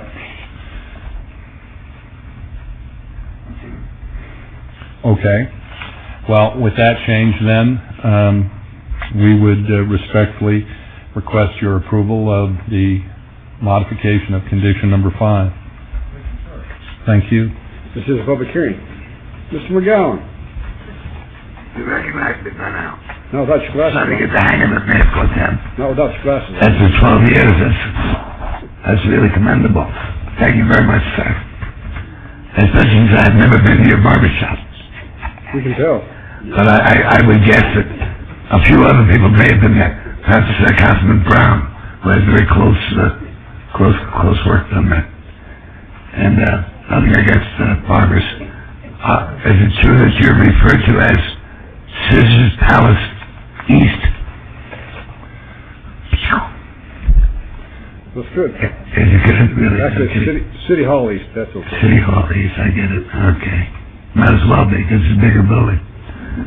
In any case, the applicant made reference to the fact that the land of the retail space was sold for the gross sum of $5 million. That's 32,500 square feet. Quick arithmetic, what does that computate out at per square foot? Anybody? That's actually, Mr. Mayor Pro Tem, am I allowed to answer that? Absolutely. It was the commercial portion of the project that was sold, not the residential. Commercial is what I was referring to. How much per square foot? I have no idea. Whatever that acreage is, by somewhere between $5 and $6 million. The point of it, Mayor Pro Tem, was just to show that this is very real, and someone's put over $5 million into the purchase of a commercial development. Yes, and also very valuable or very overpriced, one or the other. I think the planning director is probably working that out right now on her computer. Okay, then... She's texting her boyfriend. She's texting her boyfriend, good. And congratulations to both of them. The important thing now is, returning to the issue at hand, there is a significant applicability of the question of the pricing of that commercial space to the pricing of commercial space elsewhere in the city, such as downtown entertainment overlay district, for example. Your Honor? Yes. Mr. McGowan's comments, do they have anything to do with the review of condition on this? Because I had no idea where he's going. This is a review of condition on this agenda item. Well, if I may withdraw my questions in that case, Senator, and advise you to go ahead and vote your conscience, because whatever way you do vote will come up for review. Thank you. By the interested and affected public. You may guarantee that. Thank you. Thank you. Anyone else wish to speak? We'll close the public hearing. Councilman Ross, please. Thank you, Your Honor. Again, this is a review of condition on this project, and Mr. Kemper, I appreciate your client's position. You know, the market has changed significantly, and I appreciate your ability to work with city staff, and I want to express my great appreciation to Director Wheeler. She has gone above and beyond again for me, as well as Earl Russell in our building department. So the thanks I need to extend my thanks to him as well. You understand what we are trying to do in the village commercial designation, and I support staff in regards to that. And we want that to occur when we do these mixed-use developments. You and I have had this conversation, so you know how I feel about it. But for the record and for your client's benefit, and so you recognize that we have tried to do the best we can to make this happen. I want him to be successful out there. The developers, the businesses in Ward 6, and because the market has changed so significantly, we as a city of Las Vegas recognize that, and we want the industry to recognize that too. So With that, Director Wheeler, are you satisfied with that review of condition? Yes, sir, as it was read in with the one, any for all. And Acting Director Russell is all right with that? Yes, he has helped us with the language, and we feel confident that this accomplishes what is necessary for the project to meet the general plan and zoning. And then they have their firm commitment that they'll do what they plan on doing and have planned on doing in the village commercial, and we'll keep on moving. Is that good with you, Mr. Kemper? Absolutely. Then with that, Mayor Pro Tem and Council, I would move for approval of the review of condition of agenda item 137. Any question on the motion? Hearing none, cast your vote, please. Please post. Motion carries. Thank you. Thank you, sir. And again, thank you, Margot. I very much appreciate it. Thank you, Councilman. Item 140, I would like to instruct the city clerk to set the public hearing dates and appeals for the City Planning Commission meetings, Centennial Hills Architectural Review Committee, and dangerous buildings or nuisance litter abatements.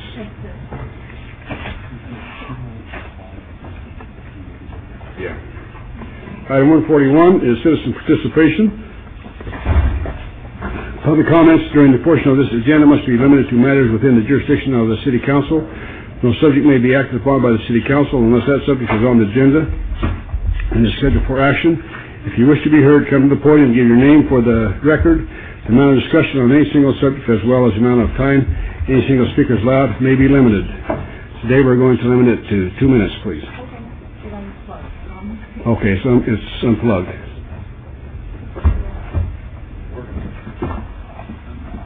Angela, what'd you do? 2 minutes, please. Dorothy Barnes, Las Vegas resident. I appreciate what some of the people that have been working on this situation out on Nellis Air Force Base have done. They've gained somewhat control, but we need complete control out there over people entering the military base. Maybe we wouldn't still have a war. So some of those people are still mentally incompetent to go out there, especially over disabled people. I'm still experiencing problems.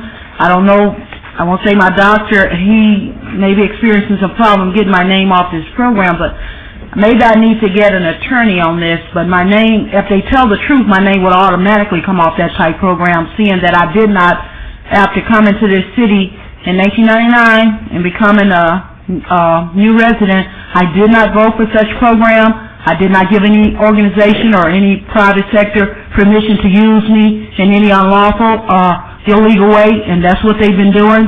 They've been using me in an illegal, unlawful way that I did not give permission to be used, and that's why I keep asking for a new distress signal to be issued from military intelligence, because whoever sits out there and issues it out or not, they're not running a security check on the person that's getting it, and they're using it and putting me in a lot of distress, and my condition warrants them to stop, because I postponed major surgery. I need this problem solved. I'm at risk for cancer. I'll be 51 in June. I don't have time to play. Thank you. Thank you. Was the timer working? Hello? Just a moment, please. Oh, sorry. Speak? Just a moment, please. Okay. Okay. Yes, sir. My name is Daniel Ross. I live at 424 South 7th Street. Whatever became of item 138? Agenda item 138. We have that in advance for 30 days, sir. It was on the monitor on both sides of the room all afternoon. Okay. I didn't see it on the internet this morning. Yeah. It's running right there right now. Okay. On the monitors. Sorry about that. It's actually March 19th, I believe. March 5th. March 5th, yes, sir. Okay, thank you. Thank you. Yes, ma'am? My name is Carlene Bowe. I'm a Las Vegas resident. And I came here to see the mayor, but he's not here, but I see that you're the pro-mayor. Yes, sir. Anyways, hear the words of the Lord. You who sit on the throne of David, those of your servants, those who enter these gates, execute judgment and righteousness, and release the plundered out of the hand of the oppressor.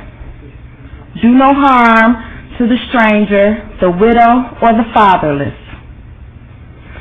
If you do this one thing, says the Lord, you shall enter these gates on horses, riding in chariots, accompanied by servants and people, and those who sit on the throne of David.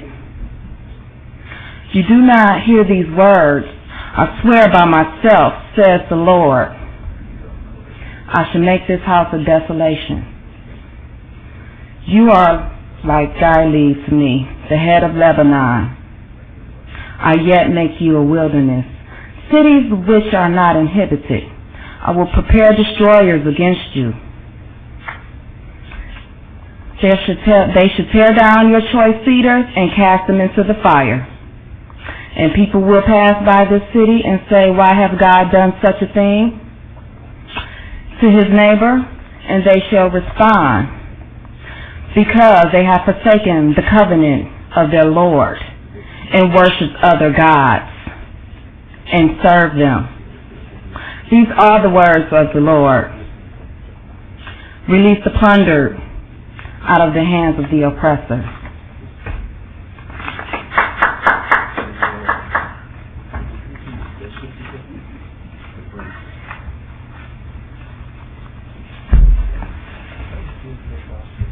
Yeah, it was.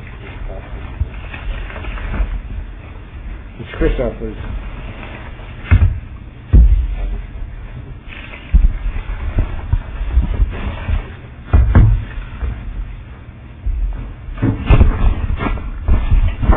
Good afternoon, Pro Tem Mayor and Council and staff. My name is Christoph. I live and have property within the city as well as in the county. I'm here, and I would have loved to have been here earlier today, but when I spoke to one of the representatives of the city manager, he said I had no opportunity to speak, so I wasn't here.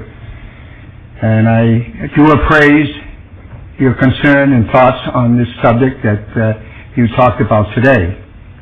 Even though the two people stopped me and said they talked about 35 minutes on it, so it must have been something I should enjoy maybe later on to watch it on TV. I have two pictures here for you.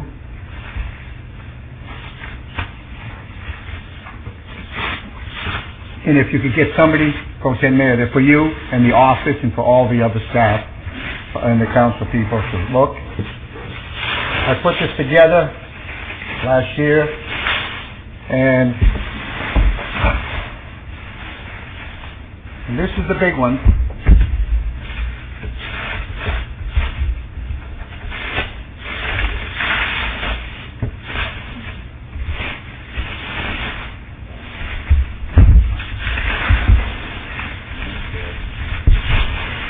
This is the big one that you discussed today. Yes. To be in your office or in an area where everybody can see.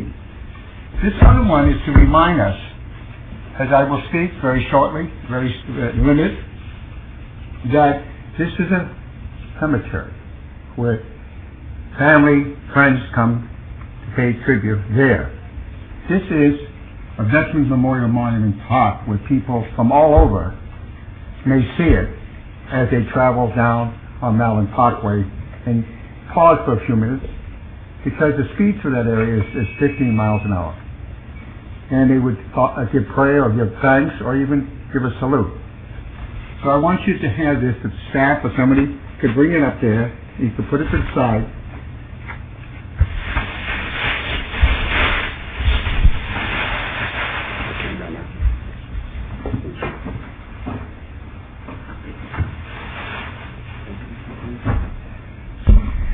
I am a spokesperson for the men and women who cannot speak for themselves. So I have taken the opportunity 2 years ago, as I spoke to you, Pro Tem Mayor, as well as the Mayor, but yet I didn't speak to all the council because I waited to see how things were going to move. And they did move very strongly over a period of 6 months of the layout work of this great thing that we now are going to do to make it possible after 68 years. I'm here to speak for these men and women. Some of them are buried in various different places around the United States, as you saw the documents of the ones who gave their lives for their country and their community. And I feel that a lot of people maybe misunderstood certain responsibilities. I didn't, and I know you didn't, but sometimes somebody takes something out of context and it just sits there for a while. So I want to thank you and the council, and even the staff that worked on this, that we can work together. The people of Las Vegas, Nevada, who will see this, are going to be part of that support. And that's what it's all about. If I could interrupt just for a second. Yes, sir. We are going to have some staff-driven meetings in the near future. I would certainly welcome your input. We're going to try to get different ideas together so we can go out and see if we can't get some donations from the public. I have asked staff to check with Congresswoman Berkeley to see if we can't get some federal funds to help us along. So we are going to make progress, but I got to cut you off. I hate to do that, but you know we allow. No, that's all right. As I said before, I know, and I just wanted to pay tribute to the council as well as you and the mayor, who couldn't be here, and then the staff, that this is going to be something that everybody can be proud of. It's going to be beautiful, sir. Thank you. Thank you. Yes, sir. Okay. I'm Assemblyman Bob Beers, State District 21, and I'm just here to lend my support to this effort. I was very heartened to hear of the discussion that you had earlier. I also have spoken with Congresswoman Berkeley's office. They are going to actively help in the regard of finding grants. I've also had some conversations with the other Senate and Congress offices about this. They don't like the fact that we are the only city of our size that has nothing honoring veterans. We don't even have a USO-style club at the airport. We don't even have a high school named in honor of veterans. I'll be helping with some legislation in that regard next session. Good. And I just wanted to let you know that anything that my office can do to help this, you have it. Write a check. Thank you. Thank you.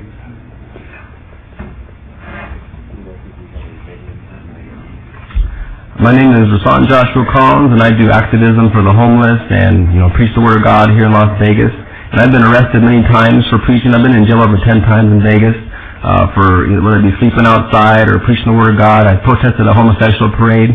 I had a sign similar to this that says, "Protest police abuse of power on gay parade. Sodomy is a crime, and I was arrested for sharing the truth.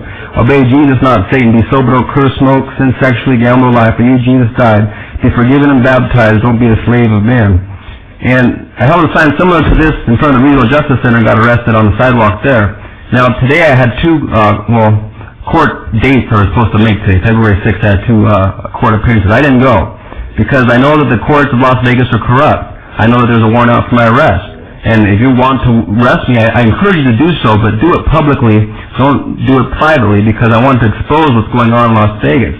And I look forward to, any questions you might have. I know I'm a sovereign ambassador in Christ Jesus, and I'm here to establish the reign of Christ Jesus on the earth. I'm not here to be a slave of man, but to obey God at all costs. And one police officer said I was less than a piece of, I won't even say it. I've had officers lie to my face. I've had them handcuff me and jail me and abuse me. I was in jail for 2 months for sleeping outside. And they're getting away with sin and treason by, allowing obscenity to continue.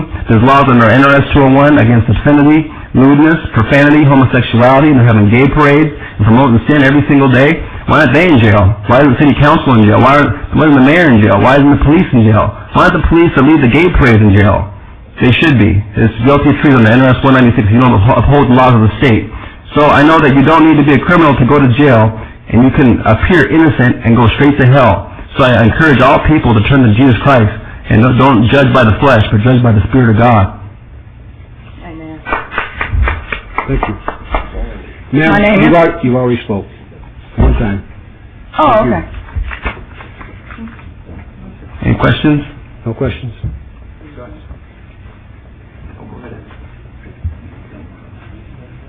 Yeah. Hi, my name is Fred Day, and I just got out of jail this morning. I was abused by the police, as you can see. I'm an alcoholic, and I admit that. But see, even though we have problems, we're still human. You don't have to treat me bad. When I was incarcerated, the food they feed you is dog do. I mean, feed us. I know, even though that we do stuff wrong. I mean, everybody does stuff wrong. Mr. Day, have you been before us before? Yes, I have. Have you received help through this council? Well, I have, but you know, the thing is, I talked to another person today and asked for help. Have you received help from this? No. No, I didn't get no help from you because I did it on my own. I did from Lynn. Lynn helped me, but the thing was, I fell back, and then when I went to ask her for help, she denied me again. Don't deny me, help me, because I need help, because I have a problem. I'm an alcoholic. Okay. So help me. That's my problem. And I'm willing to, I drive heavy equipment, and I want to drive heavy equipment. My problem is, it's the bottle. If I can get her help to put me in a situation to where I can do this, then I'm stronger. But I don't want to be put in a home where they wanted me to. Get me in a place where I'm far out away to where I don't have to, you know, to where there's nothing around me to where I'm satisfied. Well, we can only do so much, sir, and we definitely tried to help you. Okay, so what you trying to tell me? You can't help me again. We'll continue to try to help you. That's all we can do. Okay, all I'm asking you, could you confront Lynn and let her know, even though be mad at me for my mistake? Orlando, can you take care of him, please? The gentleman down here will help you, sir. Oh, okay. Mr. McGowan, please. Yeah. Tom McGowan, Las Vegas resident. I would offer the following recommendation to the previous speaker, who seems to have a one-sided approach to life. Quit cold turkey. You can do it. You just don't know it. Don't expect them to quit for you. They don't know how to do that. But you do. So you go ahead and quit. If you look on the overhead, you'll see something called Club Freedom USA. When it's approved by your city council in a proactive manner of taking a serious interest in these developments, that will fund the Veterans Memorial at Maryland Park and a lot more. So there are things here that you need to take close attention to if and when you get around to it. And in response to Councilman Ross's astute comments earlier about what is and is not discussable, any attorney knows, you got two of them at least over there, that when an issue is brought up in a court of law or in a public forum, it becomes subject to cross-examination. Isn't that correct? And the issue of the sale of that property for $5 million was not brought up by me. It was brought up by Mr. Kemper, your friend and your constituent. And you took it upon yourself to belabor me for it. That's fine. I can handle that. Now let's take it the rest of the way and find out why you're still there. Thank you. Any other person to speak?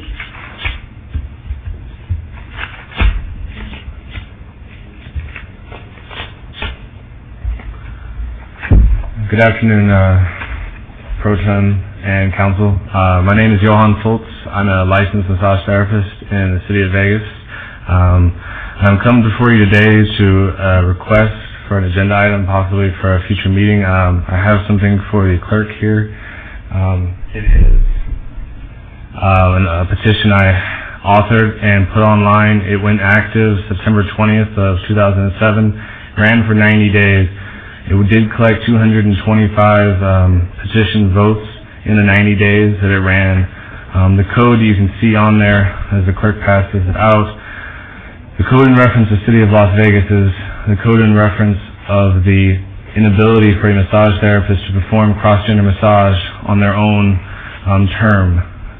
There are 6 different reasons on the petition, written into the petition, of why that no longer is beneficial when the law was first written to prevent the cross-gender. As things have evolved now, I feel strongly enough that I wrote the petition and then received 225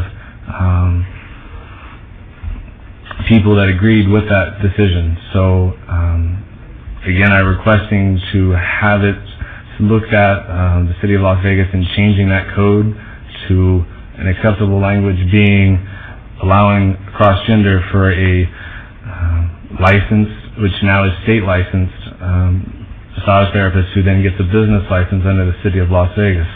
And there's also the national test that is required to take as well. So that is a non-for-profit organization that writes the exam with cross-gender issues in the exam that we're required to understand and know of to be a Las Vegas City licensed massage therapist. I think that's it. Thank you, sir. Next, please. My name is Ambassador Ed. I'm representing the Kingdom of Heaven. I want to let the city of not only Las Vegas be aware, but every city in America, that the Kingdom of Heaven shares jurisdiction with this city, and that there are federal laws that protect Statute 1211 that says we can practice the teachings of the Bible. That every time any one of God's people get arrested and get put in improper jurisdiction, according to Statute 1211, says that you can practice the teachings of the Bible, that we are in the kingdom, and they trespass against the kingdom when they take God's property, which is the body of the individual whom the arresting agency not only arrested me, but Joshua, and they broke international law. That property, that body belongs to God. And this country that shares jurisdiction of the kingdom, when they come in and take a body and put it in one of your jurisdictions, like the city jail, for instance, okay, instead of putting it in a federal facility, they break international law because it says all ambassadors, ministers, and religious attendants have exclusive jurisdiction for all cases. It does not belong in that courtroom, does not belong in that jurisdiction. And the international law says when you take property that belongs to another court without a court order, it's a $10,000 fine in 10 years if you're wearing a gun, and 10 years. So they're breaking the law when they accuse one of God's people of breaking the law and putting them in the wrong jurisdiction. And I want that the city of Las Vegas to be aware, according to your law, Statute 1211, according to the laws of this country that passed in 1983 and 1990, that they break international law. Thank you, sir.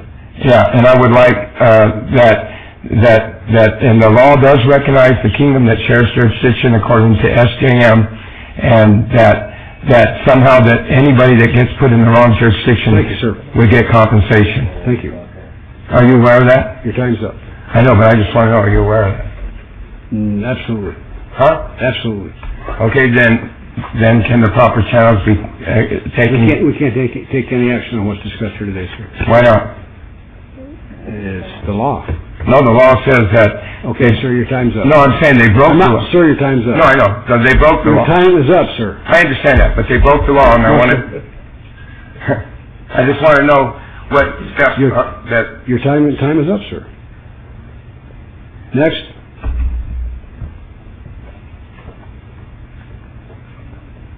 Thank you. Good afternoon, folks.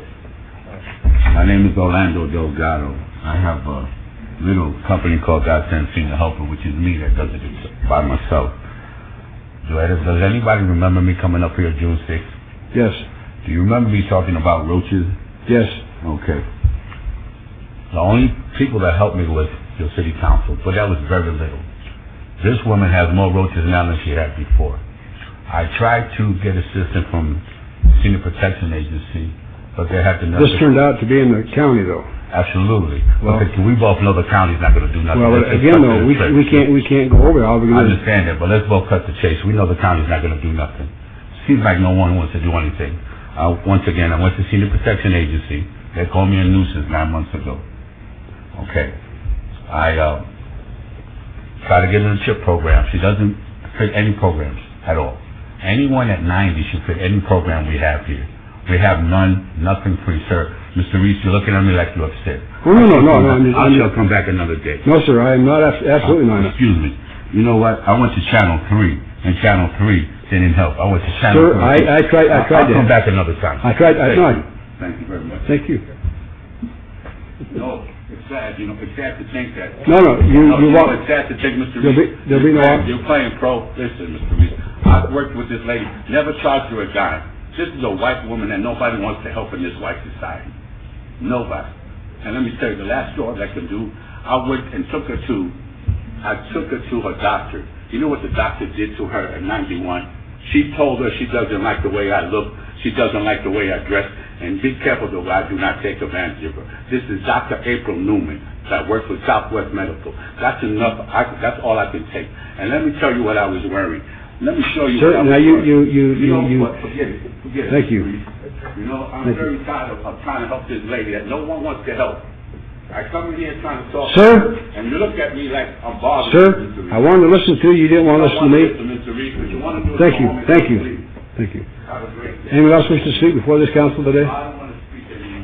This meeting is now adjourned. Thank you.